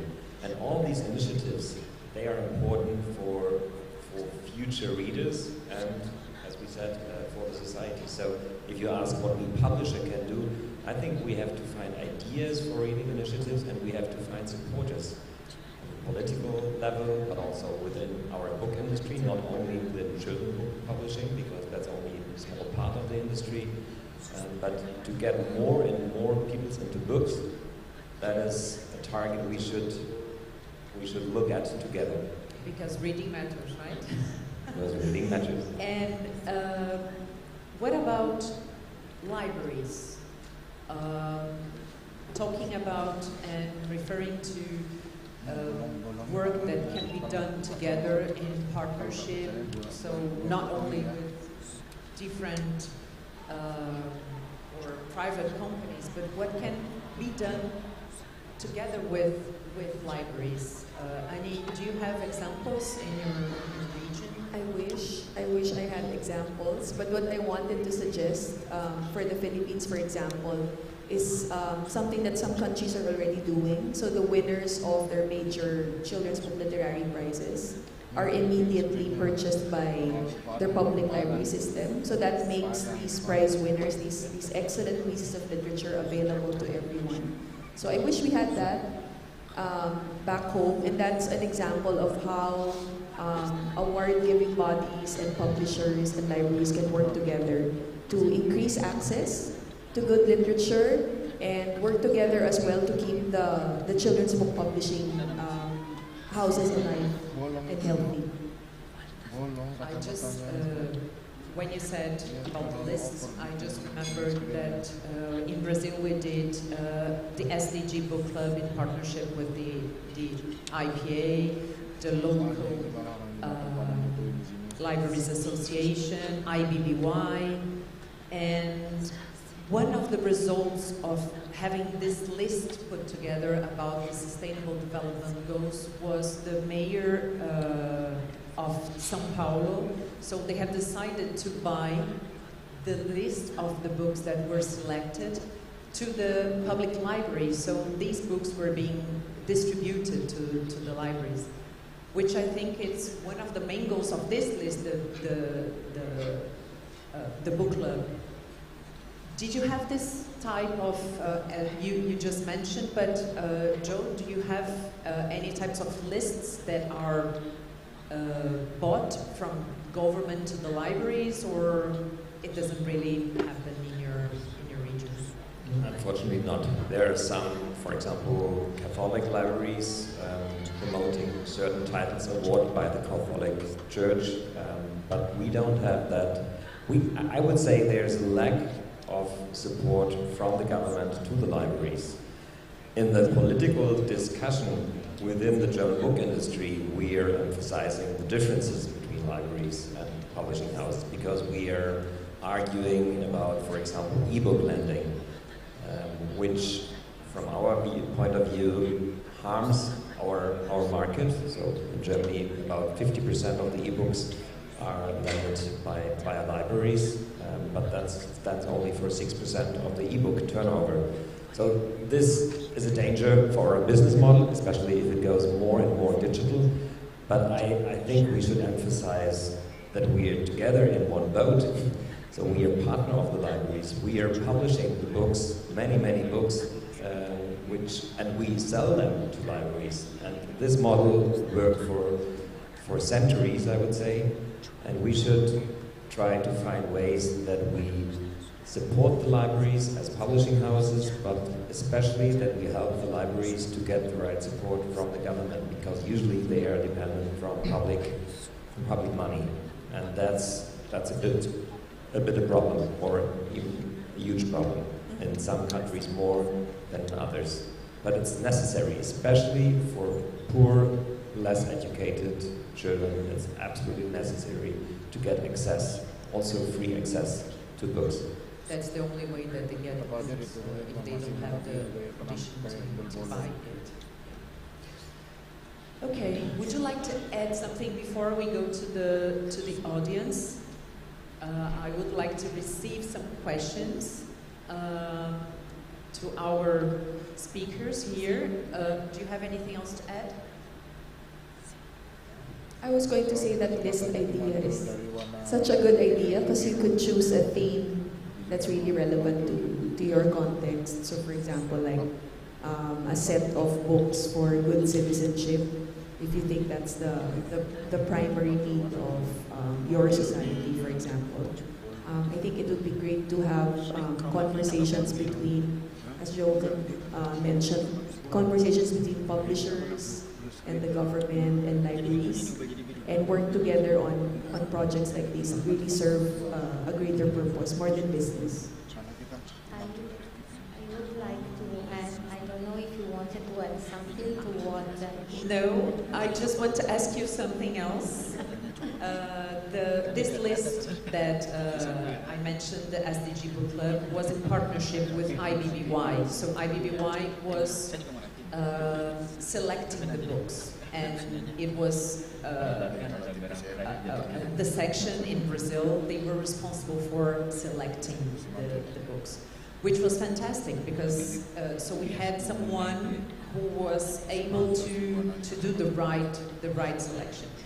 I know that, Elena, you are part of the executive committee of IBBY. Would you like to share something on this? Yes, I'm very happy. Thank you for this space you are giving me, because IBBY, you can find in your bags, this brochure is really connected to all the topics we talked about today, because actually the mission is bringing books and children together. And this EB, this ONG, that is one of the widest ONG in the world, because it spans over 80 countries. It's been created in the 50s after the World War II, and has actually actually two main aims. One is to enhance and to support good books for children. So highlighting quality in literature and in illustration, and the famous Hans Christian Andersen Award is actually run by EB. And in the meantime, the second cornerstone of its activity is to reach out to children in all difficult situations. So there are many initiatives. The most important one is the Children Crisis Fund, and we've been able really to support children in war places, everywhere. There's hundreds of volunteers that work hard in any single country. And publishers, of course, are close. Some publishers are very close to EB. There are some of them that in the sections of their own country are active. Some are also in the executive committee. But many of them didn't even know about EB. And I have to thank IPA very much for including us in the SDG, because the result of these our talks about SDG when it got started was to sign a memorandum of agreement, and this is very important because for us it's very important to feel publishers close to us. We have no money. There's a very small staff in Basel, 2 people only to deal with 80 sections and to organize all the activities that we are doing all over the world. We ask for support. We have just created a new figure, the friend of EB. We ask publishers to contribute with a donation, and we promote the publishers on our websites and all over the world when we participate in events. All information are in these brochures, and there's a nice piece of paper inside that explains about the possibilities of supporting us.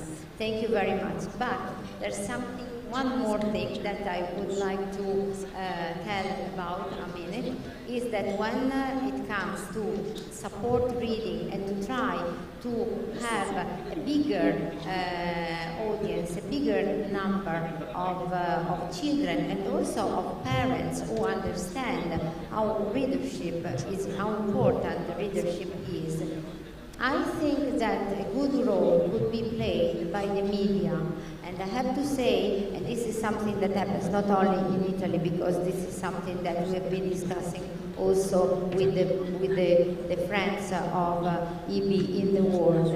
Media don't pay enough attention. Children's literature, children's books are still a Cinderella in the articles, on the newspapers, on the magazines. There's always the section, children, but it's not something to be discussed as we discuss about the general literature. We organize in Italy the children's section of the Premio Strega. Premio Strega is a 70-year-old, it's the most established literature prize in Italy. And when there's the nominations and when there's the winners, you have 10 pages on the newspapers. When we award the winner of the Premio Strega Children, you have half a column.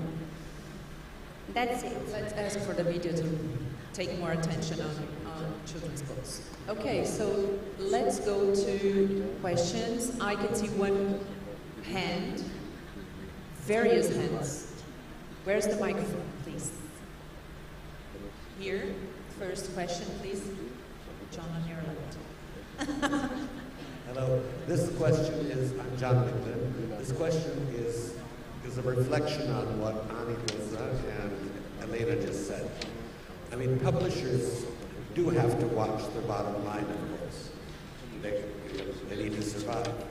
But with the rise of intolerance. Repeat, please, John. Okay. You're being censored. Publishers have to watch the bottom line, of course. But with the rise of intolerance around the world, populism, all these other bad things, do publishers, especially children's publishers, have a moral responsibility to publish titles that might, help to, resolve this situation? And my answer is a resounding, of course. Yes, it is actually up to us to come out with literature that addresses these issues so that they don't have to be around forever. Like, I feel like, for example, in the Philippines, now that we have a president who's actually the son of a former dictator, that we even allowed that in our generation means that we somehow failed our children. Maybe our education system. Definitely children's literature. We didn't discuss it as much in literature. That's why these things happen to us. So if we want to protect our democracy, if we want to make sure that our children will be able to choose their own leaders wisely, wiser than we did, we have to come out with children's books that address those issues straight on. Yeah, I just would like to add, John, if there were more people who read our books, I'm pretty sure that there would be less populism in the world. I think it's not a problem of the books, it's more a problem of no books read by them. Or no reading. Critical thinking, only reading can give you critical thinking. And I think that if we really want that our children have all the same possibilities, I think that we have to give them books, absolutely, good books. Thank you, John, for your question. Yeah, okay, please. Hello, my name is Meta. I'm from Mentari Groups, and I would like to ask you about the digital development that you did mention. So, as you mentioned before, to maintain young readers, you have to perhaps support the infrastructure and as well as the digital development. So maybe I would like to ask is it possible to, because you mentioned also about the marketing strategy using the digital development, but is it possible as a form of the book itself, is it possible for young learners or children to use e-book for children? So maybe that's my question. Thank you. Yes, Joe. I try to answer, and going back to history or going back 10 years ago, I assumed that the e-book would change our industry, also our children's book industry, quite dramatically. Unfortunately, I don't know, I was wrong. So we are a big publisher in Germany, and we have a share of 6% digital revenues, even if we try a lot and make a lot. I think the big chance of the digitization is how to market the printed books. Of course, we never neglect e-books, and we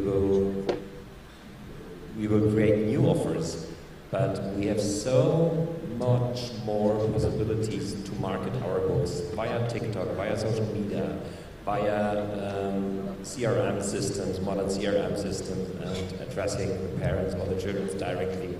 So this has changed our business a lot. And so I'd like to invite all children's book publishers to embrace these opportunities instead of being afraid of the digital development. Thank you, Joe. We have other questions here.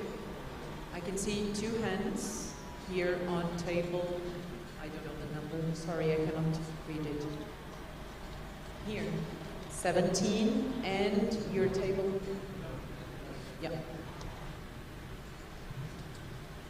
Where's the microphone? Sorry. There is one microphone here, so, and the next one would be here. Ed, please. I'll ask it. Sorry, I didn't see that you had your.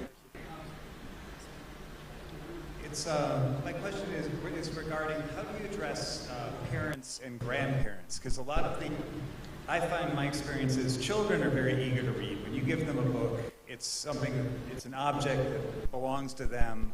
They're delighted to have it. And I often find as a journalist, the problem isn't with the children, the problem is the poverty is with the parent. And how do you address that issue to begin with getting to kids' books? And is there an opportunity even to go to the grandparents? Because those are the ones who happen to have the time and the opportunity and the will to want to cater to their own grandchildren. Is there something there that might be a message as a member of the media that I can put out to try to advance your cause, like you requested? Thank you. Would you like to? Yeah. Annie? I can try. So of course you're totally right. For us, we always have the problems as a children's book publisher that we have different target groups. We have the target group of the buyers of our books and of the readers of our books usually. And marketing-wise, we address both. So we've built up, for example, a platform just for parents and for grandparents as well. We don't make a difference here, but for buyers, for children's books, and we've collected within 2 years more than 200,000 addresses, and they deliver their data with birthday of their kids, and we try to make a customized experience to recommend the best book and to be with the development of their children and stand on their side on that development. But you're totally right, that's always kind of a problem we are having, that these two target groups have different interests sometimes. I know you would like to add something. Yeah, so Ed, are you writing an article directed to parents and grandparents right now? Great. So please tell them not to censor the books that their children are reading, to have them read everything and anything, but be prepared to talk to them about what they've just read, to always be available to converse with them about what they've read, to help them process it. And also, when I say that media, and I don't mean professional media, I mean media for the general public, don't pay the necessary attention to children's books. I'm exactly thinking of parents, because the first person who have to understand the importance are parents. I'm still surprised when some friends of mine that are lawyers, that are doctors, they ask me if I have any spare books for their grandchildren. For me, it's terrible. That's something that you have to choose. That's something that you have to understand the importance. In Brazil, we have a research called Reading Habits, and it is said that moms and teachers are the first one and the most responsible people to address the reading habit. So if we think about that, of course parents and grandmas and grandpas will come just after. So we need to talk to them. We need to tell them how important it is.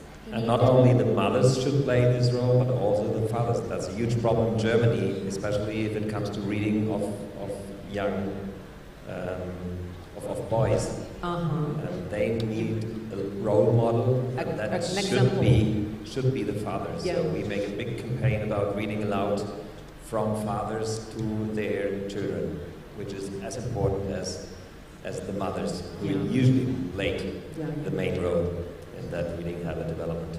Good. Please. Can you hear her voice? Yeah. Thank you, the panel. It's been a fantastic discussion. I'm Vicky McDonald, the President-elect of IFLA, the International Federation of Library Associations, and listening to the conversation, there's so much that the IPA and IFLA has in common, and I think literacy is one of those shared values. You mentioned around the question around publishers and libraries working together to achieve literacy. I just wonder whether there's more that we can do through proactive work, working together to support the encouragement of new writers, new publishing, those sorts of things. And if the panel have ideas on where we can take that collaboration even further than what was talked about earlier. Thank you. Yeah, IFLA should work with IPA. Yeah. And mobilize everyone. Yeah, I think that working the partnership between publishers and libraries shouldn't just be selling and buying books, but giving the opportunities for authors to be present, for kids to play and to interact as well during creation of new books and so on. But you're doing this question because you have a very good experience yourself in your library. Would you like to tell us a little bit of it? Oh, we cannot listen to her again. One of the projects that I'm involved in is our library is actively encouraging the development of First Nations writers, recognising that they need to have a voice and create their own literature. But we also recognise that there's a shortage of editors, First Nations editors. So we actually have a program where we provide fellowships and work through with the editors to develop those skills. And then we have a partnership with a publisher who then works on the manuscript to publish it. So consequently, for that program over 10 years, we now have award-winning First Nations authors winning national prizes in literature. So I think it has to be strong partnerships over a period of time sometimes to have these outcomes. Fantastic. But if I can just comment too on the question that was asked before, I very much agree that parents are the first educators and they're a really important target group to be focused on. Many of them don't have the skills to actually encourage their children to read, talk, play and sing, so it's an important target group to be working on. Thank you. Yeah, that has been discussed. Thank you. I see a hand, Uchenna. Yeah. Thank you, Vicky. Thank you.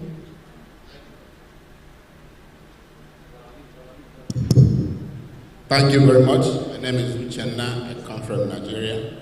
I'm actually the president of the Nigerian Publishers Association. We have a challenge. Nigeria is involved in internal crisis. And estimates would indicate that over 2 million children live in internal displaced camps. They don't live in their homes. That estimate might be a little too small because we don't have accurate data. So if you do the proper thing, you may have over 5 million children who live in camps. During the regime of my predecessor, Badega, we had gotten about books worth over 25 million naira. I couldn't cover it in dollars. We gave to the North Central. But Nigeria has 6 regions. And the rest 5 are still involved in one form of crisis. I'm asking the panelists or any other person right in this hall, we're looking for creative ways and advice how to ensure that these children who are displaced may have access to books. It doesn't matter in which format, because where they are, some kind of war is raging on. They live in fear, and even publishers will dare not even get closer. So this is a challenge not only for the publishers, but for the children who are the future leaders of tomorrow. We're looking for creative options to help deal with this situation. Thank you very much. Thank you.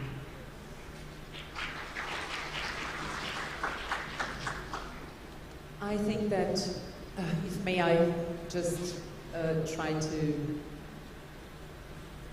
libraries I think that are the first step that should be taken into consideration when you have populations that are less privileged than others. So we should give politicians and governments information and data about how important our industry is and how important publishers are to the growth and development of a society. So we do really have to tackle these issues and subjects to have more opportunities for developing countries. I don't know if you have other comments on this, but I think that we finished this panel with a very, very important message about children's books, growing society, and developing people to a better future in our world. Thank you. Thank you so much.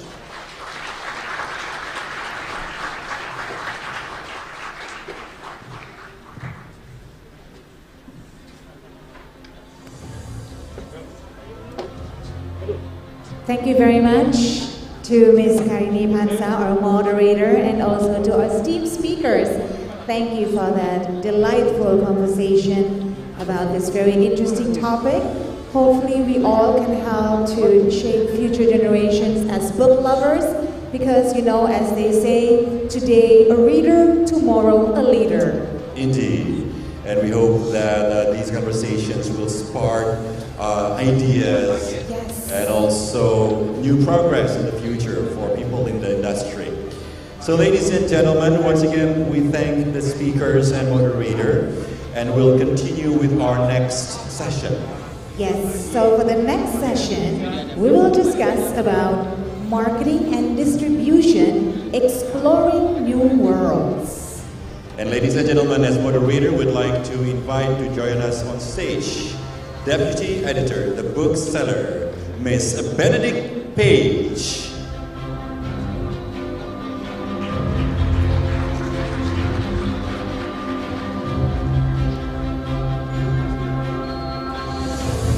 And we also like to invite our speakers, Mr. Adi Ekatama,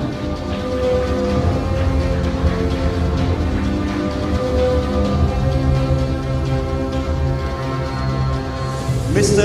Randy Anthony,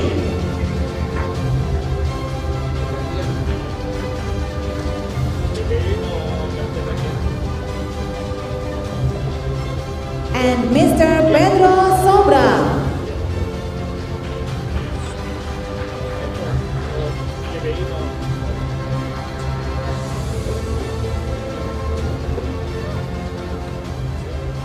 Miss Benedict Page, the floor is yours, ma'am.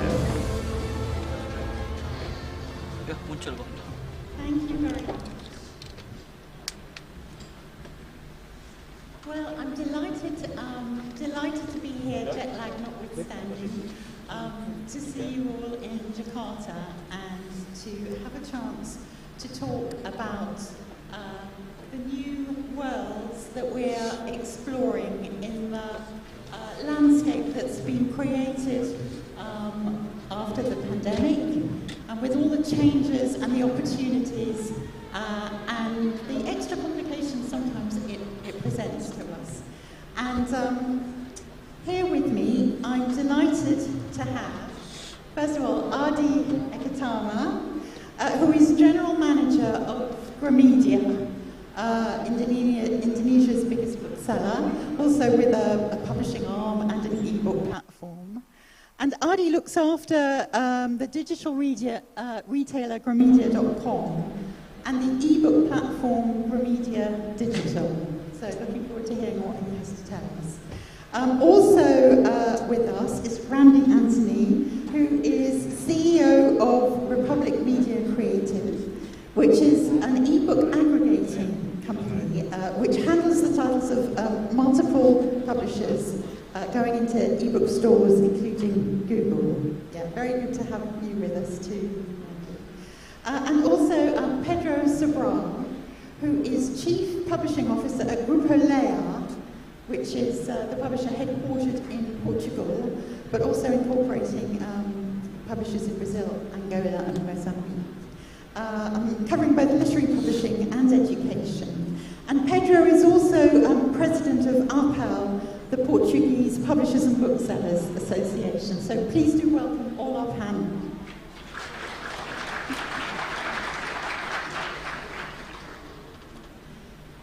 So, I wanted to start with asking you all whereabouts you all are in the landscape following the pandemic. Basically, what opportunities the last couple of years have brought to you and how they have changed the businesses that you do, and perhaps also the marketplaces that you're working for. So, Adi, could I start with you? So, Gramedia, we are, I think, one of the oldest book retailers in Indonesia, as well as book publishers in Indonesia. So, I think before the pandemic, we were, I think, too comfortable with our conventional business or brick and mortars and the way we run things in our publishing company. But then pandemic happened, it changed a lot. I think after the pandemic happened, we started to accelerate our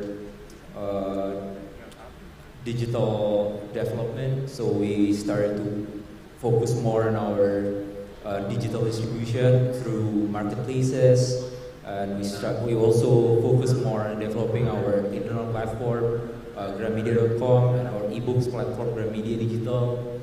And in the content side as well, we started to develop our content, our books into other forms. Yeah, basically, pandemic changed everything that we initially did in Gramedia. So it's really had a root and branch change in your approach. Yes. And you mentioned to me before that it was changing how you relate your digital platform and your stores. Could you say a little bit about what you've so been doing we have around 120 stores, bookstores, all over Indonesia. Before the pandemic, these bookstores, they're not connected with any online sales. So, but then pandemic happened, these stores, they cannot, they're not able to open their regular hours because the government restrict their working hours. So we started to help them selling their products through online platforms. So we connect them with marketplaces, and we also integrate these stores with Gramedia.com. So now, if our users buy books from Gramedia.com or from marketplaces in Indonesia, these books can be delivered from the stores that are closest to these users. So we accelerate that development after the pandemic started. Yeah. And how has that gone down with customers?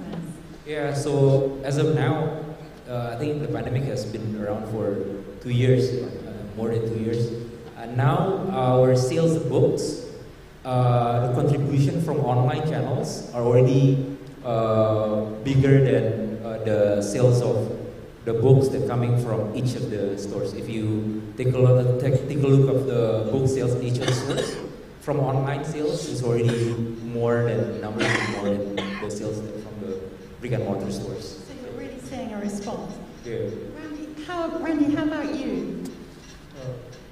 Okay, so because my company started in 2014, and we focus on 2 things. The first one is online stores, and the second one is the aggregator for ebooks. I think before pandemics, we don't have much competition in terms of online bookstores. For example, like Gramedia didn't really focus on the online bookstores. So back then, there's only like 5 to 10 players max for a big company. But after 2020, everything's changed because now every publishers has their own online bookstores. Even there is some publisher who owns more than one bookstores, online bookstores and everything. So suddenly the marketplaces in Indonesia that used to have only like 3 to 4 online bookstores now have more than like 50 or something, right? So the competition's really changed, the map's really changed, and people now have more options of where to buy these books from. And for the digital books in Indonesia, they're never really like skyrocketed in a much. So before the pandemics, the sales of ebooks is only like 1% or less if we compare it to the print books. But during the first 6 months of pandemics, it really grows. Okay, but after that, because now everyone has an access to the online bookstores, because now everybody is opening bookstores, the sales is decreasing again. That's interesting. Yeah. But now, because of the traditional marketplace, in Indonesia we have the 2 biggest one is Shopee and Tokopedia, and almost every publisher in Indonesia now owns a channel over there, right? So we have to think a way on how we improve the market. Yes, right? How do you compete now So that so many now other players? we are actually in cooperation with TikTok, right? And we are trying to learn how we can actually sell our books derived from the content. Okay, so because TikTok is very different from your traditional marketplace, because in other marketplaces, when you see the catalogs, you see lots of books and everything, right? But in TikTok, you cannot see those catalogs, right? In TikTok, all you see is a content. And how you can actually tell people that this content is actually related to a books, and you can actually get the complete version of the books. So I think that's what we are exploring right now, and that's what we are trying, I think. Yes, so you're really having to shift and adapt because it's growing so quickly. Do you think that the market is going to settle down anytime soon, or is everyone experimenting? Sometimes it's a stage where publishers try new things, but then they decide to leave it to the biggest marketplaces. How do you think? I think it's based on the target market itself. I think for the older age, you can still use like marketplaces and everything, but for the younger age, I think the platforms such as TikTok is more engaging to them. Well, let's go on and talk in a little while about the various initiatives that you're doing, because I know TikTok is big for all of our markets. Right. But first of all, let me just go to Pedro. Pedro, you're in a very different part of the world, and your market is a very different one. Can you tell us how it's changed as well, and what new horizons have opened up for you in the last couple of years? Yes, well, I could divide in 3 main areas. So sales-wise, e-commerce gained a huge traction. Just to give you an idea, in the 2 confinement years, so 2020 and 2021, we passed from 11 to 12% of e-commerce weight in sales to 25%. And the effect still endures. Of course, brick and mortar were closed for long periods, and e-commerce gained this kind of traction. The second area that I can point is promotion-wise, where social media gained a lot of visibility, and also streaming platforms. For example, my group had a huge, surprising bestseller during confinement due to a TV show where the book series were published by us 3 years before. So the promotion effect was also extremely high from social media, mainly TikTok, but also Instagram in Portugal, and streaming platforms. I heard somebody today saying that Disney Plus opened during confinement in Portugal. It was almost the same thing, and immediately, and and we are Disney licensees, immediately we had huge boost of sales in classic movies, for example.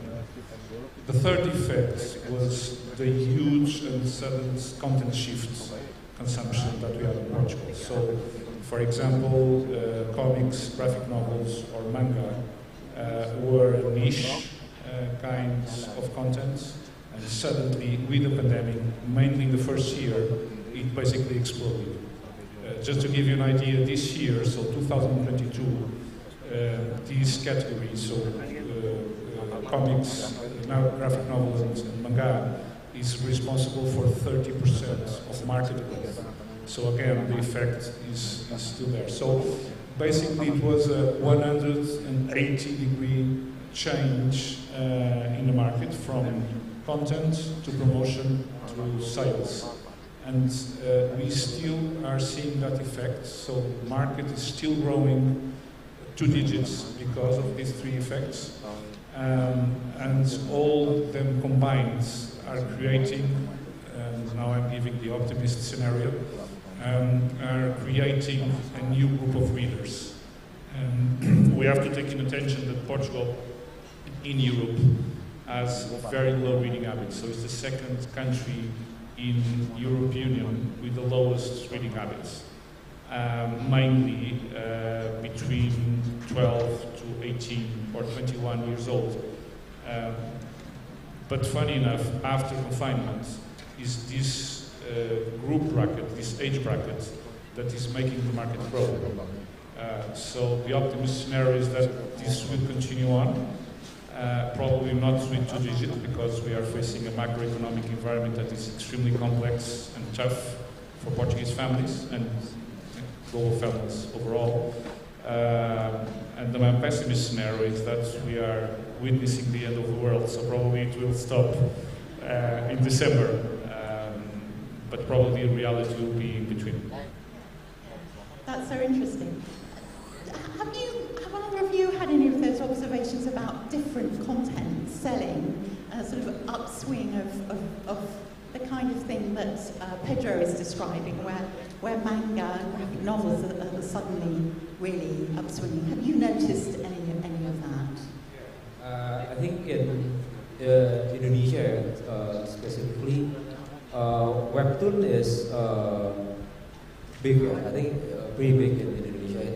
It shows that there are content from webtoon that are made into like series that are shown in Indonesian OTT platforms. So I think there's followers of that, and I think it just started to grow really after the pandemic. Yes. Yeah. And we as a publishers, I think we also look for content in those manga online platforms. So we publish comics that was initially published in webtoons. Okay. Randy, did you see different patterns of buying? What I see is because pre-pandemic, online transaction is not really a thing in Indonesia.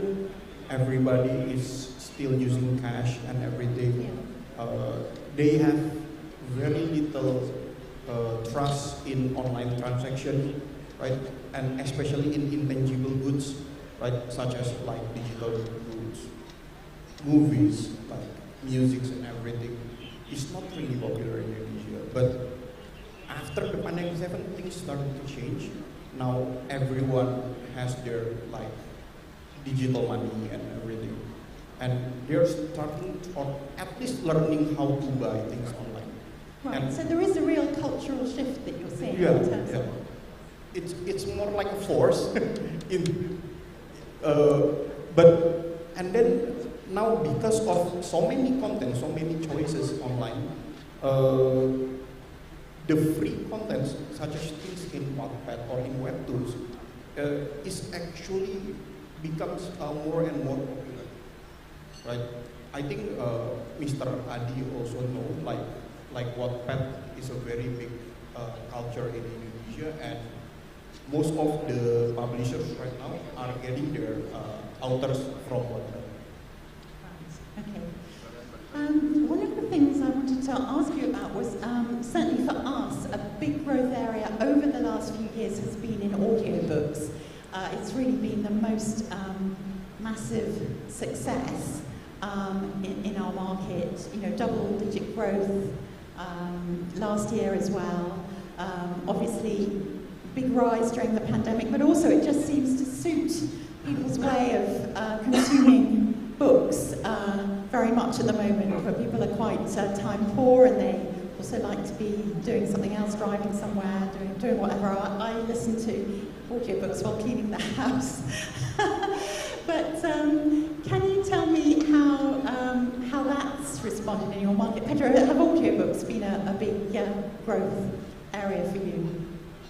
Well, in Portugal, it's starting. Only starting? Yeah, so it was a non-market during the confinement, so there were no platforms or even audio files available. Leia, my company, launched a streaming service on April last year, and it's very interesting it's a platform for ebooks and audiobooks, so you can subscribe for reading or listening or both. And it's very interesting to see how the consumers behave in that platform. First of all, the majority of the subscribers we have are heavy readers, so they are doing a rational choice. Instead of spending this amount of money with books, I have this monthly subscription and I can read whatever I want. But then they experiment a lot, the one that have the combo subscription, the audiobooks. And it's very interesting. First of all, their reading habits are different from their listening habits, so they don't have a pattern of what they are consuming. They are experimenting a lot more with the audio, listening to authors that normally they would not read. And also what we see in terms of age is that it's younger people again that are listening more than reading. So the numbers we have for the Portuguese market in terms of subscribers are extremely high. We've made the break-even 6 months before it was projected, so it was the first time that our Excel sheets gave better results than normally it does. But what we think is happening is that people are seeing audio as a doorway. So we are not captivating every readers. We are not bringing, like I think it's in the Nordic countries where people read a lot, so they listen also a lot, because audiobook, as you said, is a problem solver. What we are seeing there is that normally people that do not read or read 1 or 2 books a year are willing to experiment with listening and then start reading. There's one thing that is interesting also in our market is that Europe-wise, we are the second country with most podcast audience. So people listen a lot of podcasts in Portugal. So there's the audio habit of listening to content. So podcasts are the gateway to audio, which is the gateway to... At least there we think it is, yeah. Yes, that's really interesting. And so do you see, you project a lot of development for it's your own platform, you say? Yeah, it's a partnership. It's a partnership with Kobo. We've decided to launch a very original streaming platform, was to bring what, in this case, Kobo has the best to offer. So technology, very good engine motor, very good algorithms, with the experience we have in the Portuguese market. So we are driving the marketing, investments, the kind of content we have there, and Kobo is giving us the technology. So it's a publisher platform partnership that also delivers a better revenue share for publishers and authors. It allows us to have much more content and to be much more faster in the country. To answer your question, if you look at other figures in audiobooks, is that we have the Nordic countries like benchmark, but I think it's a mistake. The numbers we see in the Nordic countries are specifically for that kind of markets and regions. But if you look at Germany or UK or even in Spain, probably is where you find the sweet spot for the rest of European countries. So as we are starting, of course, we are still having a growth avenue that is very interesting to be on. Right, thank you. And I mean, podcasts are also huge in Indonesia, aren't they? So where are you both with audio? I do that. So yeah, I personally big fan of audiobook. My wife listens to audiobook often. Yeah. But honestly, business-wise, maybe Sandy has a different experience. Business-wise, we haven't really gone deep into audiobook business. We were actually expecting like a global audiobook player to come to Indonesia and we could learn from them, but yeah, sadly there's not. I think there's one that was seriously entered Indonesia, but then we haven't really heard how the traction has been. You have Storytel. Yeah, we have Storytel, but I don't know, there's like I think changes in Storytel themselves. So we haven't really got the data and learning experience from them. But even though we haven't really gone deeper into the audiobook business, we have prepared ourselves. So we had like a recording studio. We've started to produce audiobook content based on our books. We are not making only the full version of audiobook, we also make the summarized version of the audiobook. So, and we're also developing our platform to be ready to sell audiobook content. So I think next year we're gonna try to start offering audiobook to our users.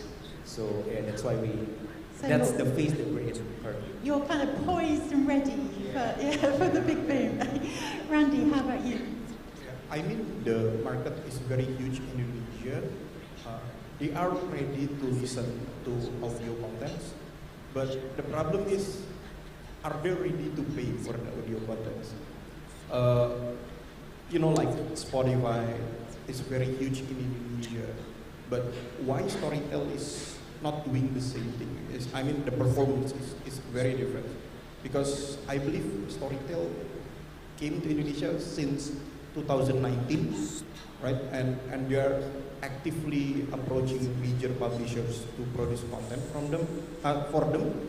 And then I think like Gramedia also works with Storytel, I think, right? And they are also using like huge names in literature, like very famous authors and everything. But in terms of business, it's still very small. Right. But I think the opportunity is there because I think audio podcasts in Indonesia, I think it's pretty big. There are a lot of big Indonesian content creator that started out as a podcaster. So actually, I think the opportunity. So all the conditions are right, aren't they? It's just. So the habits and the culture is there, but I mean, maybe we haven't find the right platforms. Maybe we haven't created the right contents and everything. But the audio business is already settled, but the audio business is not yet. Right. Okay. Well, now I think it's time to talk TikTok. TikTok, what a phenomenon! An amazing phenomenon. In the UK, I think Nielsen says that it believes over 7 million. Book sales, 7.1 million book sales have been in the UK, have been generated by the effects of BookTok. So £50 million of revenue. Nielsen accounts that TikTok has generated that by the incredible enthusiasm that it produces for books. And that very authentic feeling of book lovers going online and bringing people to something they feel really passionate about.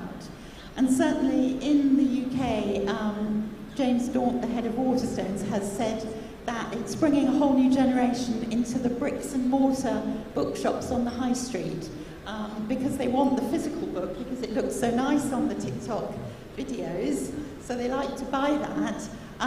So it's bringing people into physical bookshops who haven't been coming there for years. So pretty exciting development for us all. So let's talk about how you've all approached it. Pedro, I'll go to you first. I know you've all been busy in this arena, but Pedro, to you first. You've talked about Waterstones, Barnes & Noble in the United States have a whole new life because of TikTok. So that's the effect of this BookTokers phenomenon. What I see is that it's a cycle that repeats itself, at least, and I think it's I don't know if Indonesia is the same, but this started to happen before on Facebook. Then it went over to Instagram, and now is on TikTok. And what we see is that, at least in Portugal, we have almost a perfectly division between ages. So 45 plus are on Facebook, 30 plus to 45 are on Instagram, and then below that they are on TikTok. So what's the difference? Why TikTok is generating much more sales? Well, first of all, because we had the pandemic, and that made the kids going much more on social media, talking about what they love. Second, the writers and the publishers adapt their content. So if you have BookTokers, you have TikTok fiction that is ready to consume, from covers that are made exactly to be good on the videos, from sprayed edges that you start to, so the objects start to be reworked again. But I think most of all, because this new generation see everything as an experience. If you pay attention to the videos, they do not talk about the book. They do not talk about the narrative or characters. They talk about how they feel happy or sad with the book. They even cry, and probably you see the video and you don't understand what the book is about. But you see that somebody had a very good experience with it, a very personal experience. And that is what made TikTok generate numbers that before with Instagram and Facebook were interesting, but not a game changer like TikTok is.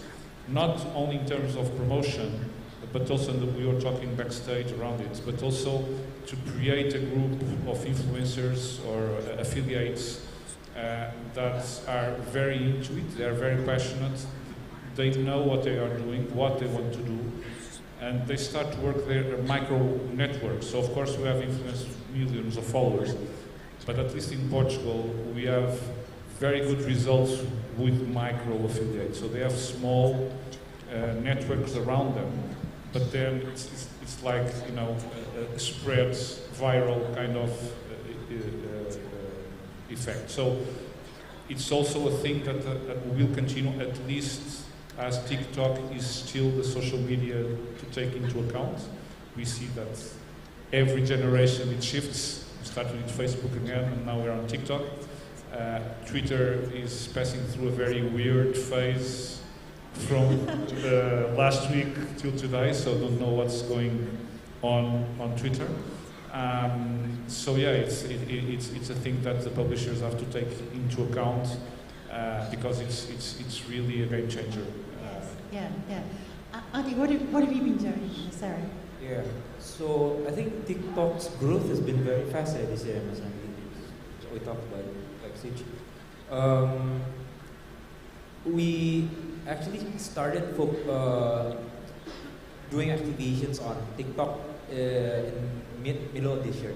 So we're pretty new on TikTok, but the growth has been very, very well. So I think the difference between TikTok and the other marketplaces, it's a social commerce. I think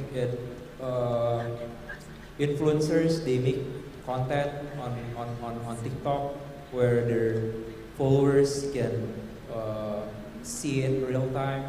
I think specifically bringing people to offline stores in the UK. It happens in Gramedia as well. So when these influencers, they make content in our stores, or maybe our stores have an event and then these influencer, TikToker are at our stores and doing live in that event, it brings like curiosity in their followers.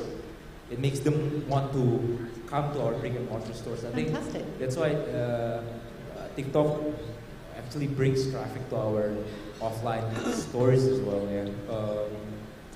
It offers different experience from the normal e-commerce. I think TikTok.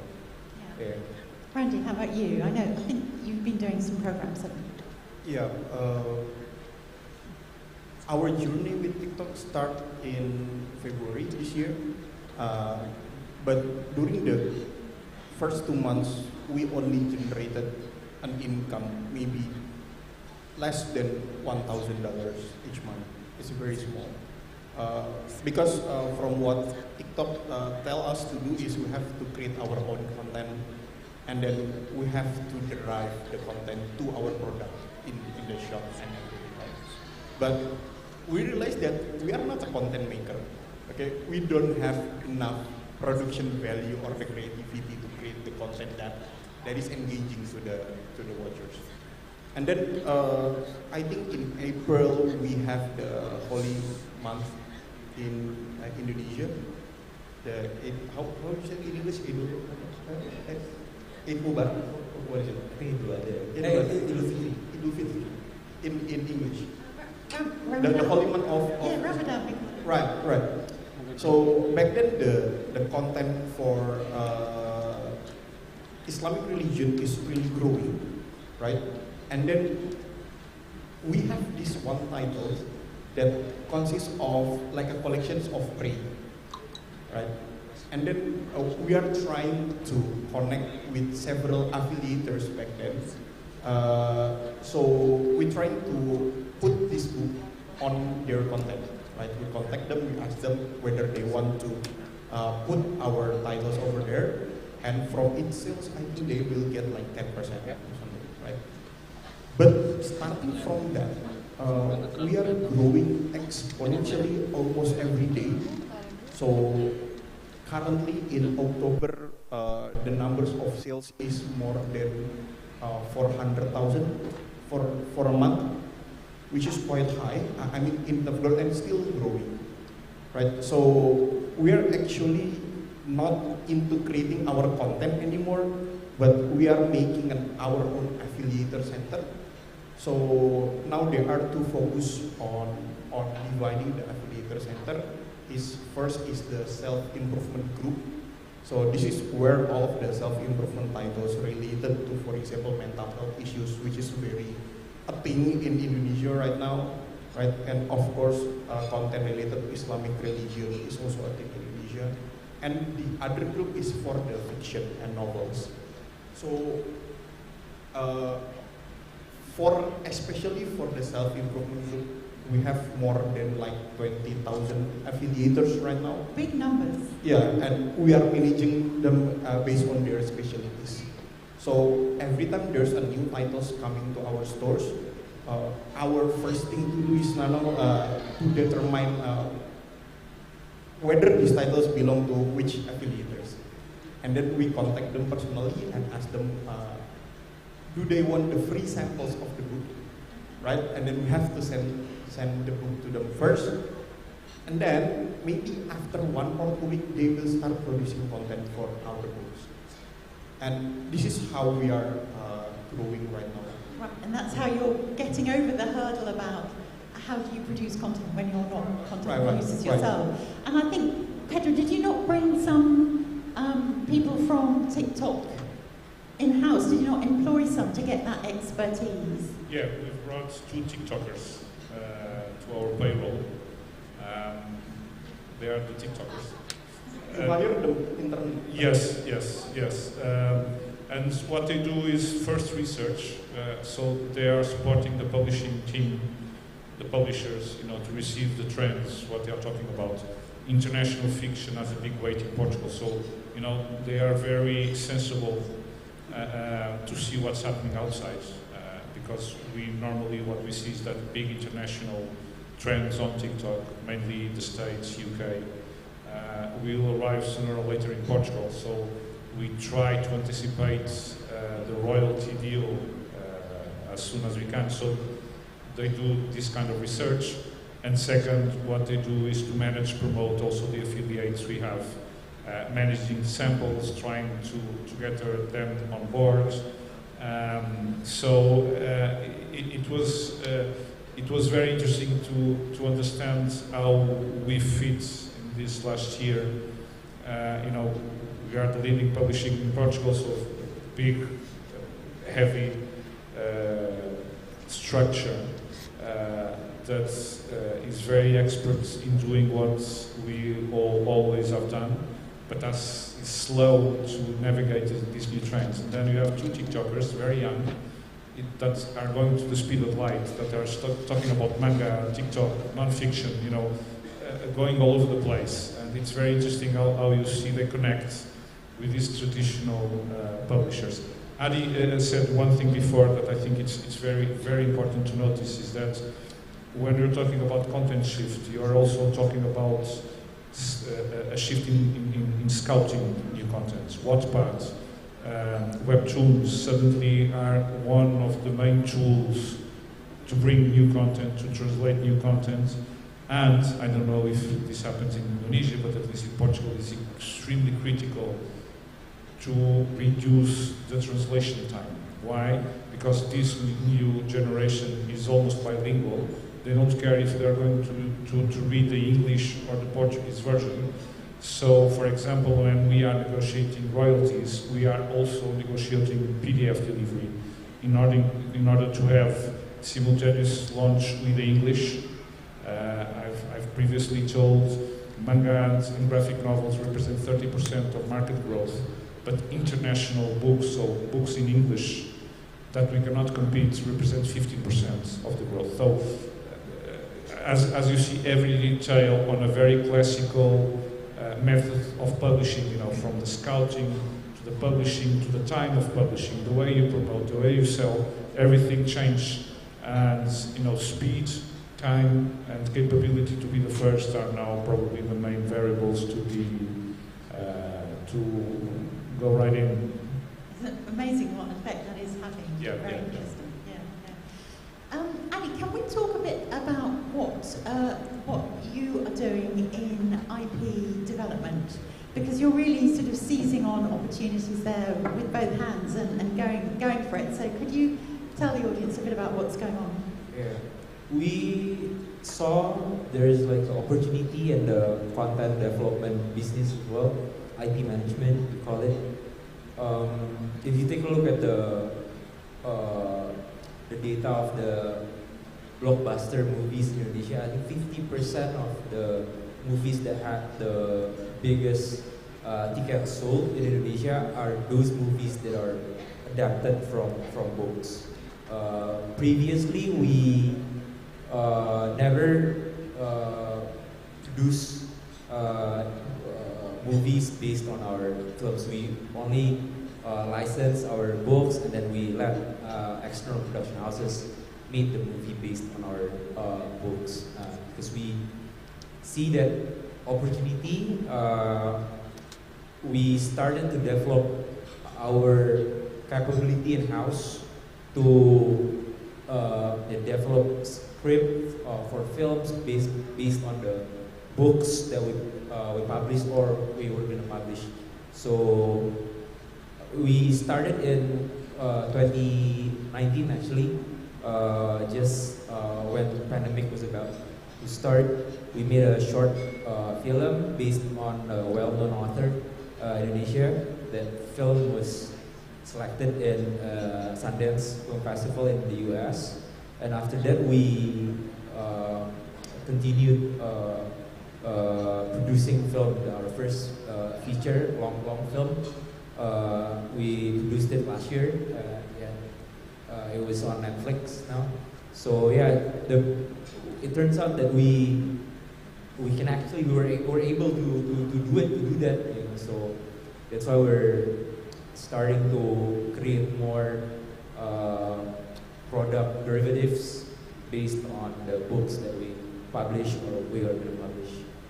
Excellent. Yeah. Is that something, Pedro, that you're also working with? Yeah, we are also we have a similar project in Portugal. So we've made a book based on the TV show. So the first Portuguese TV show ever made on Netflix. We've bought the script and then turned it into a book, and it went quite well. And now we are assembling a team only to work with these streaming platforms and also with the production companies, because these international streaming companies are obligated to have a percentage of local production in Portugal in order to have the license. The culture ministry also subsidies the production companies to produce Portuguese content into these platforms. So we have a more simple process than it's sell rights to the production companies that then will produce to Netflix or HBO. These are the two main. In Portugal, Disney Plus is not open still to this kind of partnership. But again, as I've told you before, during confinement, one of the biggest bestsellers we had came out of Netflix. Disney Plus had a big, strong effect on book sales. So as we are talking about TikTok, but also the streaming platforms are huge in bringing new people or bringing people to reading and to books. Fantastic. Now, I know we need to leave enough time for some questions from the floor, so do prepare your questions, and in a couple of minutes I will be coming to the floor. But could we just, perhaps quite briefly, because we don't have too much time, could we just address the question of print on demand and how new technologies and print on demand are affecting what you do? I'm going to, who would like to leap in on this? I can start. Okay, you start. Well, print on demand has become critical at this stage, right? If you look what Portugal and Europe is facing, that macroeconomic context that is extremely complex now and it will be more complex next year, book consumption is positively correlated with private consumption. In Portugal, it will go from 5.4% this year to 0.7% next year, so it will be a huge drop. This means that you have to manage your stock in a very tight way and allow e-commerce to continue to navigate what they are doing. So we started to look at print on demand 3 years ago before confinement in a very loose and easy way. And in the last 6 months, we turned as project Tier 1 high priority, and we want to launch a pilot next January. First of all, because it will allow you to optimize stock at your warehouse.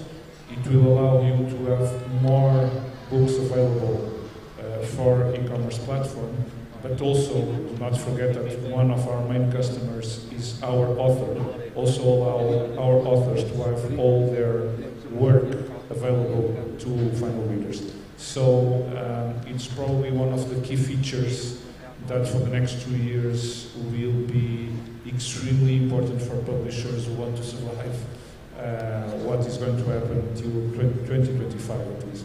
Really interesting. Randy, would you agree with that? Yeah, I think I agree that in the next 2 years it's going to be the next big thing in the publishing industry. But currently in Indonesia, the cost of print on demand is still very high, and our market is very price sensitive right now. So print on demand is not really a primary choice in terms of the printing cost and everything. I think I think Gramedia have their own print on demand service, right? But from what I experienced, that the cost of print on demand may almost double the cost of if you're using the offset printing in Indonesia. So that's right? a huge... Yeah, and Indonesia, our income, our general income is not as high as other maybe Western countries. So that's why in terms of price, we have to be very careful to determine it. Okay. Adi, what would you... Yes, so in Gramedia, we actually have a printing business arm. We basically print our books by ourselves. Even that, Yeah, but print-on-demand itself is very essential. Actually, it's very important because dead stock is one of the major problems that we have in our dead stock. So yeah, so too dead much stock, stock. slow moving inventories. Yeah, slow moving books. With print-on-demand can actually tackle that problem, as Pedro mentioned. But the main challenge for print-on-demand is just what Mas Randi said earlier. We still cannot offer the same price that we usually offer with the regular books that we print with no print on demand. We still find that challenge and difficulty. Even that printing itself is our own company.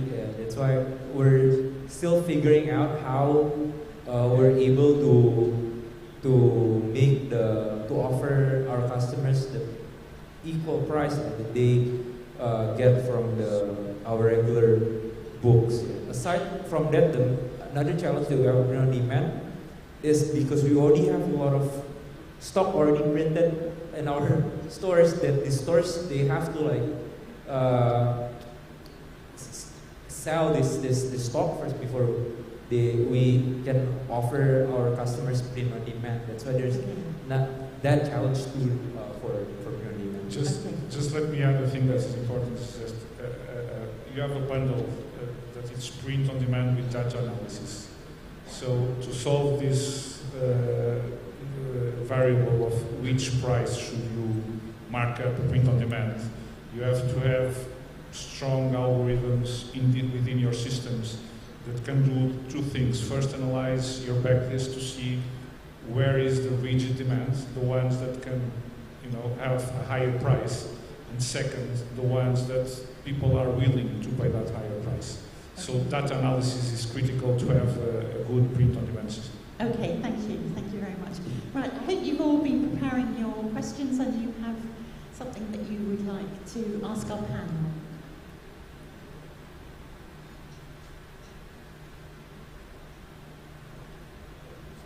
Any questions out there? I think there's one over there towards the back. If you could introduce yourself and give us the question. Thank you.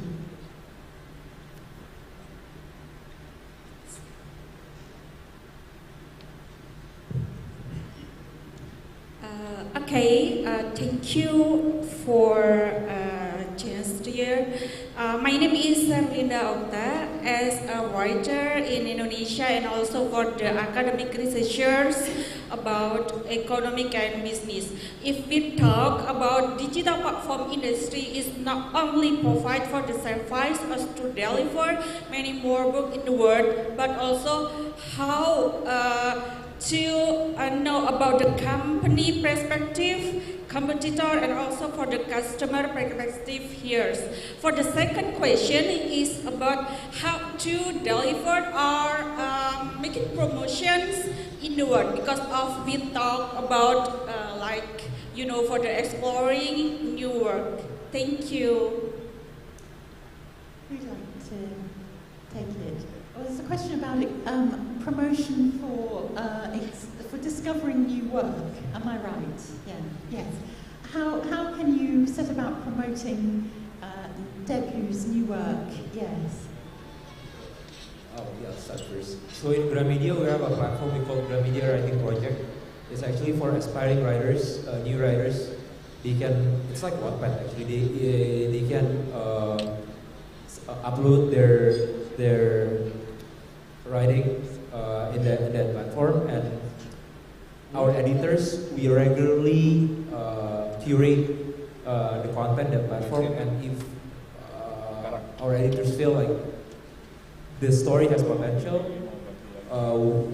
we then publish the story to a book, and we distribute it to our stores online as well as brick and mortars. I think each year we started this platform actually in 2020.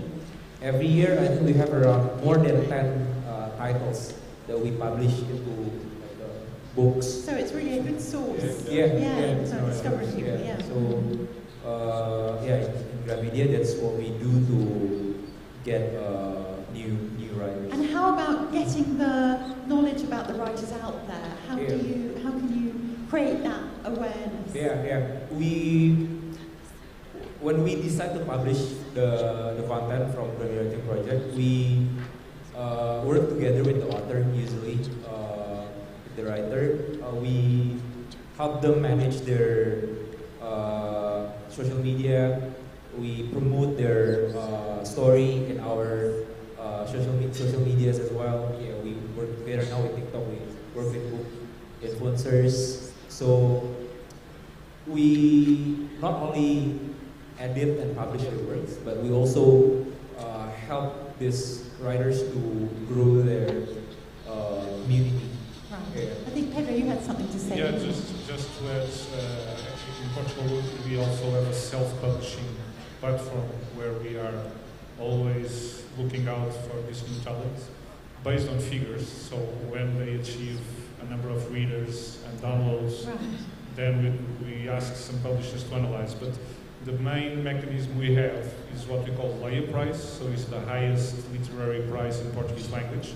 So 50,000 euros for a new novel, not a new writer, but a new novel in Portuguese language. And it's very interesting, since we began in 2008, we've published around, from that prize, so from winners and finalists, around 78 new books, and all around the Portuguese language community. So we have people from Brazil, from Mozambique, from Angola, from Portugal, trying to apply to this prize. And what happens is, for example, 2 years ago, it was a Brazilian writer that won the prize, that sell quite well in Portugal, but in Brazil it achieved 700,000 books sold in 2 years and a half. A new writer, new book, and this can give you an idea of the leverage, because what we do is that we promote through media, you promote through all the Portuguese language community, and that brings us excellent authors and also good sales that we of course all need. All right, very good. Is there another question out there? I think there's a hand up at the back there.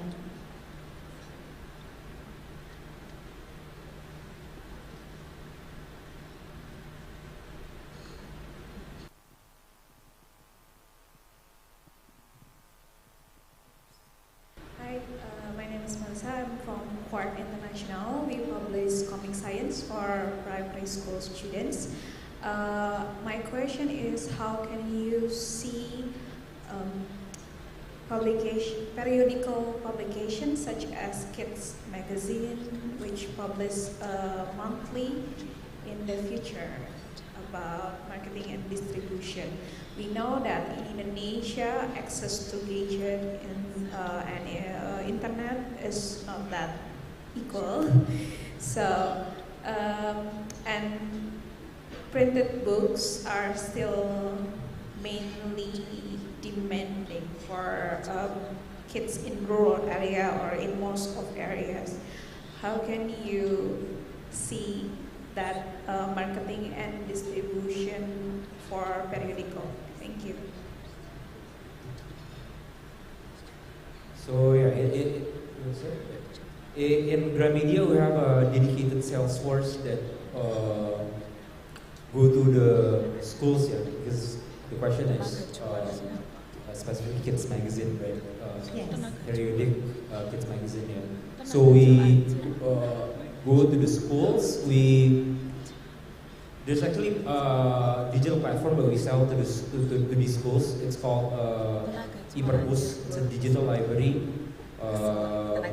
We have e-magazines there. We have e-books there. So we regularly update the content in that platform. But yes, the network infrastructure in Indonesia is not equal between one area to the other areas. And print content, printed books, printed magazine is still contribute a lot to the sales, to our sales. That's why we're not only offering digital platform to the school. We also offer them physical books and magazines, and we have quite a large number of schools that already work with us. So our Gramedia is very open to explore more magazines or e-magazines from other publishers to be put in our portfolios that we offer to our school clients. Yeah. We have that dedicated sales force. So it's still a very important, a hugely important part of your business. You're not going to lose focus on that. Yeah, yeah. I think I talked about these issues with you before, right? Before the sessions, that because of the archipelago of Indonesia, we have like thousands of islands, and then the digital infrastructure is not there yet. If you just go to Java Island and Bali Island, of course we have very good internet connection over here, but if you go beyond that, you will see that it's not that good, it's not really stable. So first, distributing the physical books is going to be very expensive, but distributing them in the digital formats will also become an issue because the limitations of the internet connections. I think one of the solutions that the government is trying to give to them is by distributing the digital formats in a physical form, right? So they distribute like the... That sounds quite surprising, yes. Yeah, physical hard drive through this more remote areas and everything. I think they also owns like a servers, and these remote servers already contains like have like thousands of ebook titles and everything, and they are delivering these servers to the remote area so they can access it offline over here. So I think that is one of the solutions that the Indonesian government trying to take. But if we really want to solve these issues, then we have to increase our internet connectivity in Indonesia. Right, yes, so it must, infrastructure is going to be a priority in the companies. Okay, I think we're going to have to leave it there because we are running out of time. But I would like to say a very big thank you to our three panelists, Adi, Randy and Pedro. They've really given us some fascinating details on an industry that is changing at some speed with some complications, some opportunities, new players, a lot going on. So many thanks to all three of you, and I'm sure you'll all wish to show your appreciation. Thank you.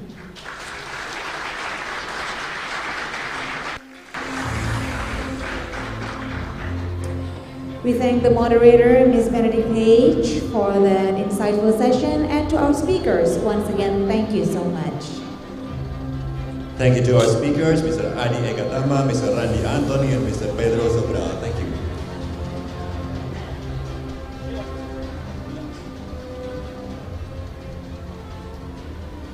All right, ladies and gentlemen, now to recharge your energy for the rest of the day, we will take a short break. You may enjoy the coffee that's being served at the foyer area, and then we will start the next session at 3:30 p.m. 3:30 p.m. So we'll see you back at the ballroom at 3:30 p.m. And also, you can also visit our booth at the foyer area to buy souvenirs. And prayer room is located on the 3rd floor. So once again, please enjoy your break, and we will see you back soon. Thank you.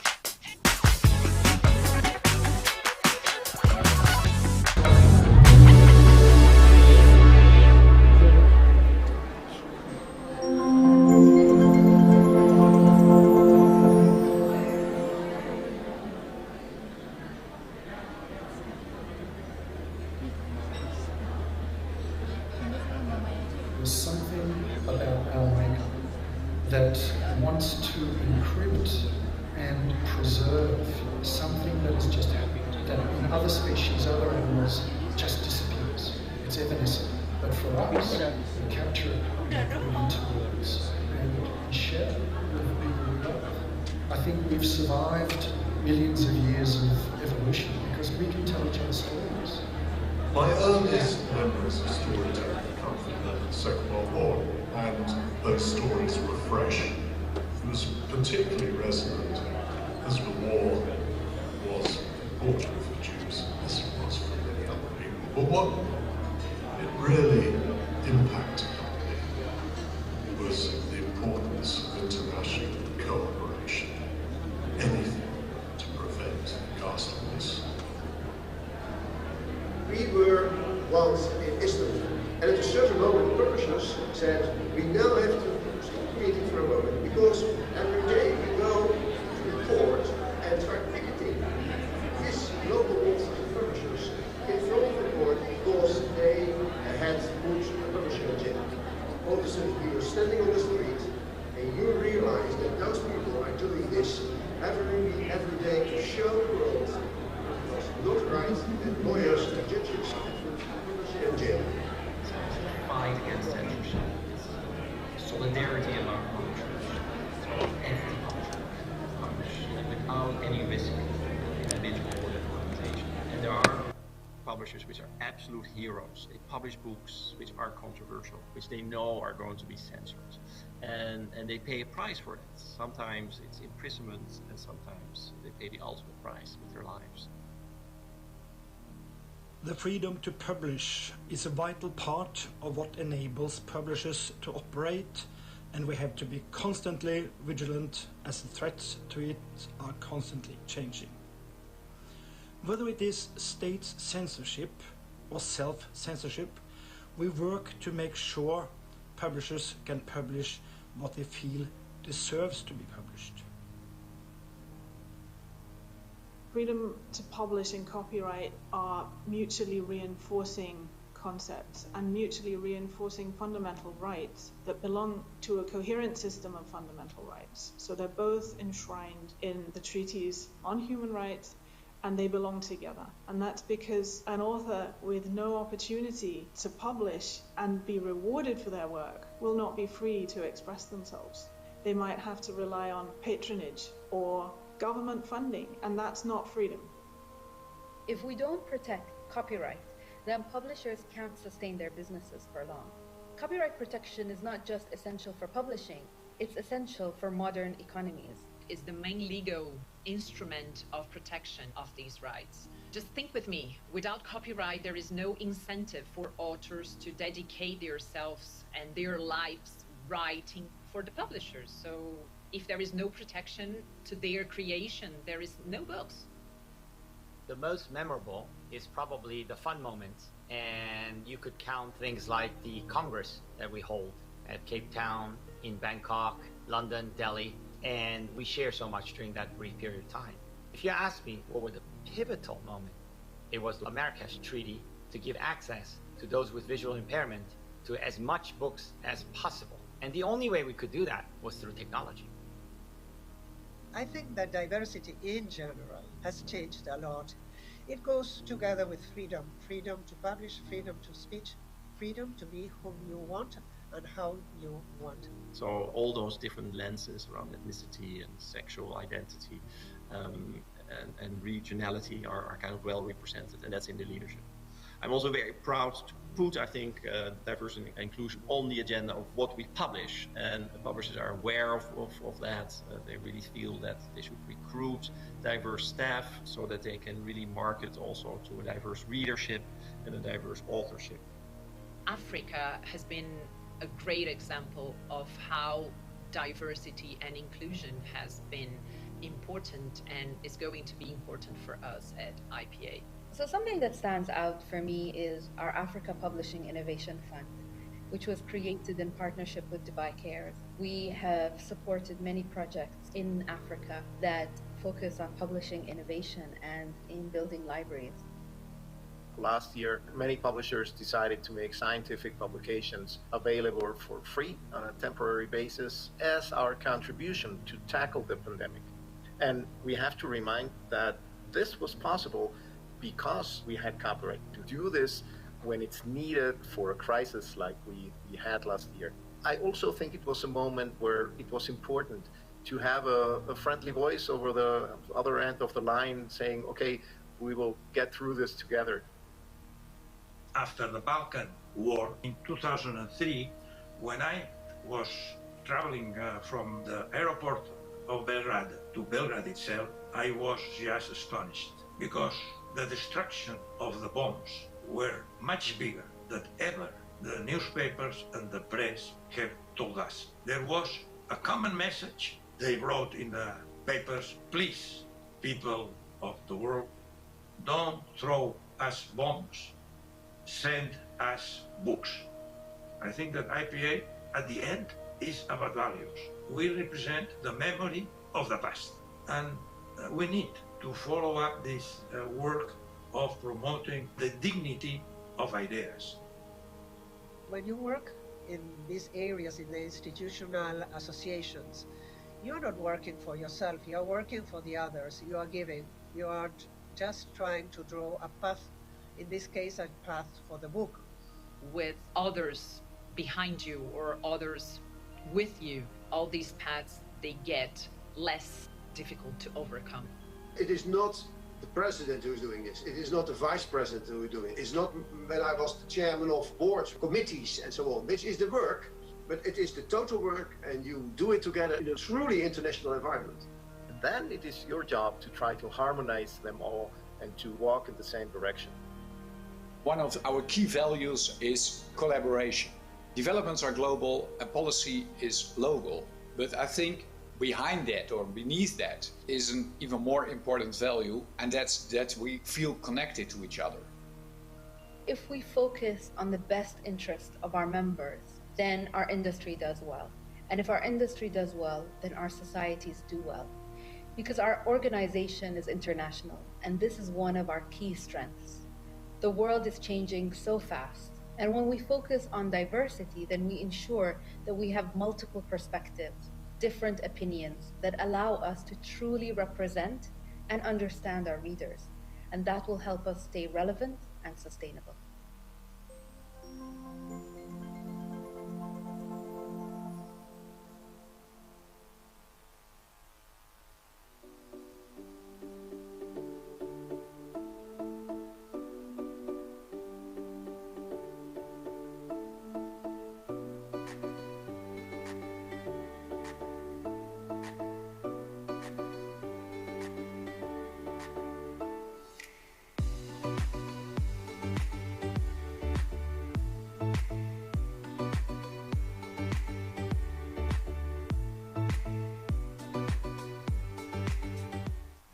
Welcome to Jakarta.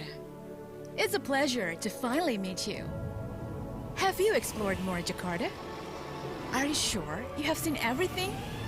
Let me tell you more about it.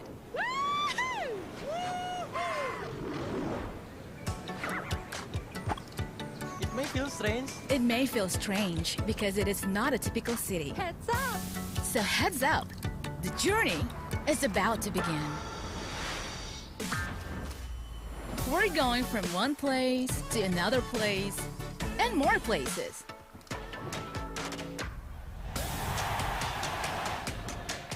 To wander alone or go with a pack.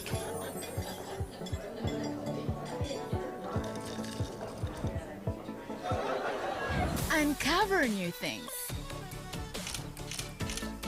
Going undercover or maybe underwater.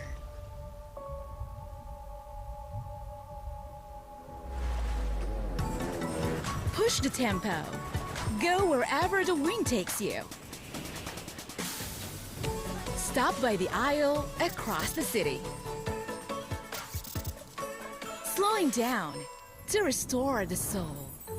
Merging for a while into nature. Feel the excitement yet? Hold on. There's still a lot more to discover.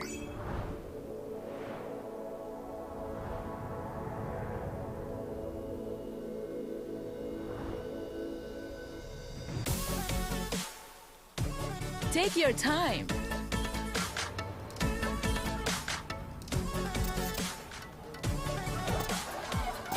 to enjoy memorable trips in a city that barely sleeps. Enjoy more colors. Enjoy more taste. Enjoy more of the unforeseen from a city of collaboration.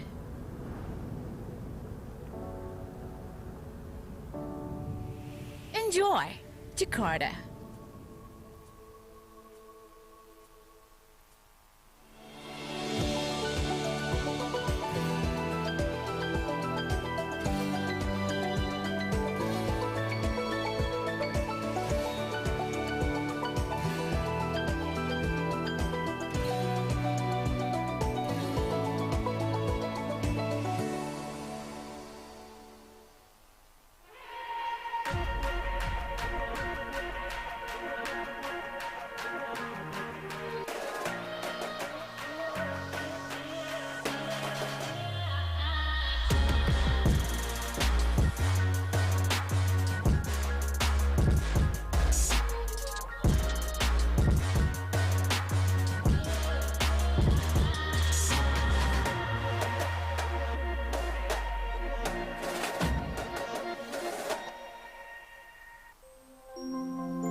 There's something about our makeup that wants to encrypt and preserve something that has just happened, that in other species, other animals, just disappears. It's evanescent. But for us, we capture it and we put it into words and we share it with people we love.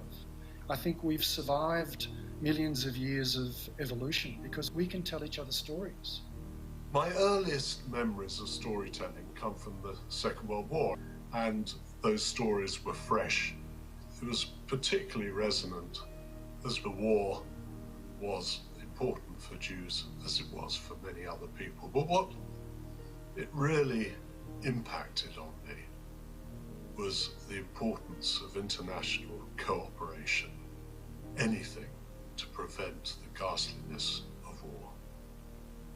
We were once in Istanbul, and at a certain moment the publishers said, we now have to stop the meeting for a moment because every day we go to the court and start picketing with local authors and publishers in front of the court because they had put a publisher in jail.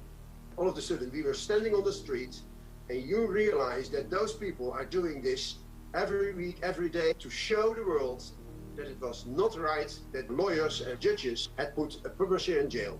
So it's the fight against censorship, it's the solidarity among publishers, so that every publisher can publish without any risk to the individual or that organization. And there are publishers which are absolute heroes. They publish books which are controversial, which they know are going to be censored.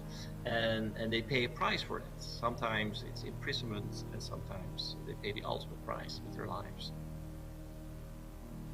The freedom to publish is a vital part of what enables publishers to operate, and we have to be constantly vigilant as the threats to it are constantly changing.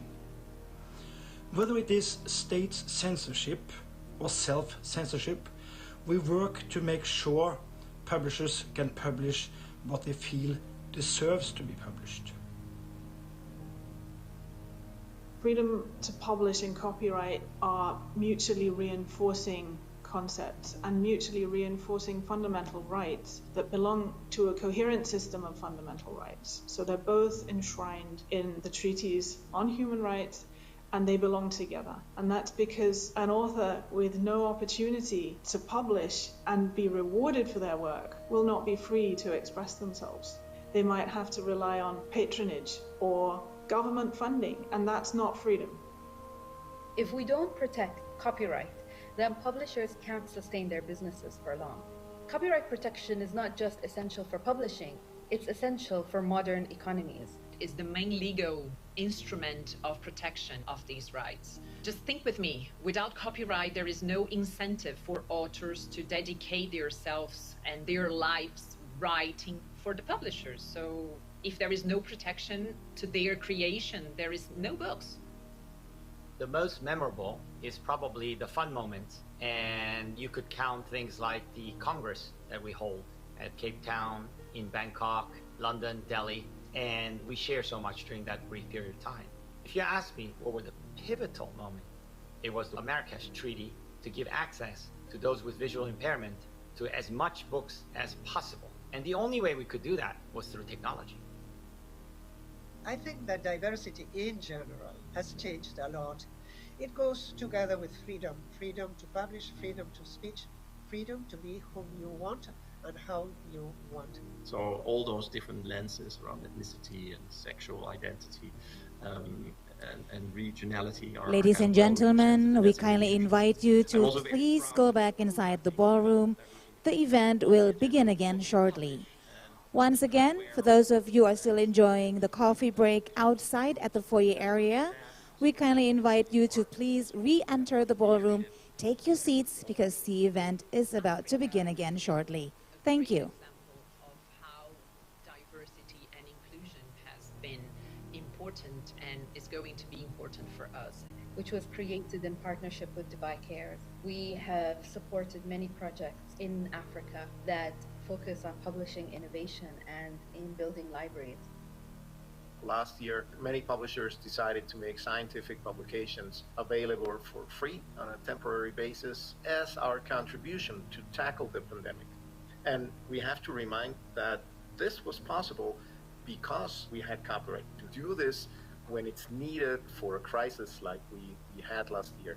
I also think it was a moment where it was important to have a friendly voice over the other end of the line saying, okay, we will get through this together. After the Balkan War in 2003, when I was traveling from the airport of Belgrade to Belgrade itself, I was just astonished because the destruction of the bombs were much bigger than ever the newspapers and the press have told us. There was a common message they wrote in the papers: please, people of the world, don't throw us bombs, send us books. I think that IPA at the end is about values. We represent the memory of the past, and we need to follow up this work of promoting the dignity of ideas. When you work in these areas, in the institutional associations, you're not working for yourself, you're working for the others, you are giving, you are just trying to draw a path, in this case a path for the book. With others behind you or others with you, all these paths, they get less difficult to overcome. It is not the president who's doing this. It is not the vice president who is doing it. It's not when I was the chairman of boards, committees, and so on, which is the work, but it is the total Ladies and gentlemen, may we have your attention, please? We are ready to begin again the event. We kindly invite everyone to please proceed to go back inside the ballroom so we can continue with the event and the sessions. Thank you very much. Beneath that is an even more important value, and that's that we feel connected to each other. If we focus on the best interest of our members, then our industry does well. And if our industry does well, then our societies do well. Because our organization is international, and this is one of our key strengths. The world is changing so fast, and when we focus on diversity, then we ensure that we have multiple perspectives, different opinions that allow us to truly represent and understand our readers. And that will help us stay relevant and sustainable.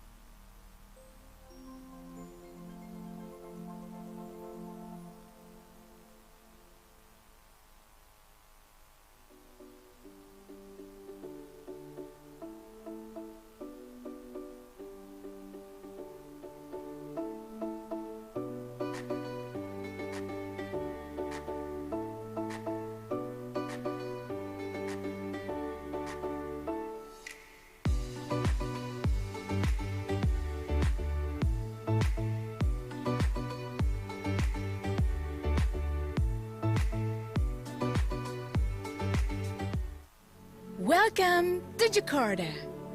It's a pleasure to finally meet you. Have you explored more Jakarta? Are you sure you have seen everything? Let me tell you more about it.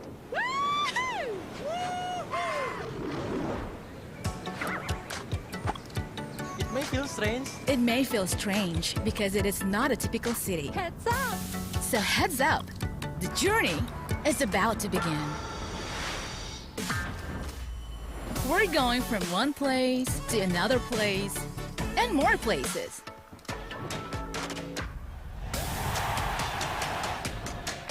To wander alone or go with a pack.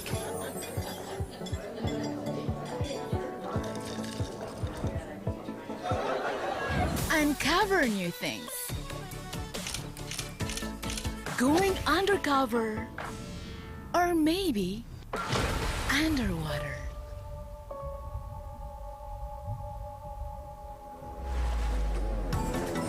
Push the tempo. Go wherever the wind takes you. Stop by the aisle across the city. Slowing down to restore the soul. Merging for a while into nature. Feel the excitement yet? Hold on. There's still a lot more to discover.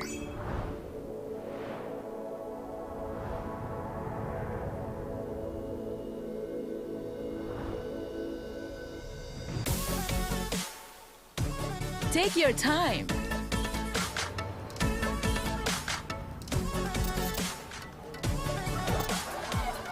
To enjoy memorable trips in a city that barely sleeps. Enjoy more colors. Enjoy more taste. Enjoy more of the unforeseen from a city of collaboration.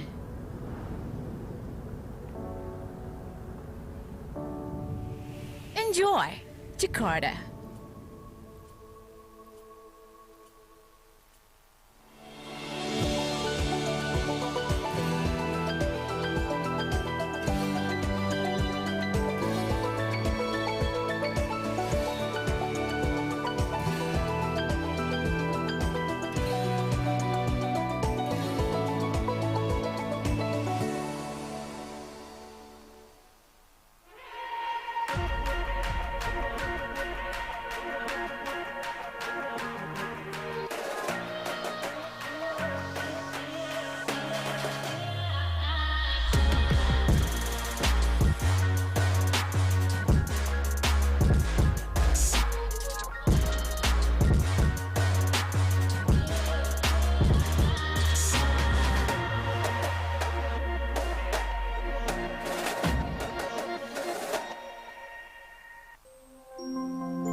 There's something about our makeup that wants to encrypt and preserve something that has just happened, that in other species, other animals, just disappears. It's evanescent. But for us, we capture it and we put it into words and we share it with people we love. I think we've survived millions of years of evolution because we can tell each other stories.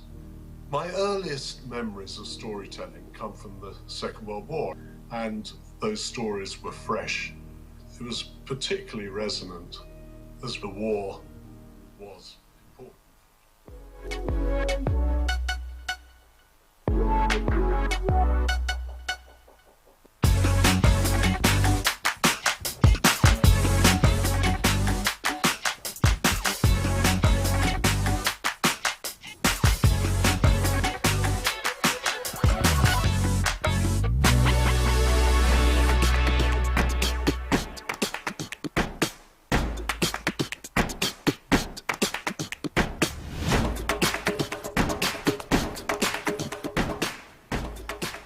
Welcome back to the 33rd International Publishers Congress, Day 1, ladies and gentlemen. And next we will discuss about a Foshan bargain, new technologies and the future of creative industries.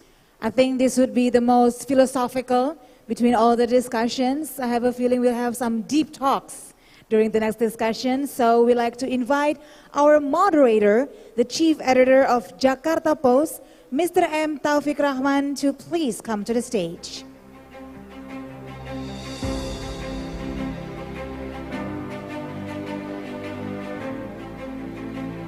And would like to invite our speakers, ladies and gentlemen, please welcome Mr. Ricky J. Pesik.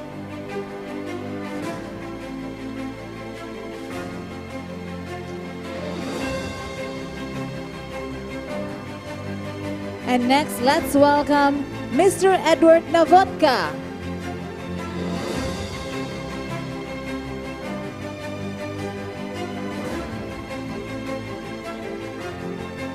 And Mr. Richard Charkin.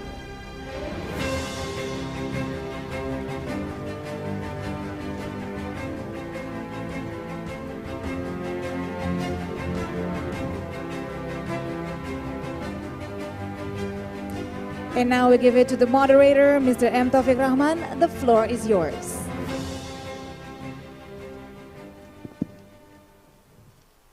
Good afternoon, everyone.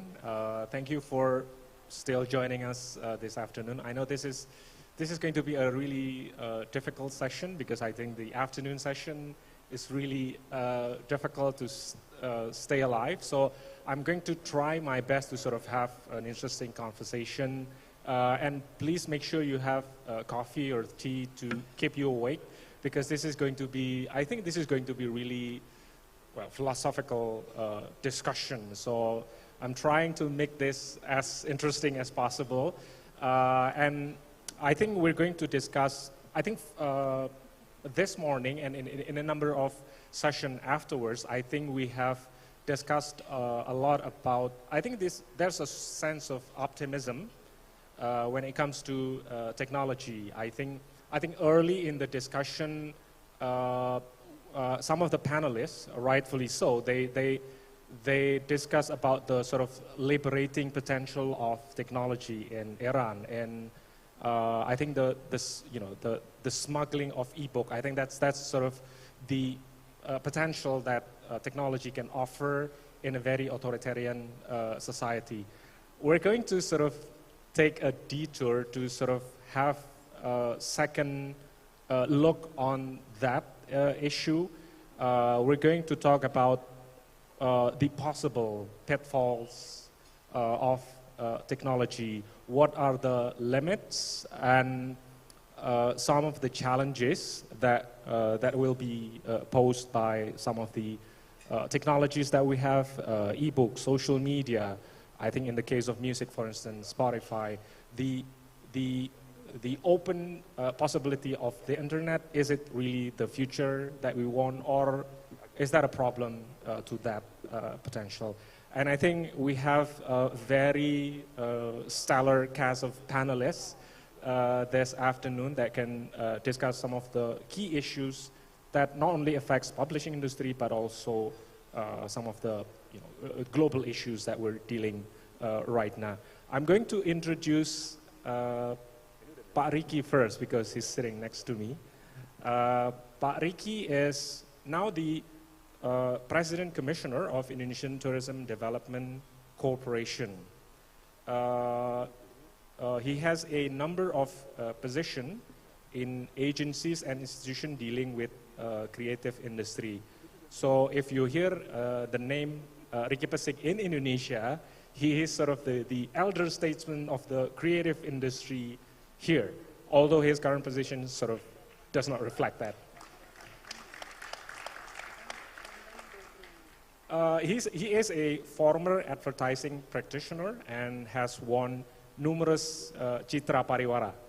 Citra Pariwara is equal to sort of Oscars in advertising industry in the country. So this is really a major achievement for Pak Ricky.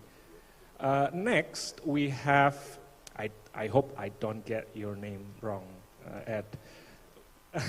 We have Ed Navotka, and it was really a surprise for me that this is not on the CV, or not, at least not on LinkedIn, but he has an extensive experience as journalist covering Indonesia in the late 90s.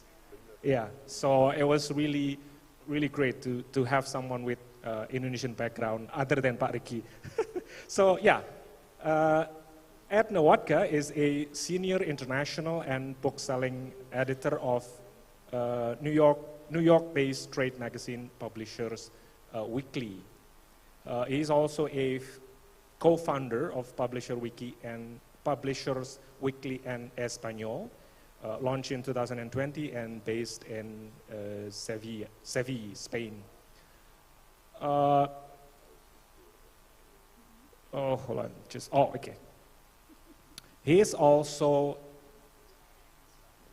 okay, but he is also co-founder of international trade website Publishing Perspectives, and he's also a columnist at Bloomberg News, and of course, I mentioned earlier about his experience in the country.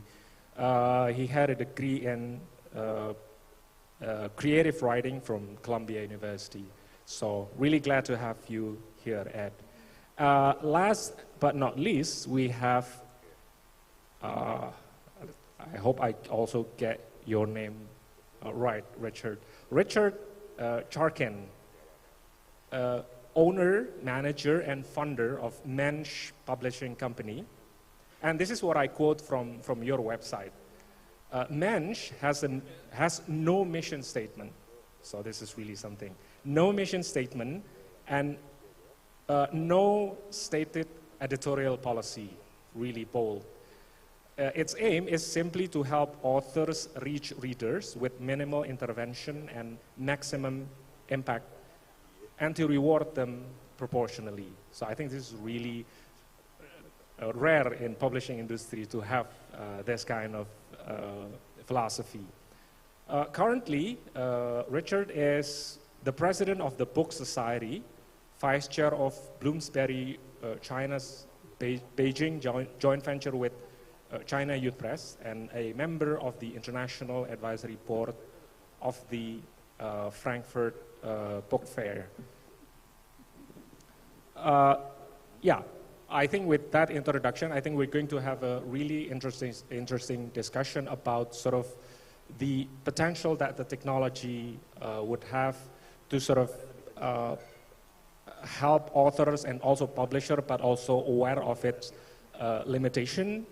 Probably the most basic questions, if Franz Kafka or who's the other author, like Dostoevsky lives today, is it possible to have people like them? I remember Jonathan Franzen, when writing Freedom, he decided not to connect himself with Twitter, for instance. So probably we're going to talk a little bit about that. First, I'm going to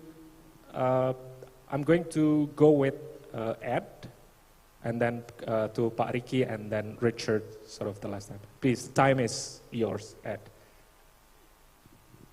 Well, thanks. I suppose since I have to start, let's talk a little bit about Goethe, the Faustian bargain. That is,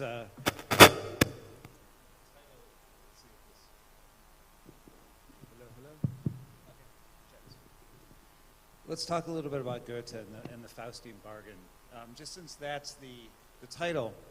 So I'm reading currently a book by Alexandra Wolff, which is a bestseller in the UK, which is called Extraordinary Rebels. And it's about Goethe and his circle of intellectuals in the city of Jena in Germany in the 18th century, okay? Now, what we think of as, these phenomenal trends, TikTokers. 10 years ago, it was mindfulness and coloring books. These things that sweep our industry. This is not new. Back in the late 1700s, Goethe was 25 years old when he published his first novel, which is called The Sorrows of Young Werther, okay? And it was a global bestseller. And this was shortly after Gutenberg. The printing press made this available to everywhere across Europe. The book, if you're not familiar, is essentially about, well, the sorrows of young Werther. It's a lovelorn young man who, learning that he cannot, have the love of his life, eventually subsumes to sorrow and he kills himself. So that's a terrible, terrible story. But it was a romantic period in that time in history. And the joke at the time is that it was such a successful book that Goethe was more successful at ending young men's lives than Napoleon was. But the other thing to keep in mind is this also created a, it was a phenomena that was also extra literary. People were walking around dressing in the fashion of the character in the novel in yellow waistcoat and tricorn hat. This was fashionable. He even had merchandise, if you will. China was producing porcelain with portraits of Werther on the, on these, essentially merch. This is the 18th century, and this is kind of a phenomenon. So my only point is that we can start off with is everything that we think is brand new is not. It's simply not. This is the trend. The trends come, the trends go. To address TikTok, I mean, TikTok is an extraordinarily powerful platform. And if we want to talk about, to answer your question, will we have a Dostoevsky, a Kafka, a Goethe without the internet? I would point to, there's different ways you can play with that. And I would point to the success of an author like Elena Ferrante. You can do the opposite of promoting yourself. She is anonymous, or he is anonymous, or they are anonymous. And you can have success. Those are translated books. They're global phenomena. They've been produced on television, but nobody has seen the author. So you don't necessarily have to. What social media is all about is this projection of the self. You don't necessarily have to have that to be successful. I think that there's a lot of ways to be successful. We're just identifying the most popular one right now when we talk about TikTok. But I will say this very briefly about TikTok too, is I went to a book conference recently in Monterrey, Mexico, and it was amazing to me because TikTok was a sponsor of the event, and they did something very clever. Monterrey is a very wealthy city in northern Mexico, and they have a book fair. And they had up kiosks that you could actually walk in, and throughout the book fair, TikTokers could actually film themselves making a TikTok on site, upload it without using their phone, probably without even reading the book. I'm sure somebody handed them a book and they just got in front of the camera. And it was, it's a revelation. So it's almost like real-time social media promotion now exists. The distance is minuscule now between somebody getting something and then turning it into advertising for you on the internet. So, but I'm going to pass this along to either Richard. Okay, but I just want to follow up a little bit on that because you bring up a really interesting point about, okay, you can have a lot of interaction on social media, but that I think obviates the needs of having to digest the real art, because you just need to take photo of you with this book and that book.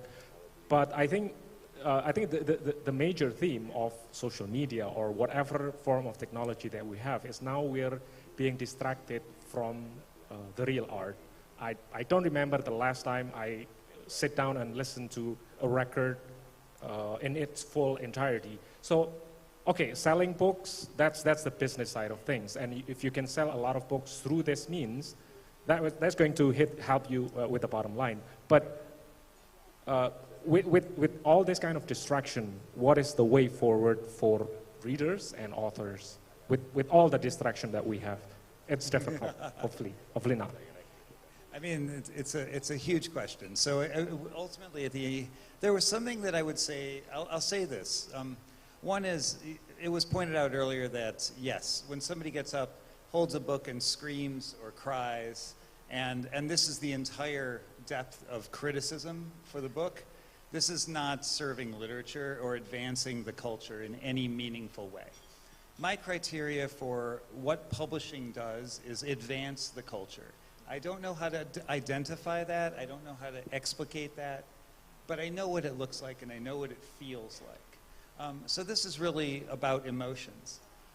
I will say this, I do think that this is a positive step forward because it engages people in our industry. Whether the book is essentially, in that case, a prop. It's literally a prop. And yes, People are going into bookstores to buy them because they need the prop.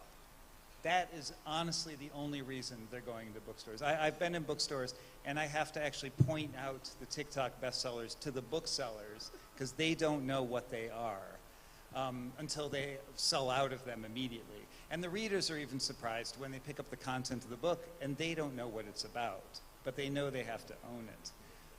But at the end of the day, maybe it sounds cynical, but anything that gets people involved with our business is positive.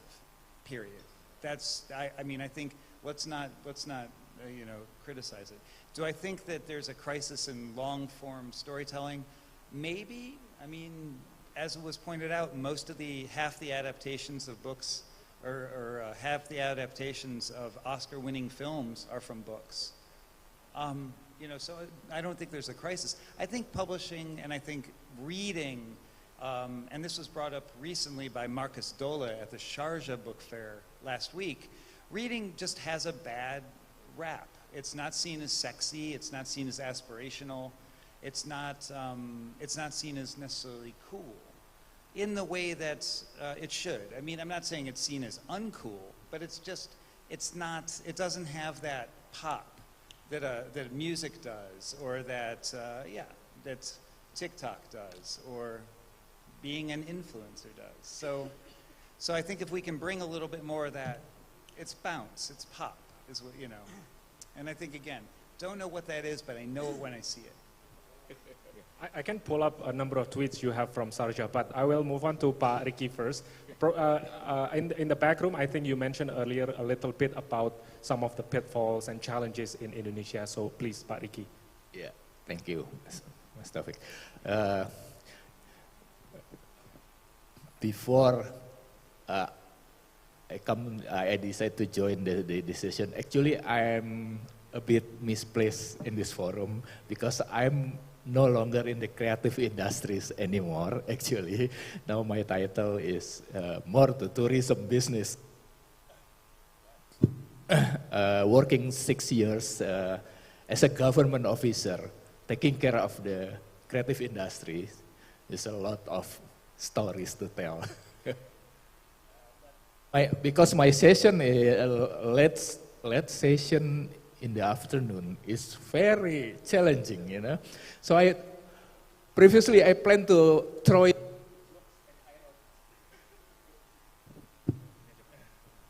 Just to make everyone wake up. But the first jokes I want to the audience is apparently it's not working anymore. But I tell you anyway. When I share the title of the session, Faustian Bargain, my former boss in the National Creative Agency asking me, who is the Mephistopheles or the demon? And I said, of course it's me. But I said, worry not, because we have someone named Jesus in the panel. But apparently there's no Jesus in the panel. So the joke is not working.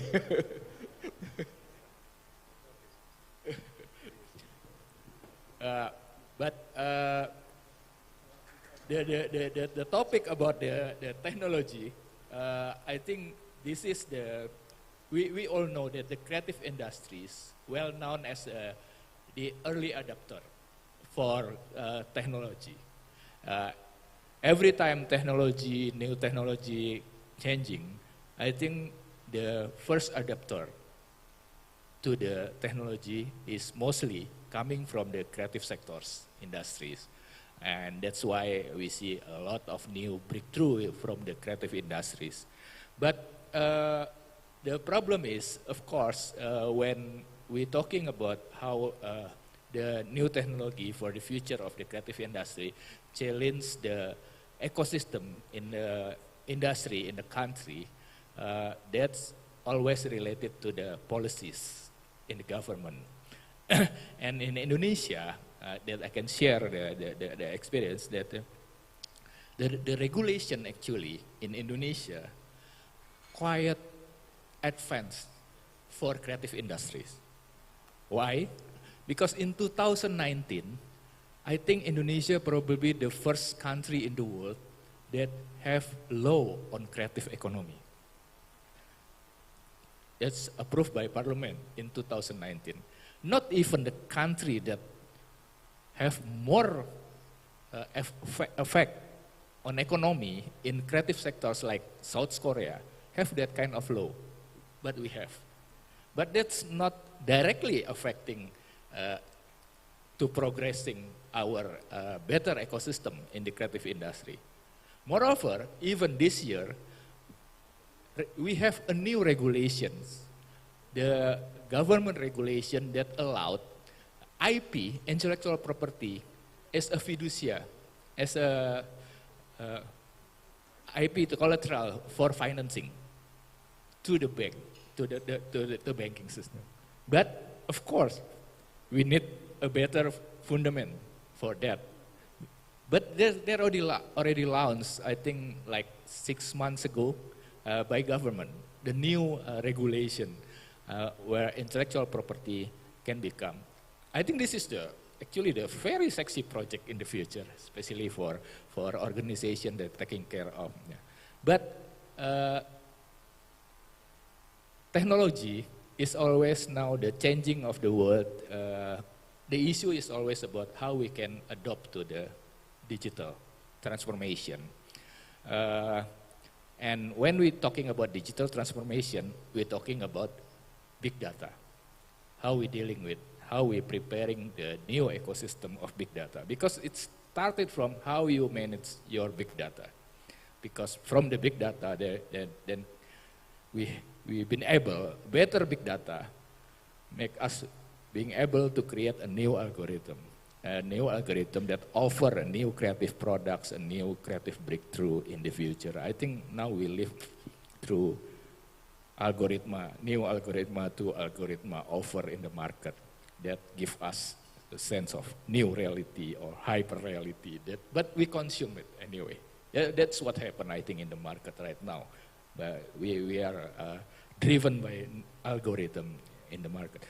But how to manage big data? Can put slides, first slides, please. So this is the irony of the big data. Slide, please. First slide. Oh, it's okay. So this is, I just capture what viral in social media about big data. This is ironies and jokes. Someone wrote in the Twitter that I think this is a correct one, analogy. Big data is like teenage sex. Everyone talks about it, nobody really knows how to do it, and everyone thinks everyone else doing it. So everyone claims they are doing it. So that's how big data, I think, and especially is more relevant in my country now. And there's a viral picture, two viral picture in social media in Indonesia that's showing how Indonesians deal with big data. The left one is comparing USA database and Indonesia database.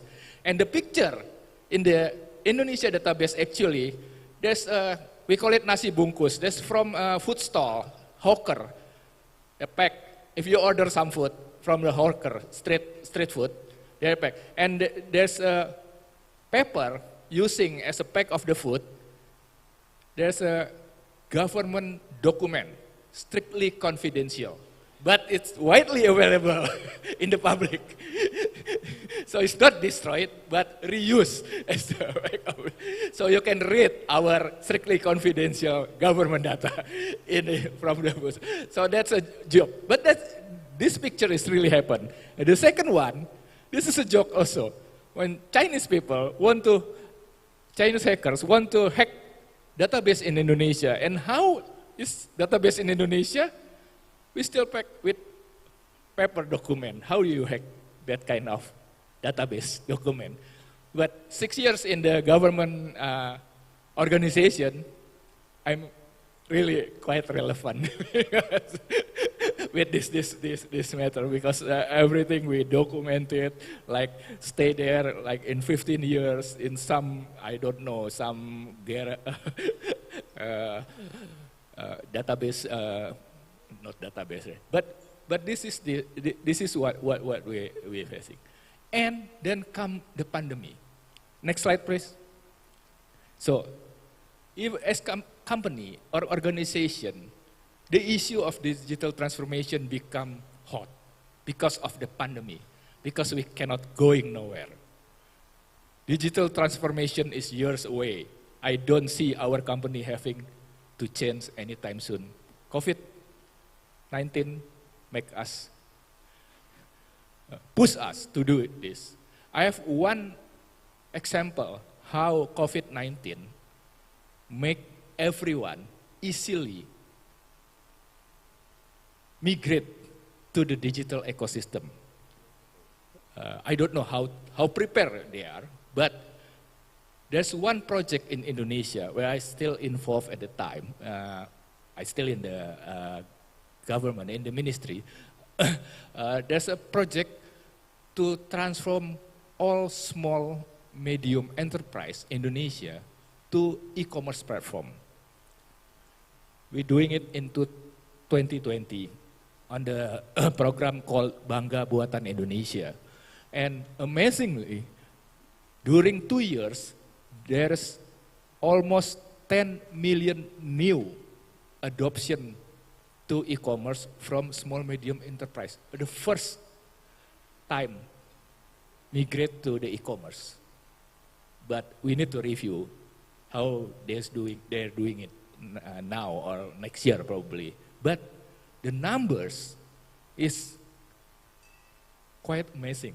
That's the first time they enter the e-commerce platform because of the pandemic. So everyone want to adopt this. If there's no COVID-19, probably not that. Okay. But the creative industry, I think the key word is the creative industry never compatible with government actually. That's what I come from the creative industry, then become a government officer, then back to the to other industry. But I think the key to tackle how to prepare a better ecosystem, a creative industry ecosystem especially in Indonesia, so we need less formality and less bureaucracy actually, but more incentive. And more importantly, more creating new experience. I think that's the key to the creative industry. But and that's very important to prepare the digital transformation. Next slide, please.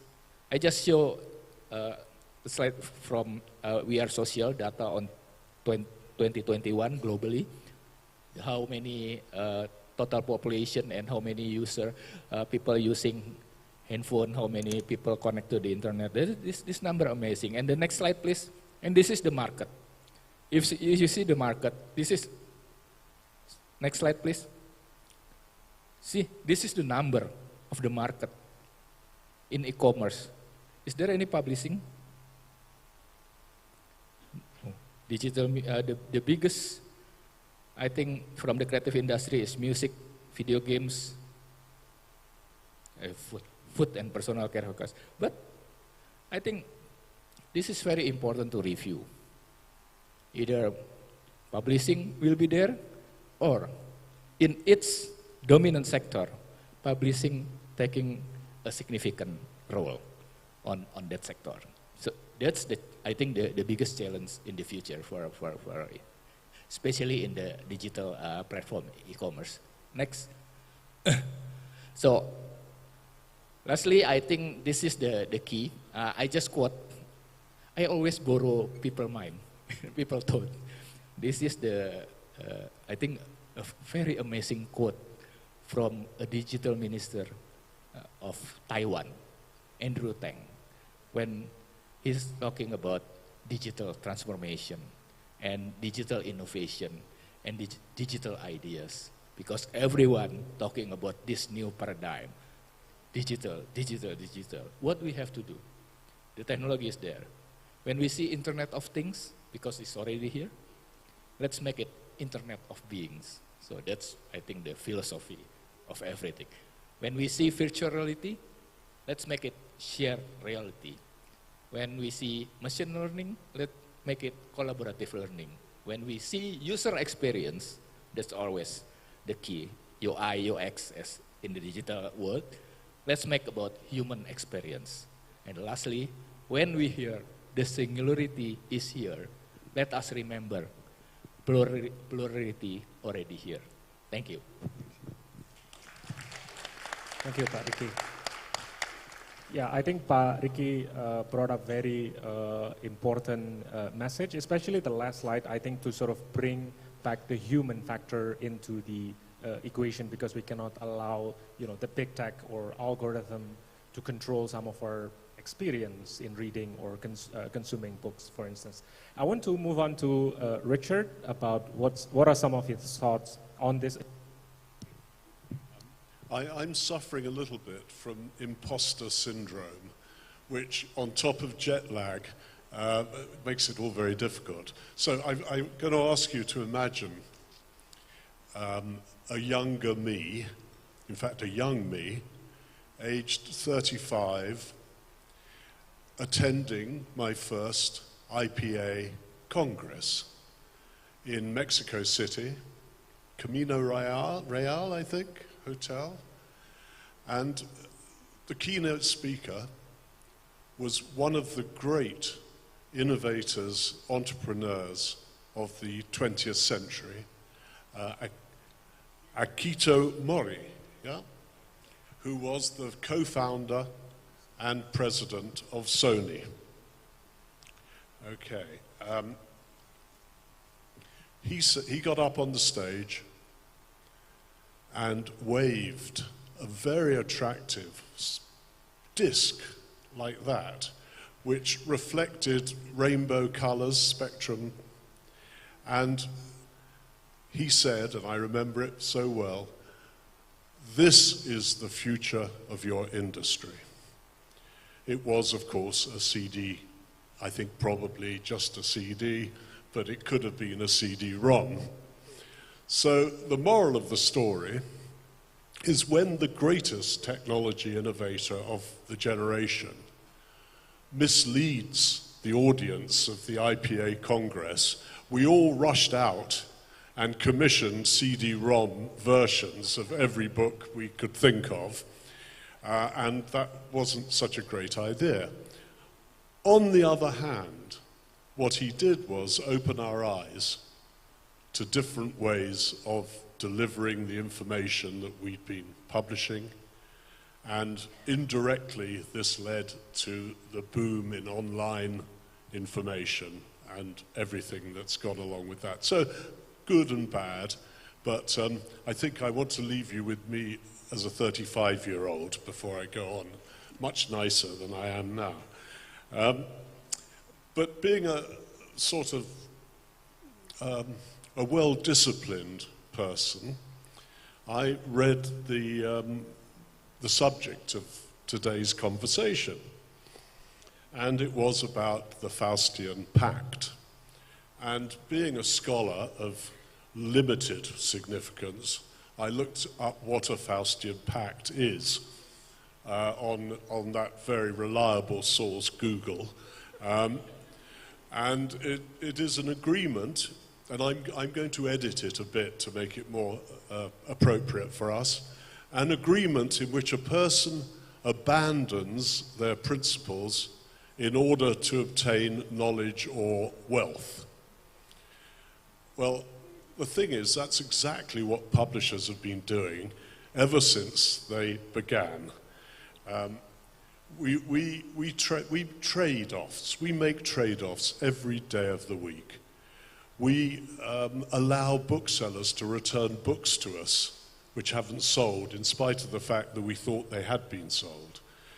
We pay authors advances which may, or probably may not, ever earn the royalties, and thus, in a strange sort of way, they're taking royalties away from those people who are not getting advances which are unearned.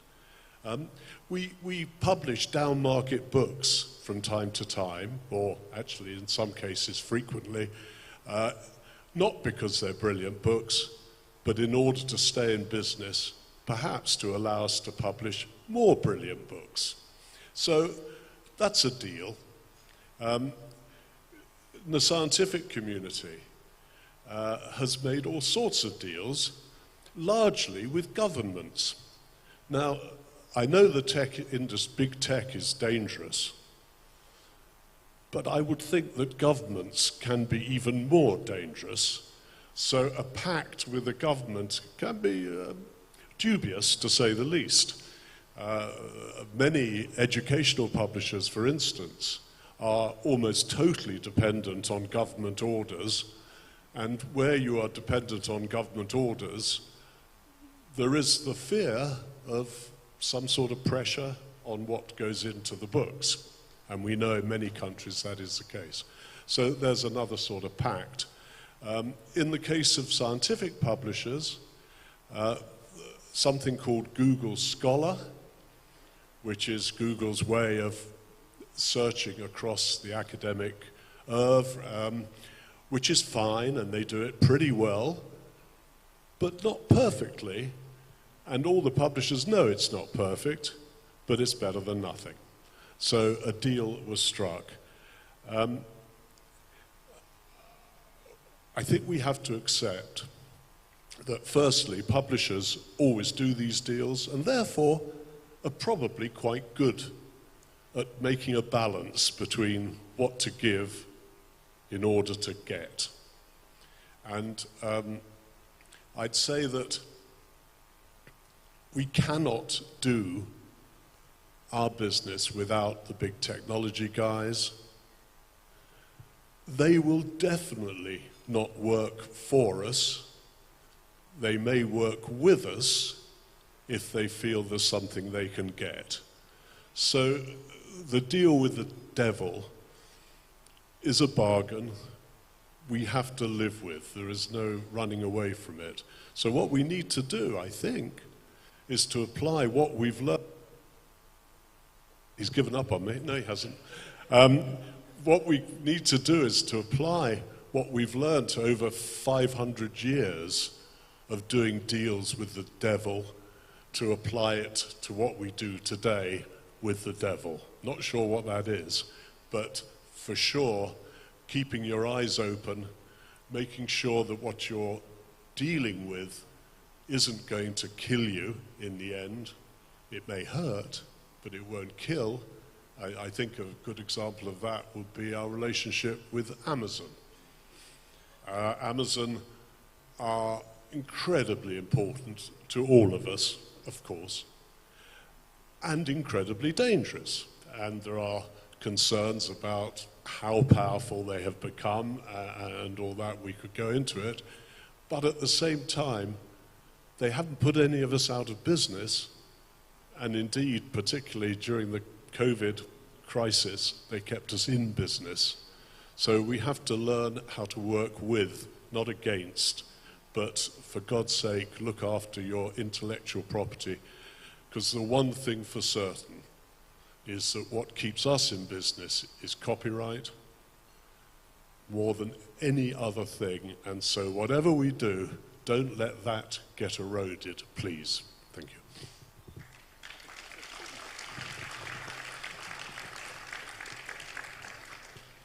There's so many different directions that this conversation can go in, which is really interesting. And that's, you know, because I'm thinking about this, you know, these Faustian bargains. And one of the things that comes up a lot is, it was brought up earlier, I want to speak specifically about Indonesia.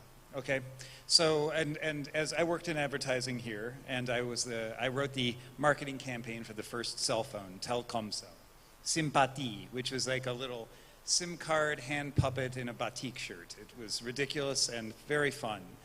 And the point I think that we're missing is that content follows the technology, right? Wattpad became big in Indonesia because it created a platform that could be used at the time on flip phones. That is why Wattpad became the dominant writing platform. Same in the Philippines as well, at the time. This created an environment which democratized the book industry. And that was really the point that I was going to make about this technology is the technology has democratized our business. Whether or not you like the books that the creators are producing or the videos that people are producing, many of those books are simply good enough for the reader. To your point about the Faustian bargain with the big tech companies, it is a Faustian bargain. There's two sides. Governments can regulate, which we saw, the United States just litigated against Penguin Random House acquiring Simon & Schuster, which a lot of people see as a test case for going after big tech. Governments can do it, but the other people who can do it are the people who are the consumers of the technology. They have the power to, if people stop creating for the platforms or exert some control. So I think and I think as the organizations in this room who defend copyright and freedom to publish have a responsibility to make that clear to the authors and the creators and the publishers that they have power in their hands to fight back against the technology or to at least exert a response. TikTok has come up many, many, many times today. TikTok is a Chinese-owned platform, period. Do not forget this. They can censor whatever they want, and they do. What has been interesting, though, as a consequence is, and I'm not saying that the U.S. technology platforms are any less invasive. I mean, but they're certainly not as overtly censorious as China. It's also had a consequence where the creators have gotten extremely creative, and the Chinese censors will ban people from TikTok arbitrarily based on the content of their video, because it might allude to whatever thing has offended whatever official who happens to be looking at that on the day. But the creators have adapted, and they quickly adapt their own language, their own codes to communicate this. And again, I don't want to say this is new. Anybody who lived in Eastern Europe under the former Soviet Union, the writers did exactly the same thing. The playwrights did it, the TV creators did it. So this has been ongoing throughout history. But I don't want us to give in to this idea that it's government or big tech that has the ability. And we talk a lot about representation and inclusion. And I think when we talk about representation and inclusion, we need to think about the creators as being representative of that. And I often say freedom to publish isn't just a prison. It's not a physical prison. It's a mental prison. So freedom to publish, if people feel empowered to publish by technology, that frees them from that mental prison. That fosters freedom to publish. And that's something that I think, as the representatives of the publishing associations in this room, you don't just represent the business of publishing. You represent the spirit and the creativity and the motivation that gets TikTokers and parents and grandparents who are telling a story to their grandchild that's going to turn into a memoir 20 years down the road. That's creativity just as much as somebody producing a poem on Instagram and publishing it as a book later and becoming Rupi Kaur, who is now the best-selling author in English on the planet. So, these things can produce some enormous results. So, at least that's my feeling about this kind of conversation that we have in this context. You want add a little bit on that? Because I want to go back to Richard, and especially on, you mentioned something about, and this is, I'm speaking from my personal experience dealing with the tech giant, negotiating with them, and this is a negotiation, and you sum it up perfectly, that we negotiate from a position of weakness because the alternatives are even worse. So probably my question is, has there been a time, or was there a time in the past where we can have a stronger position to negotiate with Akio Morita, or in the past we have a stronger position? Is this working? Oh, yeah. Yeah. Well, I can think of one example from the past, which was Google announced that they would digitize the contents of the world's libraries without prior permission to digitize that material. And this struck me at the time as a huge threat. Indeed, it was the wrong side of the bargain. And even though we loved Google for all sorts of reasons, that was a step too far. And the industry screamed and hollered, and there were a couple of legal cases. But I don't think it was the legal cases that won the argument. It was the screaming and the hollering that made it clear to Google that they had taken a step too far. They've never admitted that, but the Google library is not what they had envisaged. So I think, actually, slightly to Ed's point, we do have power, we can use it. And it wasn't the publishers, I mean, it's partly the publishers, but it was the authors who wanted to protect copyright in that instance. So, yeah, you can win, not always. What about the government? And probably Pak Ricky can jump in on this issue as well, because we have talked a lot about the big tech, but I think Ed mentioned about, you know, also the role and the intervention from the government, and also should we negotiate with them if there's an effort to sort of crack down on the freedom that publishers have, for instance? Well, I'm going to tell a story, but I won't name the country involved because otherwise I'd go to jail. We were setting up a business in a country, and our internal lawyer said, "Are we sure that this won't lead us into any corrupt practices which might get us into trouble?" So we queried it with the managing director in question, and he said, "Oh, it's okay. There is a lot of corruption in this country, but we don't intend to work with the government, so we're all right." I'm not going to name the country. Well, I mean, if we're going to talk a little bit about governments and their ability to intervene, I'm going to just go back in time again, because again, I feel like we're always looking right in front of our nose. And this is in the context of the IPA, and it's on the sign right outside. 1886, the World Book-Related Developments, the Berne Convention for Protection of Literary and Artistic Works, first signed by, and listen to this list of countries: Belgium, France, Germany. Okay, fine. Haiti, Italy, Liberia, Spain, Switzerland, Tunisia, and the United Kingdom. Let me repeat that: Haiti, Liberia, and Tunisia. I mean, this goes to show that this has been part of the DNA of nation states all across the world. Liberia, Tunisia, Haiti. These are not countries that we immediately think of as publishing powerhouses that, you know, are dedicated to freedom to publish. It just goes to show that we all share the same values, and if we have a collective voice, we can raise that. Governments do have a responsibility. I mean, the European Union and European Parliament has been very active in trying to combat hegemony by big technology to take over essentially the book publishing business. You know, France, the Lang Law and the fight against Amazon has been, you know, has been pretty interesting. And, you know, Amazon has this clever situation where the French litigate and they say you cannot ship books for free, you know, because they're trying to empower their independent booksellers. And Amazon says, well, that's adorable, so we'll ship everything for 1 cent, 1 euro cent, right?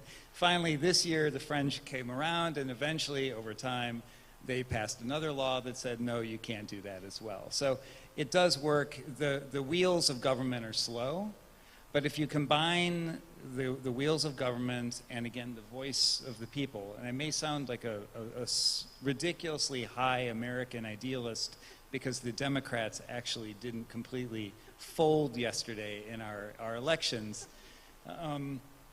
you know, it does show that you can do a lot. But what I'm always inspired by, and by being back in Jakarta after 20-some years, and I covered the end of the regime of Suharto. It was a very difficult time here. very stressful, very unhappy for many people. And you know, I was witness to that, and it affected me very much as a young man. But to come back and see this city, see the spirit of the people, see the tremendous boom in book publishing since 2015. The number went from, I think, 73,000 to almost 150,000 books. You know, that says two things. One, it says, yes, a country can come out of a very, very stressful political situation, decades of political stress, poverty, essentially, for many, many people, and empower itself. And a lot of that has been enabled by technology and democracy, to be frank. And I think that that's very inspiring. And that's inspiring. And this is the fourth most populous country in the world, one that I think largely remains somewhat mysterious to many people. Even to myself, having spent some time here, 17,000 islands of the imagination. I mean, if that doesn't sound like a tremendously rich storytelling environment with 700 indigenous languages. You know, these are all opportunities. And when I look at technology, it just, like I said, it's empowered this country. It's empowered the young people of this country to have a voice in a way that 20 years ago, 2 decades ago, they didn't. And I think that that in and of itself is valuable. There are many dangers. There are many threats, many threats. But there are good stories to tell too, if I may say. Sure. Pak Ricky, you want to add a final word before we go into the audience for a question? Silakan, Pak Ricky. Yeah. I always have this one statement. Before I joining the government as a professional, when I become a government officer, and after I out from as a government officer. For the creative industry, the focus on government job, what the government can do is helping creating incentives, formulate a more competitive incentive for creative industry. That's what the creative sectors always need. And that's how other countries, I think, our competitors, if we take it as a competition, global competition, that's always what happened. Look at South Korea, look at UK. You give more incentive in order to be more competitive in the market, right? Otherwise, no.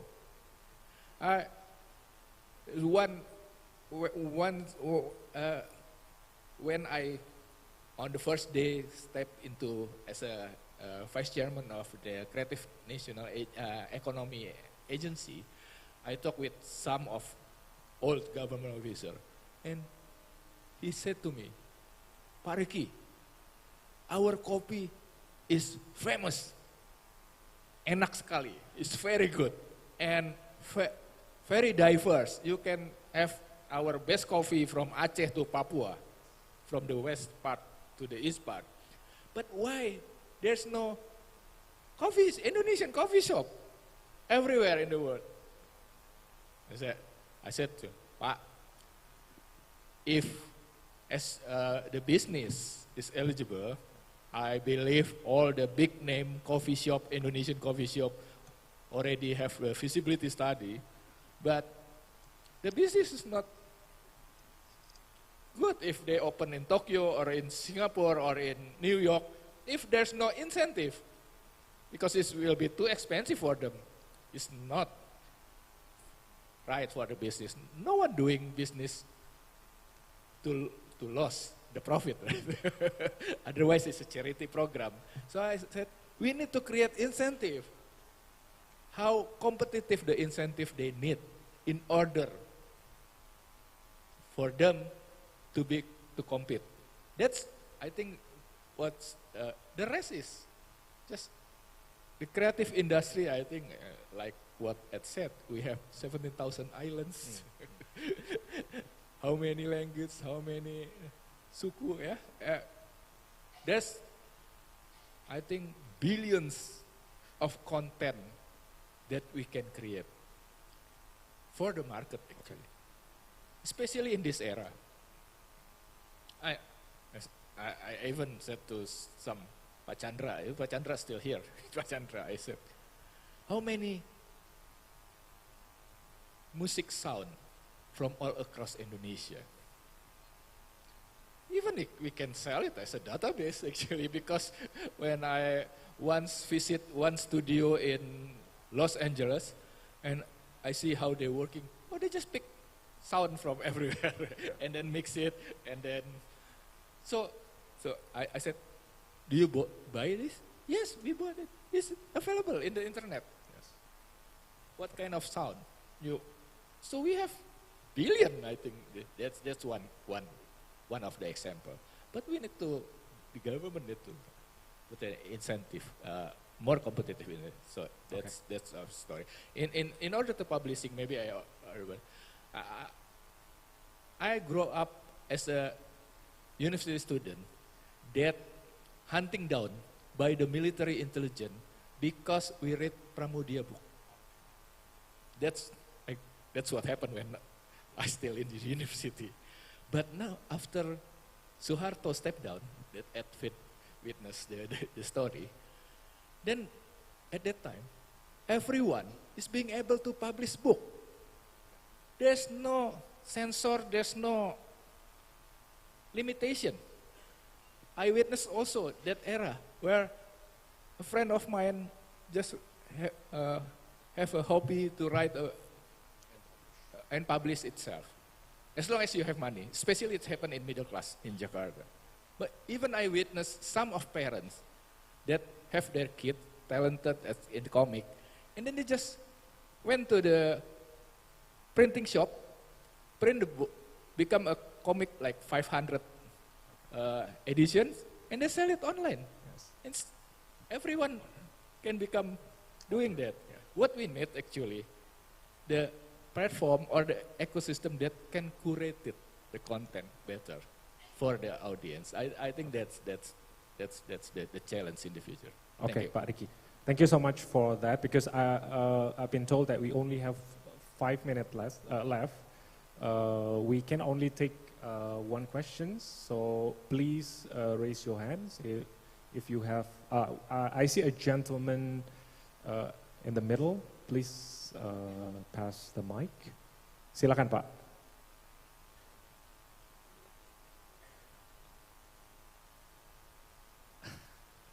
I can give my mic, but it's a bit too far away. Mbak yang di belakang mungkin ada yang bisa ngasih mic.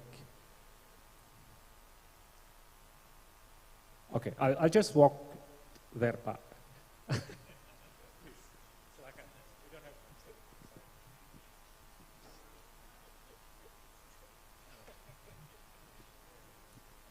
Silakan, please. Yeah, we still have one question, time for one question. Please. Thank you very much. My name is Syed Ali from Pustaka Nasional. I'd just like to ask the panel's ideas and views about the role of publishing industry and its future in the metaverse. Thank you. Sorry, can you repeat the first one, Pak? Metaverse and what? The role and future of the publishing industry in the metaverse. Metaverse, okay, so the role of the publishing industry in the metaverse, whatever the definition is. Please, Pak Richard. I can answer it very simply, because I neither can understand what the metaverse is, nor do I know what blockchain technology will do for me. So the answer is I haven't the faintest idea, but if we publish well, we'll survive. Honestly, I'm again a little bit of a dumb optimist about this, but a couple years ago I was invited to be a contributor on a video game that Ubisoft, which is the French video game company that creates Assassin's Creed and Tom Clancy. This was a video. I worked on a Tom Clancy-based video game. It was an utter failure, but it was an extraordinary experience because it was a $200 million game. Okay, this was a game that literally cost $200 million. There were 400 people in a room this size, sitting in front of computers, all writing. And the storyboard for this game, which was supposed to be 3 games, it was called Ghost Recon Breakpoint, if any of you want to watch the trailer, which I wrote on YouTube. The storyboard would have taken up this entire wall. It was an extraordinary experience because we were talking about mapping out 280 hours of gameplay.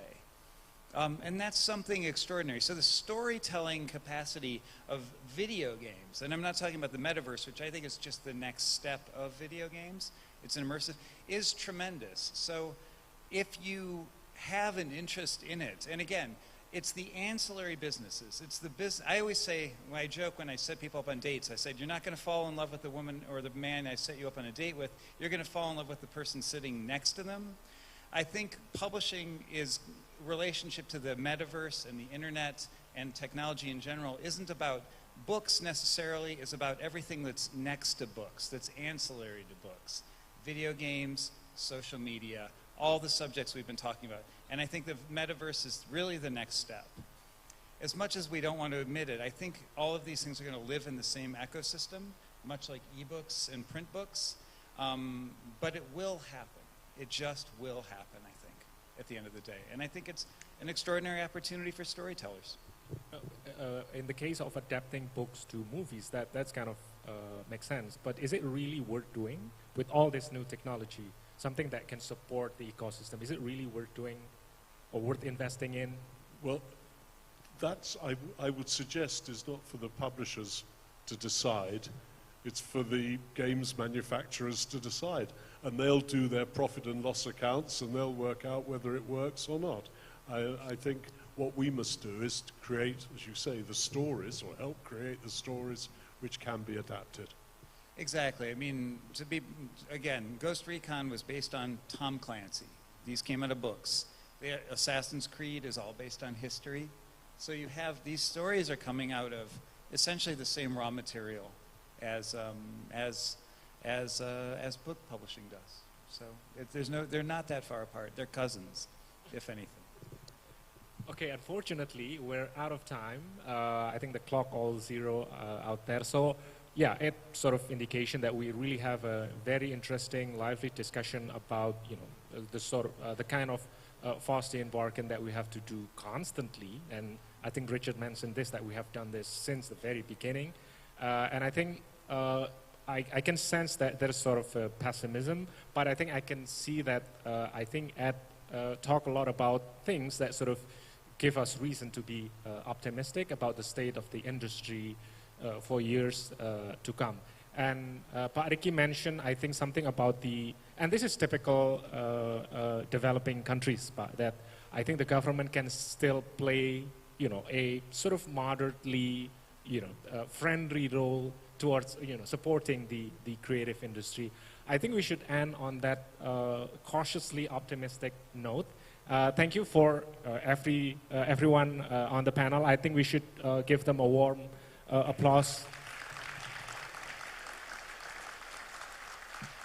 And for every participants, please enjoy Jakarta. And if you're stuck, if you haven't been stuck in the traffic, you have been in Jakarta. So please enjoy also the traffic. Thank you.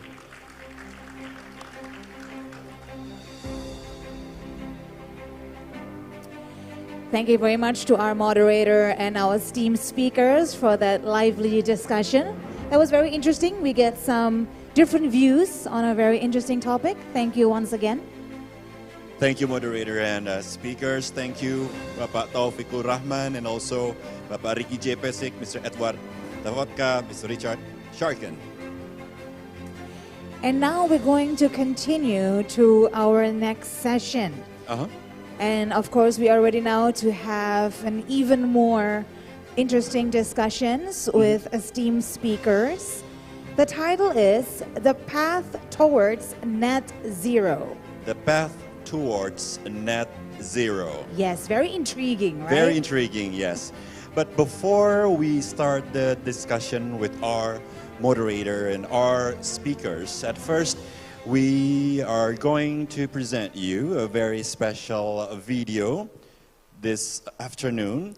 And this is a video from Professor Zakri Abdul Hamid, and we hope this video will be a good start of the conversation. Okay. And Professor Zakri Abdul Hamid is a past advisor to the UN Secretary General, and also a Chief Science Advisor to the Malaysian government. And currently, Professor Zakri Abdul Hamid is at Egypt for the moment for the COP27, representing the Malaysian government. So, ladies and gentlemen, this is the video. Greetings from Sharm el-Sheikh, where I'm currently attending COP27 as a special representative of the Prime Minister of Malaysia.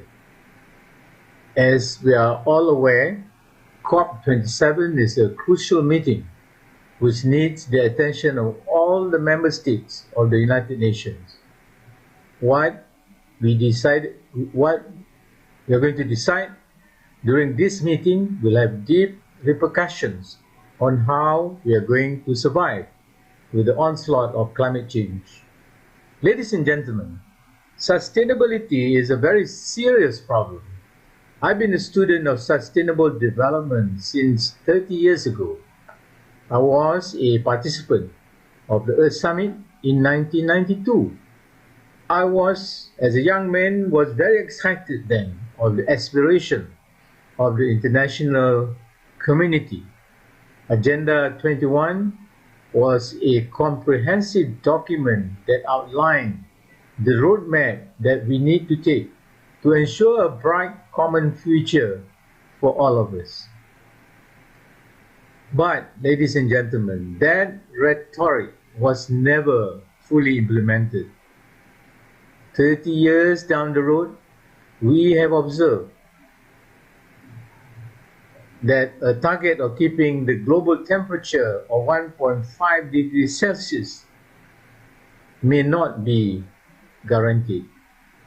Also, a 2019 assessment by the Intergovernmental Platform on Biodiversity and Ecosystem Services, of which I was a chair, the founding chair, warned that up to 1 million species of animal and plants are under threat of extinction. All this due to our unbridled human activities, which started a long time ago, but made worse during the last half-century. As with most of the cases, the most affected people are from the global south, although the causes of such degradation originated from the global north. We were witness to the recent floods observed in Pakistan and some parts of Africa, which were the result of climate change. Of course, on paper, there is agreement to provide new and additional funding to people in developing countries to adapt to such calamities. But, ladies and gentlemen, in reality, those agreements are seldom fully adhered to. I believe one of the reasons for this is the lack of awareness among our citizenry, our global community.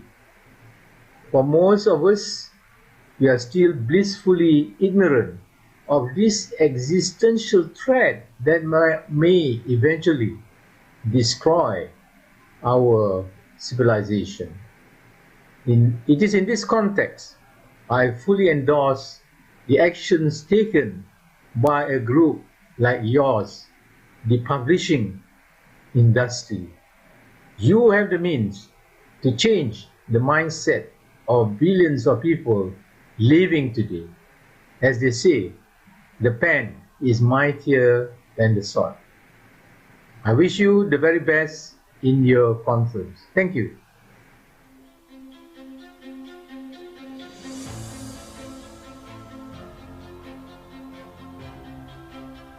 Thank you very much, Professor. And ladies and gentlemen, now I would like to invite to join us on stage as moderator, Senior VP of Information, Industry Relations and Academic Ambassador at Elsevier and Chair of IPA's Inclusive Publishing and Literacy Committee, Mr. Michel Coleman.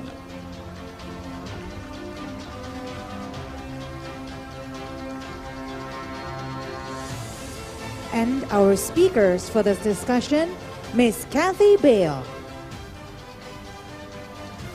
Ms. Andita Fircelli Utami,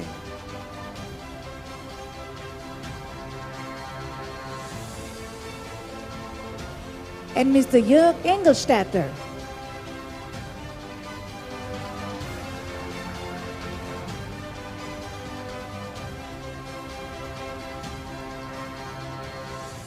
And now we kindly invite the moderator to start the discussion. Mr. Michiel Holman, the floor is yours. Great, thank you so much. So wonderful to sit here after being sitting in the audience for the whole day, and you know what an amazing program it is. What I also really like is the simultaneous translation for the people who are deaf or have hearing problems, and also the translation in Bahasa Indonesia. Very inclusive, so well done, well organized. So we're here at the end of day one, and what of a better way to end our first day together than to focus on one of the most important topics that we're facing today, which is sustainability. And it's also especially relevant as we're here today, gathered in Jakarta, which is ranked as the world's most environmentally vulnerable city. Pollution, heat waves, earthquakes, and flooding are key threats to the residents here. But it's not only in this city, it's everywhere in the world. Everybody is feeling the effects of climate change. In fact, a recent UN study showed that everybody in this room is feeling the effects of climate change because it's now occurring at every continent across the globe. Our session today is going to zero in what climate change is, what actions can be taken, and indeed start a conversation about how we all must chart our own paths towards taking action on climate. Let me first put it a bit in the IPA context. We've heard from Professor Sakri how important climate action is, and I'm very proud to say that the IPA sustainability has been very high on the agenda for many years. Just go back to 2019 when we first looked at the United Nations Sustainable Development Goals. These ambitious 17 goals spoke to some of our core themes, such as education and freedom to publish. But we wanted a practical, action-oriented approach. We started the SDG Children's Book Club to help inspire the next generation to understand the themes of climate action, diversity, and equality. Launched in all 6 UN languages, we have seen local versions emerge. In Brazil, in Norway, in Portugal, Germany, Africa, and even here in Indonesia, in Bahasa Indonesia. What we found is that publishers embrace sustainability, and we launched the next thing, the SDG Publishers Compact in 2020.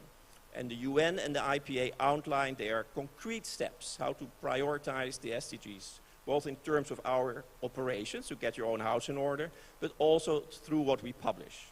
Since then, we've already 250 signatories for the SDG Publishers Compact.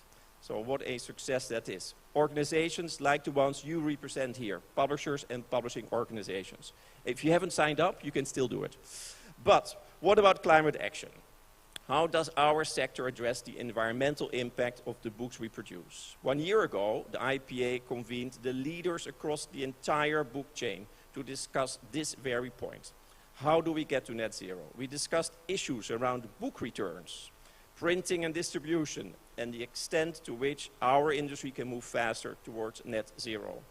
This year, I'm proud to announce that we launched the Publishing 2030 Accelerator, a 1-year project that will test early concept ideas and help everyone across the sector to start and accelerate their net zero journey.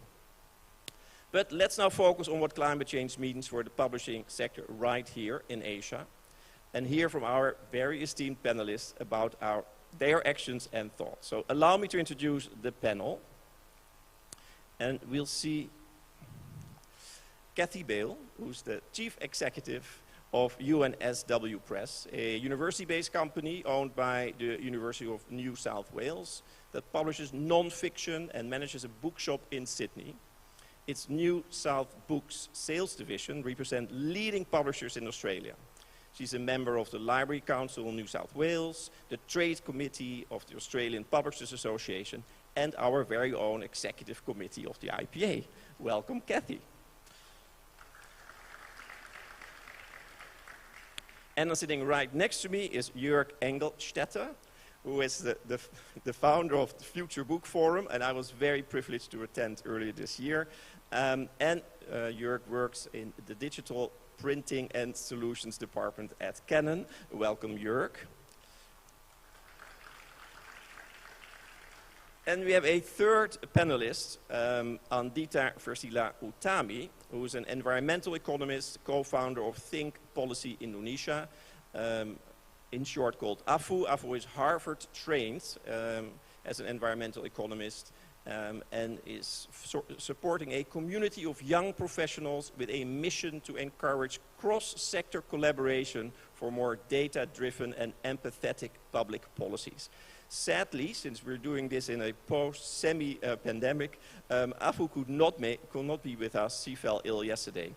But she did send a very nice video, which I would love to be displayed right now. Distinguished guests and fellow speakers, while it is my wish to be there with all of you physically, unfortunately, due to health reasons, I will have to do this virtually. That said, it's still my pleasure to be able to be sharing about this very important topic amongst all of you, and I thank the organizer for having me. I will be covering 3 important questions. One is, what is the state of climate change in Indonesia?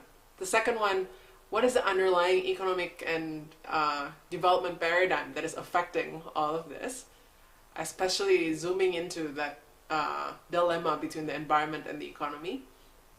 And the third one, I will also try to answer what is the role of publishing industry in helping address the climate crisis.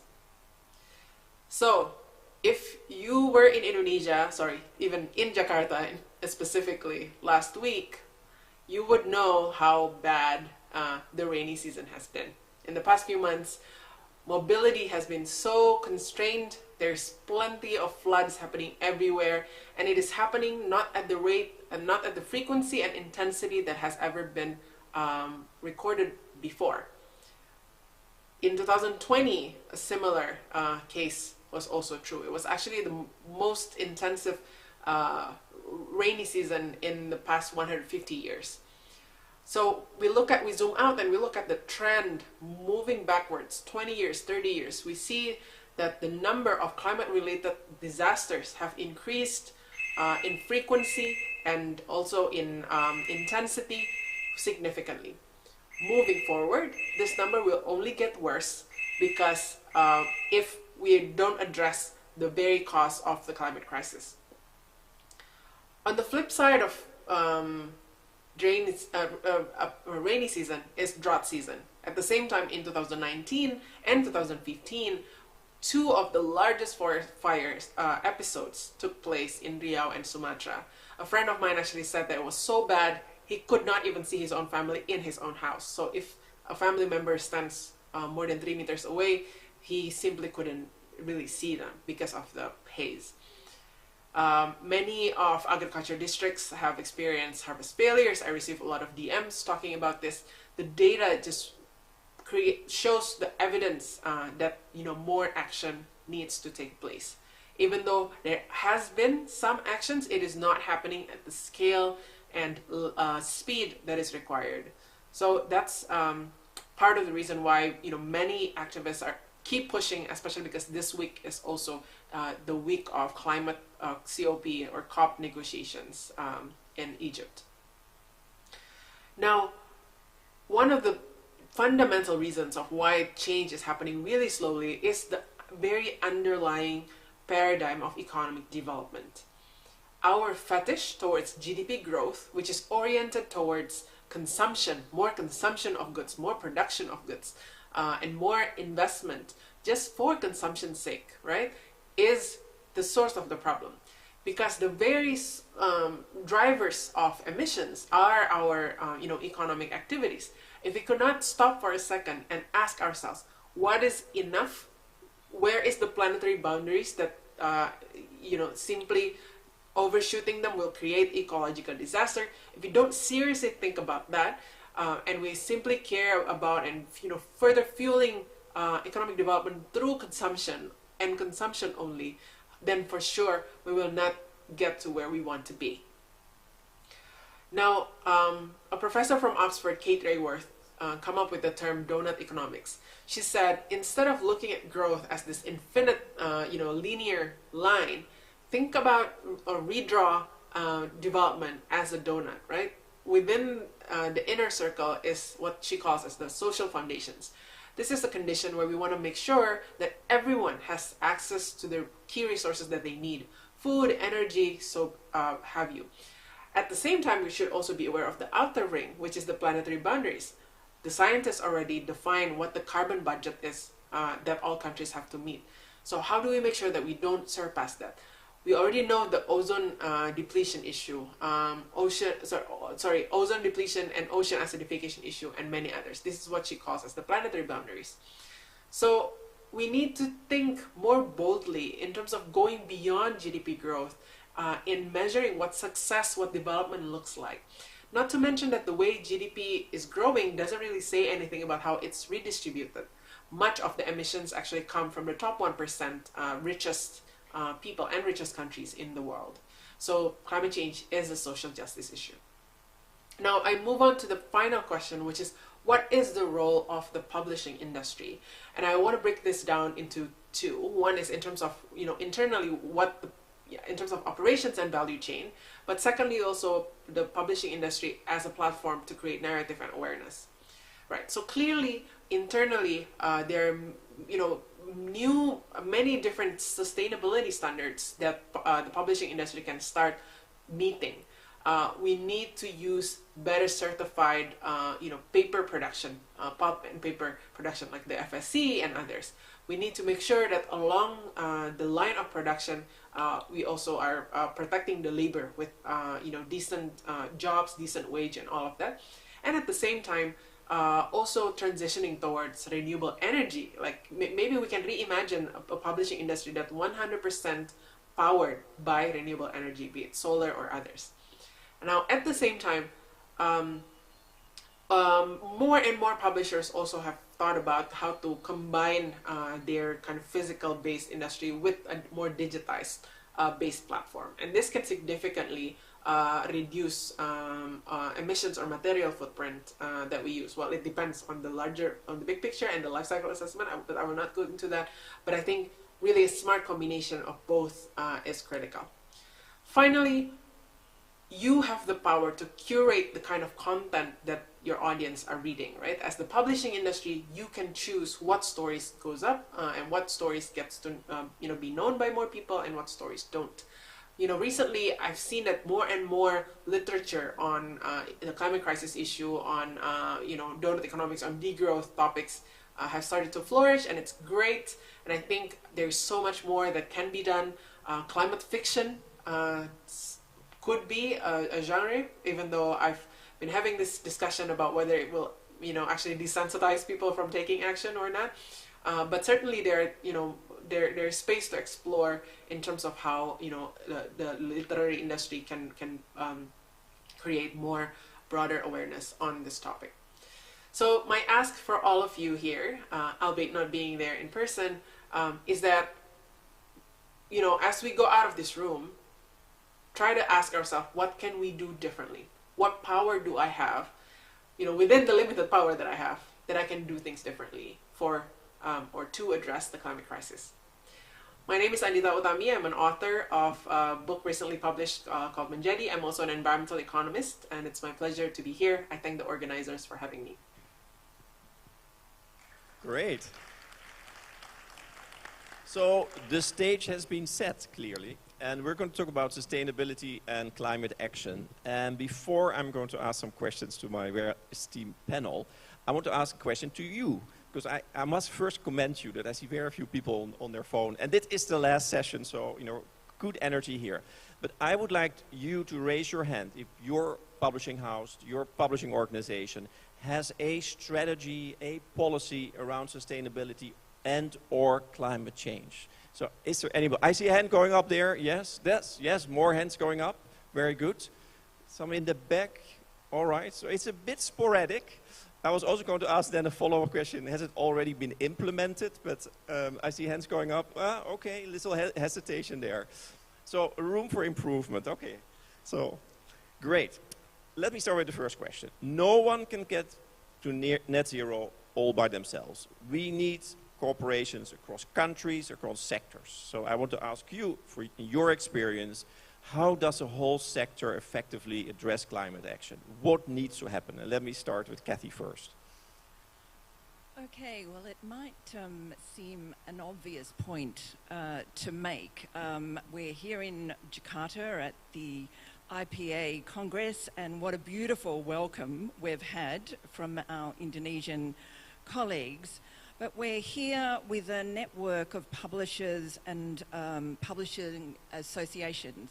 And I think that this is the most effective way to work together. We've got these pathways and channels. We've also got library networks, which are also very powerful. So this is a place to start. I'm very confident about the book industry's ability to create and license and promote content on environmental issues. I mean, we're used to doing this globally. We compete as well for the best books on these subjects. But where cooperation is required is in setting international standards and targets on sustainability. We need to find ways of tracking the environmental impact of our activities and measuring the success of new initiatives. And working through the publishers' associations and these networks is one way we can do it because it requires a lot of communication, also with third-party providers, with our printers, our distributors. There are so many sort of points along the supply chain. And when we're mapping the environmental impact of publishing, we've got to take into account so many things, the materials that we're using to produce our books and package them. We've got to take into account the waste, how we're recycling our books, our use of gas and electricity, and then there's the carbon emissions from transport and shipping. So, we can come back to this sort of question about how we can work together sort of more effectively, but I feel very confident that we've already got the pathways there through the IPA and our publishing associations, and it's a very good place to start. Thank you, Kathy. Jörg, any opinions from your side on this question? I think it's very nice that you also touched on this supply chain, and I think we need to have experts, and it was 2 sessions before where Pedro was talking about he needs to change the way how he addresses his, let's say them consumers. Yeah, so, and I think this is how we can collaborate, and technology, I have to say, and I'm not a publisher, I'm running the Future Book Forum since nearly 10 years and have lots of experience, and we have lots of people stimulated during these years. But I've seen that technology is not really there in lots of the publishing houses. And it's nice that Rachel raised her hands, and I would say probably the others raise their hands are bigger publishers. But I think what we are missing is small and medium-sized publishers, publishing houses that don't have the opportunity to invest in big technology. So we have to make it simple and easy, to accessible also for others. And I think the supply chain needs to work together. And this is what I think we start with this, and we come back to this in a minute probably when we talk about the Publishing 2030 Accelerator, what I'm really excited about it, but we need to talk to each other, and there needs to be trust, and I think it's confident, and let's get started. So that's what I think is this collaboration across this industry. It's a very good bridge to my next question. So climate change requires radical change. We all know that. And it can be a bit overwhelming. And I saw from the show of hands, not everybody has a fully fledged sustainability policy where they work. So how do you start? What do you do first? And maybe I start with Jörg here. Now, how do I start with this? And I think it's something that you have to start by yourself. And you have to convince your company, and I have to say within Canon we have the KIOC, so we do something for the better world and for the better good, and but it's for the individuals, and that's what I'm thinking about is how can we help people to do their business a little bit different. And it's not only about your business, it's also about how can we address the consumers and how can we get engaged with them. And that's what I think is something, and I will talk about the other things about print-on-demand stuff in a minute probably when Accelerator comes up, but I think that's something that's very complex, but I think it's easy to get started. And that's what I think we need to do. I think just get started. So we mentioned the Accelerator now a couple of times. I think people are getting very curious. What is it, Jörg? Can you introduce it? Yeah, of course. It was at the IPA Sustainability Summit last year in September in Frankfurt, where I was part of a 20-people audience, and Richard, so everybody talked about what he does, and I talked about the Future Book Forum, and that year we had an ideas challenge where we asked a couple of thousand people how could we transform the book in more sustainable way, and it was very well accepted. I got in touch with Budur, and that's very nice. I think everybody touches on sustainability, but it's more about the actions. And in this meeting, Richard stood up and said, guys, we need to change this industry because we're printing books since 100 years and 150 years, ship them in warehouses, praying we're going to sell most of them, and ship them across the world. We get some of the books back, and after a couple of years, we throw a percentage away. I was surprised how many books. And he said, actually, print on demand is an option. And what I thought is it was very nice. And after this meeting, we took a picture, and Rachel and I, we talked to each other. We said, how can we make action? And she said, what do you mean? I said, yeah, because across the sector, she didn't know who's a paper supplier or printer. There was a printer next to me. He said, oh yeah, we can do something because we need to reduce this, or how can we produce more targeted? And I think it's a very complex system where its data is needed, and how can we really analyze what we do, and how much do we produce? And that's what I think is very important. And we started now with the Accelerator because an outcome of our ideas challenge was a QR code from a student in Salzburg, and he said, how sustainable is a book? So he put a QR code on the back of a book. And we talked about this, and it's a great thing. But the impact of the sustainability of a book is also the delivery. Yeah, so you ship books across the world, and I think the pandemic and also the crisis we have is getting more and more expensive to ship stuff across the world. So a kind of a network that we need to have. And what I'm dreaming about is a kind of a highway system across the world where you have different kinds of storages where you pull the print file where it is needed, and you don't ship the books across, because that's what I think is wrong. And then Richard came up and he said, actually what we need is also a kind of another accounting system, because that's also what is needed. So we have 3 work streams. One is the QR code of a book, so sustainability, not a QR code, it's a sustainability of a book. How can consumers think about this? And talk to your people who thinks a book is not sustainable. People don't know this, and I think that's what we need to do, and that's what we would like to achieve with the Publishing 2030 Accelerator. And this is influenced by the distributed printing network, so we have nearly 40 people supporting us. Yeah, so it's a work group that has started at the Future Book Forum in May this year, and it will end in 21st and 22nd next year. And in between we try. So we don't want to discuss, we don't say, hey, that's great, we should do this. No, it's a group of people and we work on this. So work stream 1 with Rachel, we're working on the sustainability of the book. In the work stream 2 with me, there are lots of different publishers, different associations.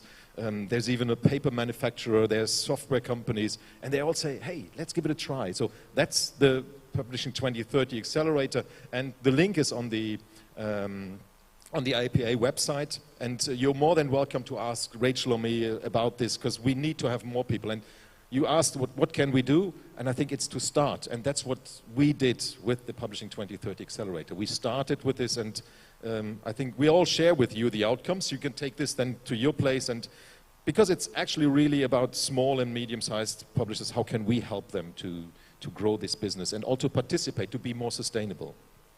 And can I dig a little bit deeper here? So, of course. One of course of the project is the specific carbon footprint prototype of one individual book, and that was kind of presented at the Frankfurt Book Fair. Do you want to tell us a little bit more how that worked? What was the outcome? It was very nice, but I was standing there with Rachel, and in the first row was Jesus Padenes, and I saw him was sitting next to Budur, and he took his phone because Rachel had the book, and he scanned the barcode and said, "Wow, cool," because and come on, this is what we need. We need to make people. What do you see when you scan it? You see how I think there are 5 different factors that have an impact to the sustainability of a book, and then it's comparable with, how you could see how much time you spent watching TV in comparison, so and how much hours you would drive in a car. So it brings it in a perspective, and I think that's what we need. So I think it's something to communicate to the customers and consumers that there is a sustainable impact in this book, and it needs at the end, and I think this industry needs to upsell their services, and that's an opportunity because people like to buy local. So even here in Indonesia, people like to buy products from Indonesia, and they might pay more for this. So it's an opportunity I think that we could use, and this is what we could have with this.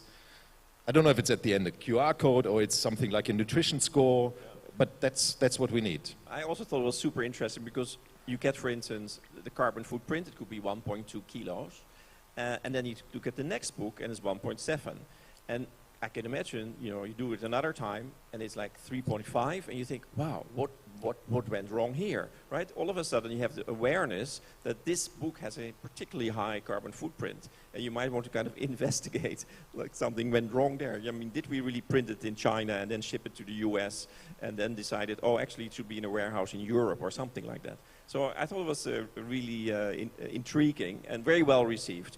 You also mentioned now the distributed printing, and of course that concept is also very attractive. I know of a large science publisher, which I will not mention by name, but we ship, we print in China for our journals, we wrap them all up there, then they're flown in a plane to the US, and then distributed there, and I'm also pretty sure not all of them are read.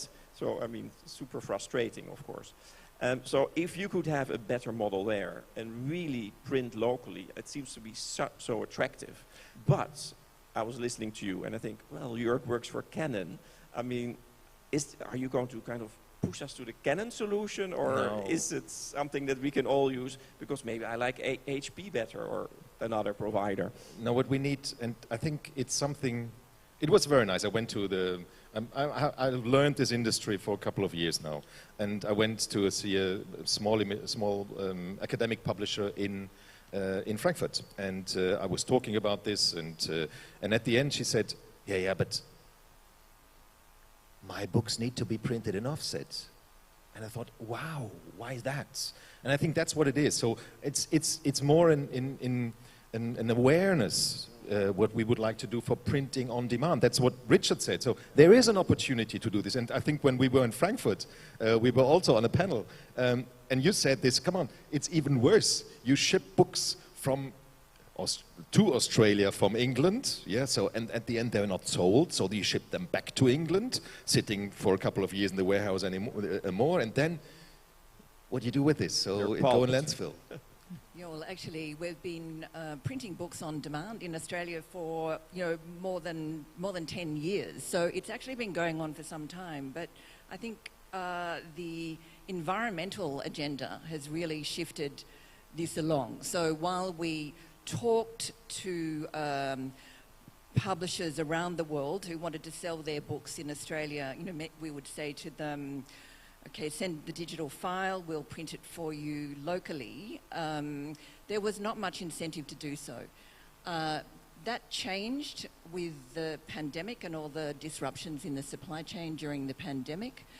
And the environmental agenda is changing it as well, because everyone's realised that this is actually the sensible thing to do, that even though it might cost more to do the shorter run, if that's all you need, and Afu was talking about this before, if that's all you need, that's all you print. We don't want to stack up books in a warehouse and then pay exorbitant storage costs. So we've been working on these sort of systems for many years, you know, in Australia, but it's definitely changed in the last few years, and we're going to see a lot more of it, I think. And I think it's also the consumers are changing, because young people are, and I liked what the session about distribution and marketing said. It's about how can we address our services in a different way. It's not a book that what they need. They need something for information, documentation, or entertainment. And this could be a book, it could be an e-book, it could be an audio book, and that's what it is. So how can we make it more attractive to these young people? This is a growing market, and how can we probably also engage with them in a different way? How can we make different business models? And the technology is an enabler, and that's what I think is what we need to put in place. Another element which we heard actually Afu mention in her presentation was our content, right? Could we publish books which are maybe themed around climate change, etc.? So I would like to kind of explore that a little bit more, and I start also with you, Kathy. So how important is it to have trusted information, for instance, research, but also literature that inspire action around climate in our societies? Yeah, well, our responsibility as publishers is to bear witness to this climate emergency, and this is an area where book publishers and libraries they're already succeeding. You know, books on climate and the environment are being published across all categories, you know, from children's books to scholarly monographs and, you know, all categories. And many of these books are bringing in the sort of latest evidence-based research that then goes on to inform public policy. So we're already doing this as publishers. This is what we kind of do naturally. But I think there are some, you know, compelling stories from the global south, and I think what we've got to think about is how can we do a better job of making them heard. And you know, I've just been tuning into some of the stories on COP27, and you know, there's you know, listen to what some of the Pacific Island nations are telling us, and these stories, you know, they've got to be told. But we, as publishers and everyone in the book industry, I think, we've got to step up and work out ways to get this information across in ways that will inspire more immediate action. I mean, we're in it now, and it's you know, I've always followed the scientists on this since I was a teenager, and we need them now more than ever. But you know, we as publishers know we don't underestimate the power of storytelling. I couldn't agree more. So, Jörg, how are we changing the hearts and minds of everybody around sustainability and climate action? Yeah, I think looking at this as a publishing industry, and I think the book is a cultural asset. Yeah, so it changes life, and it started probably with Mr. Gutenberg in Mainz when he printed the first Bible. But you can go through Obama or also through Nelson Mandela. There are books that give a vision. They give hope, and I think that's what we need. So for me as a reader, and this helped me a lot, and it stimulated, it changes my life, and I think this is what we need to also to give to our people, to the readers, to the people that would like to. I love it that you bring in the reader perspective.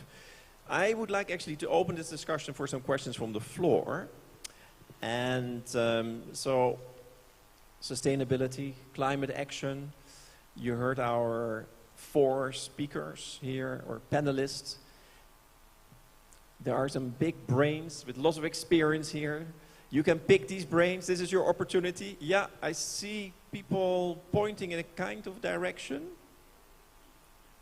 Oh, there, yes. All right, sorry, sir, sorry. Maybe you can quickly mention your name and organization. My name's James. I've grown up in Jakarta. And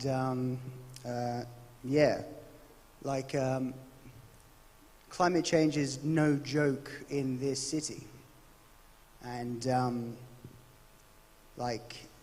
Jakarta is going to be the first city to beat climate change to climate change. And it has, the solutions to it has really very little to do with net zero. It has to do with the aquifers. It has to do with the water and the way that the population drinks water and how to deliver the water to the people. It's a concept known to civilization for a very long time. And it is actually, I mean, I don't have the plan for it, but it's not impossible to get, you know, however many thousands, tens of thousands of tukangs, which is the construction class of Indonesia, to get whatever needs to be done. And, you know, because if this city sinks, the ramifications of it are very, very dire for what is actually the thing that net zero is trying to tackle, which is the rainforest, which is the mineral resources that need to stay in the ground, yada, yada, yada. Yeah, it sort of started as a statement because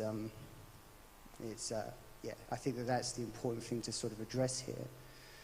But to bring it back to a circular economy of the publishing industry is the importance of taking the plastic off the books in the bookshops and liberating the literature in spite of all the copyright that still needs to be saved.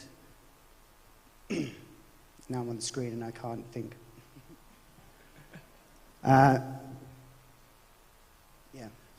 I do sense the urgency, so that's good. And I also really like the local perspective. Yeah, let me just close it off by going, yes, please. If we can, in the publishing industry, take the plastic off the books, allow anybody to walk in a bookshop as if it was a library and sit there and get inspired by the books before they purchase it. I mean, I think that that's the simplest thing that a publishing industry in this country can do towards treating the population with the respect and the intelligence that they deserve. Thank you. It sounds like opening minds by opening books. Thank you. Do I see more questions there? Oh, I think Rachel has a question. I'm getting a bit nervous.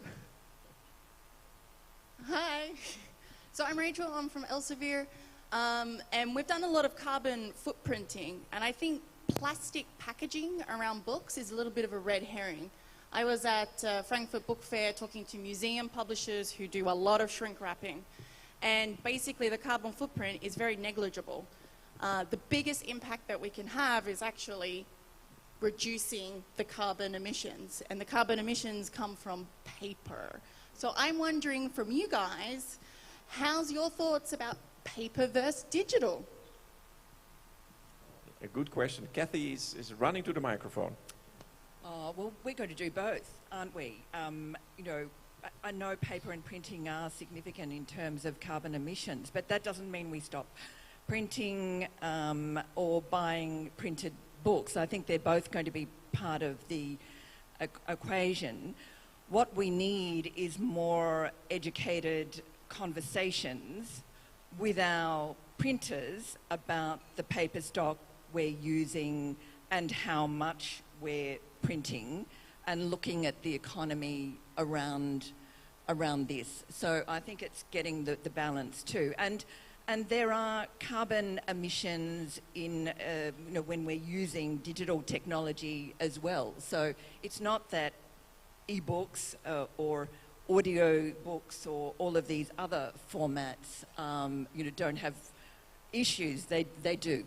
So we're at a stage where, just going back to what I said earlier, is understanding how we measure the carbon footprint of not just the book in its various formats, but many things we're doing. That's the key, and that's I think the challenge at the moment is understanding the impact of what we're doing and adjusting our behaviour when we have that information. I think that's a very nice point, adjusting our behavior. And I think what this gentleman just said is about the foil wrapping. And I agree what Rachel just said is something, sorry, but people are not aware of it. And I wasn't either. And when I talk to friends, what, really? Is this the impact? Because the problem is actually the making of the paper. So it's very, very energy intense. Yeah. So, and when you think about this, that you print, or you make this paper, you print books, you print papers, and you make books out of this, and then you ship it across the world, and this has all a carbon emission. And I think what we need to have is this: we have to give this to the consumer, that they understand what is the impact of this book. Yeah. So how has it been produced? How has it been shipped? I don't know about you, but a fair trade banana is something that I would love to buy more, because I know that these gentlemen that have raised these bananas, they got a fair money. But I think this is an education process that we have. And is it electronic or is it paper? I think it depends also on the consumer experience. Yeah. So in learning, it makes sense to have. In education or academic, I think lots of the content is already online. It's faster, it's quicker. But in trade, it makes sense to have books printed and to give it away. And that's also the question. If you give it to somebody else again, and you give the books to somebody, then the carbon footprint reduces. And I think it's about this: be sensitive about how you consume and what you do. But I don't think it's about, is it good or bad, electronic? And it's the mix, yeah? So it's a hybrid learning, it's a hybrid consumption. My daughter, she loves her Tolino, yeah? So it's the Kobo, it's an online reader. It's an e-reader, yeah? But it's something, but she also reads a book, and it doesn't matter for her. And that's what I think we have to understand. So just print as much as we need, and be sensitive about the impact that this has. And this is an educational process. Yeah, maybe oh, sorry, I see José's hand go up. That's great, good timing. Hi, I'm José Borghino, the Secretary General of the IPA. I want to ask what happens next. We've had 2 summits over 2 Frankfurts. We've had a very fascinating and successful sustainability session at London Book Fair. You've got the accelerator going. I'm expecting that we'll get some results from that in the near future. So I'm just wanting to know a little bit of the timeline. What's happening in the next, say, year, and maybe project that forward for a few more years. Thank you. Is this for anybody, or any in particular, or all panelists? Well, I'm suggesting that maybe the IPA can be part of this function. Yes. So I'm suggesting, how can the IPA work with the 3 of you in conjunction or individually, and what can we do over the next 12 months and say 5 years? There's plenty the IPA can do, Jose. I think that one of the first points to make is that we need a common methodology to understand and calculate the carbon footprint of a book. And there are various publishing companies working on this, from Elsevier, which has been mentioned, but Penguin, Random House, a number of large companies are employing sustainability officers. They're doing work in this area. But what happens? They're going to be gathering all of this data, coming up with different ways of approaching this. We need some sort of central point where we can come up with a methodology that we can all use. So it's a global issue. It's going to require a global solution. I mean, UN's obviously doing enormous amount of work in this area, but we need other frameworks, and we've got a framework with our International Publishers Association, but there's still a lot of questions around how we take these next steps. So I don't have the answers, but I think we've got to find a way of capitalising on the work that a number of the larger publishing companies in particular are doing in this area. But let's be open, because the solutions could come from anywhere in the world at the moment, and it may just come from those countries which are facing this climate emergency head on.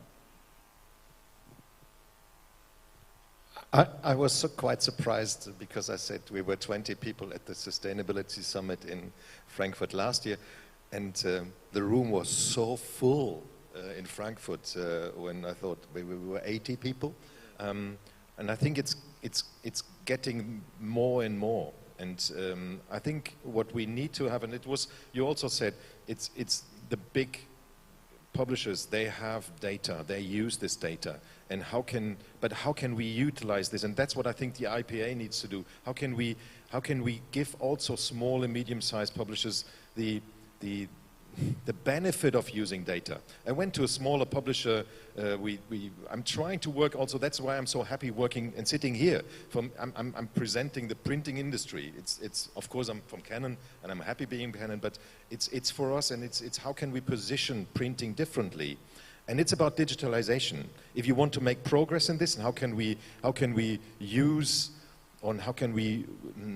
the resources that we only need? You have to be digital. You have to have data. And I was working with the Swiss Publishing Association and was on a small gathering together, and I was talking to a smaller, medium-sized publisher. She had 20 people in her staff, and I was talking to her about, what do you do with your backlist? Don't have money, don't have time. Digital printing, no, don't do this. And I think this is wrong, because when you think about what is the major, and we need to have a diverse market, yeah? And when you look into Pension Renaissance, the revenue went through the roof last year, yeah? So, but we have to look after the smaller companies as well. And I think there's technology out there. And when you take a look into bookshop.org, what Andy Hunter does, yeah? So he helps bookshops to take part of the online sales. And I think this is what we need, and this is where I think we need to work, and that's why I'm so happy to have this Publishing 2030 Accelerator, because we could just try. And in a year's time, we will share with you, this works, this doesn't work, and we try with something else. We just talked about this. What's next? And that's what I would like to do. So be brave and take actions and do something. And that's what I think I would like to encourage the IPA to work more with us, and to find ways to get access also to people that need this. Does it answer your question, Jose? Or you want me to add something? Well, so I see different phases, right? The first one is awareness. And we're doing this panel. It's on the agenda. We see the Sustainability Summit, super popular. The next one is commitment. People signing up for the SDG Publishers Compact. I mean, it has been also very popular. Great. Then there is best practice sharing, and we have our own dashboard, and there are already 170 cases at the IPA dashboard. It's around sustainability, but many are about climate action. And so the phase after that, of course, is that we will work together to make our industry net carbon neutral. And that, of course, is a big step. And I realize that. Because then you must think, okay, we will do it by 2040, 2050. What does it mean? But we as an industry, does it mean that every individual publisher should commit to that? Some of them will come in earlier, others will come in later. I don't think we're ready for that discussion now, but I would love to have this discussion maybe at the next IPA Congress, wherever that will be. More questions? We have time for a couple more questions. Yeah, I see a hand going up there. The gentleman in the blue shirt. Maybe you can mention your name and... I'm Emil. Yes, and your IFLA affiliation. Yes, that's my affiliation. Yeah, so I probably feel like a white man who's just stood up again. So I'm Stephen Webb. I'm from the International Federation of Library Associations. And thank you. I know the work you're doing is great, and I think we shouldn't underestimate the power of people having in their hands something that's almost labeled as being sustainable. I think sometimes some of these themes are so broad and so vague that they lack a concreteness that make people actually engage. I was interested to ask you to develop a little bit more on this theme of hearts and minds, because clearly what publishing does, it supplies materials, things that inspire, things that inform, things that actually try and change behaviors. But there's also a demand side. So I was going to ask if you could expand a bit more on the sorts of partnerships, the sorts of actions that could be taken collectively in order to make sure that this information, these stories that you're providing, actually turn into behavior change. Great question, Stephen. Thank you. I see Kathy. Yes, well, a number of publishing associations, well, including the Australian Association and the French Publishers Association, have put together resources and guides which are available online, and that information for free, and that information is kind of being circulated across so many different channels. And because the area is developing so quickly, these guides have to be updated regularly. And so I think that's been very effective. I'm hearing about more associations that are looking at doing this, and also looking at advice to deal with the particular conditions in their countries. And I suppose the other consideration here is if you look at some of the large retailers, and I'm thinking of one in Australia, they are beginning to make their own demands about how they want products packaged. They want to know that the paper is certified. They want to understand the recycling processes. And so the retailers are making more upfront demands on the publishers or their suppliers. And I think that this is also going to start having an impact. It's touch and go. You know, a lot of them are talking about doing this and not following through, but I think the pressure's building to follow through.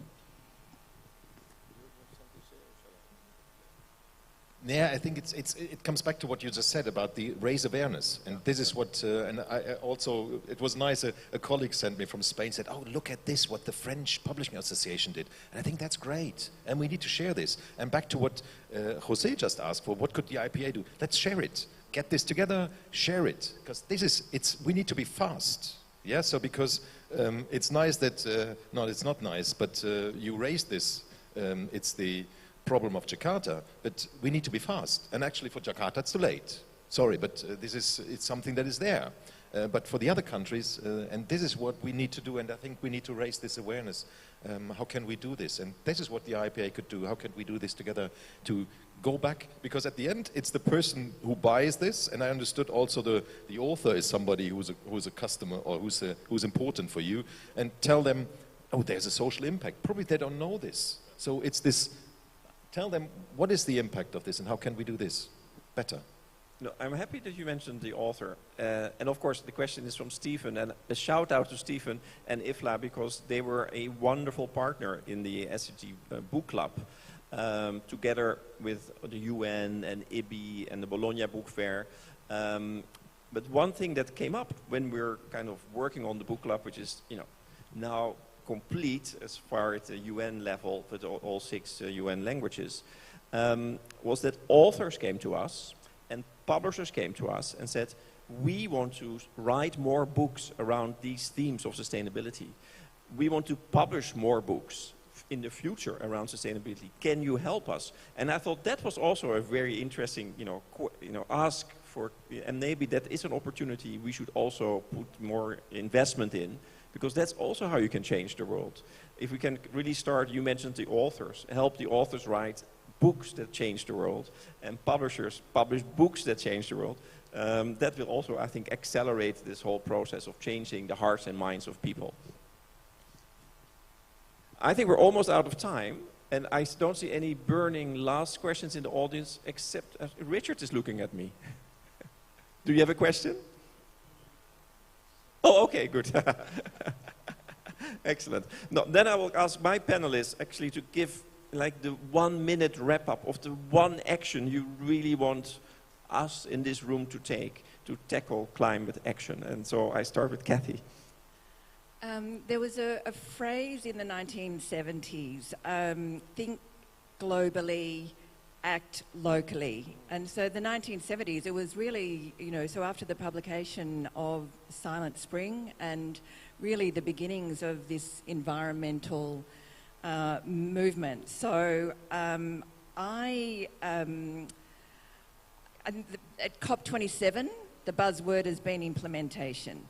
So I'd like everybody to think about what can you implement in your local area. So we're all thinking globally, but let's start kind of locally and just break it down and start with something there that you feel that you can achieve in the short term. Great one, Kathy. Jörg, what is your one action in 1 minute? I think it's until beginning of last year, I didn't know the SDGs. Really, it was Peter Fisk and I were doing to the Future Book Forum together, and he said, Jörg, we need to do it with the SDGs. I said, okay, what is it? And I got familiar with the SDGs, and since then, I'm also talking with my friends about the SDGs when it comes up to this. Yeah, so it's something that what everybody should do. So I think it's be aware of this, because it actually could help all of us. Yeah, so there are different perspectives that you could address. And I think what is very important, start by yourself. Yeah, so it's such a big thing. Whoa, no, the IPA has to help us, or it's the government, or they have to give us some guidance. No, start with yourself, buy local, don't consume as much as you can, consume that what you need. Maybe you can buy, that's the reason why young people are buying second-hand clothes, because the second-hand book market is a big thing. So we need to act responsible. And that's what I think everybody should start. Go out, act responsible, and consume responsible. That's what I think is important. Thank you. And a big thank you to Professor Sakri, to Afu, and of course, Kathy and Jörg here. Yes, a big round of applause.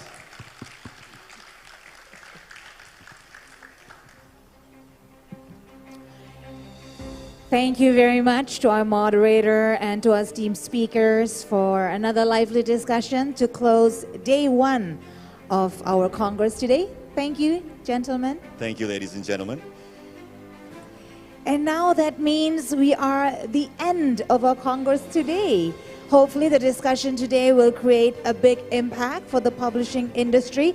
At least we get different opinions, different views that can broaden our horizon on many issues that are impacting the world right now. Absolutely agree. Thank you for today. My name is Uli Herdi. And I'm Siska Becker. Thank you for having us, and see you tomorrow at the 33rd Publishers Congress, Day 2.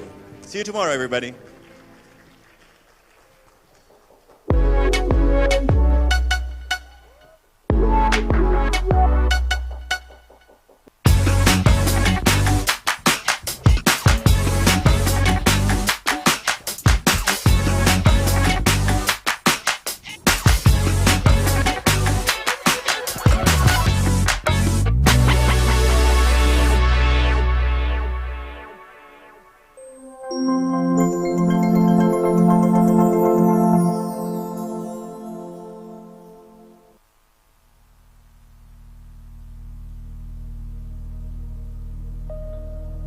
There's something about our makeup that wants to encrypt and preserve something that has just happened, that in other species, other animals, just disappears. It's evanescent. But for us, we capture it and we put it into words and we share it with people we love.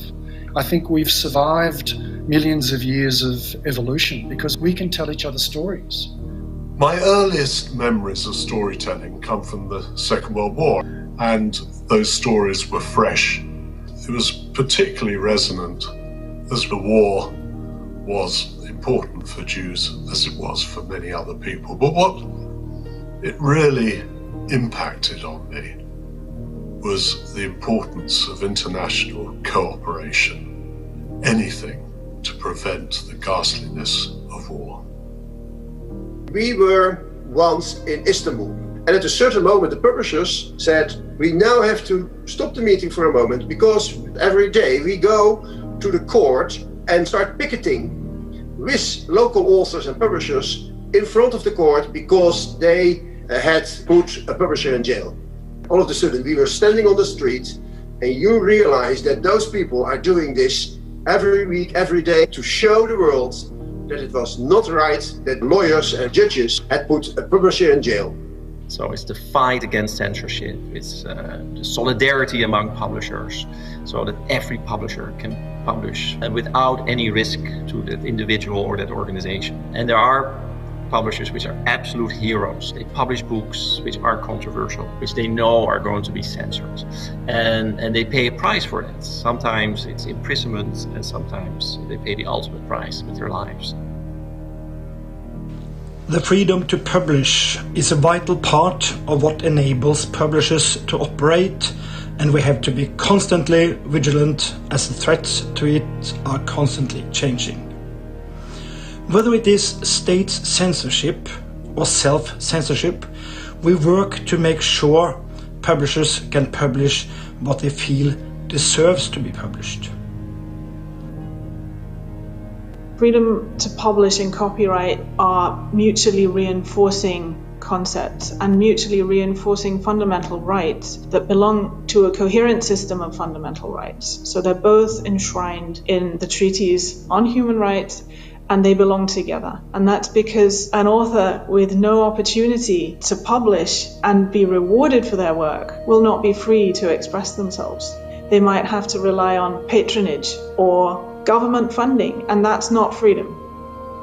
If we don't protect copyright, then publishers can't sustain their businesses for long. Copyright protection is not just essential for publishing, it's essential for modern economies. It's the main legal instrument of protection of these rights. Just think with me, without copyright, there is no incentive for authors to dedicate themselves and their lives writing for the publishers. So if there is no protection to their creation, there is no books.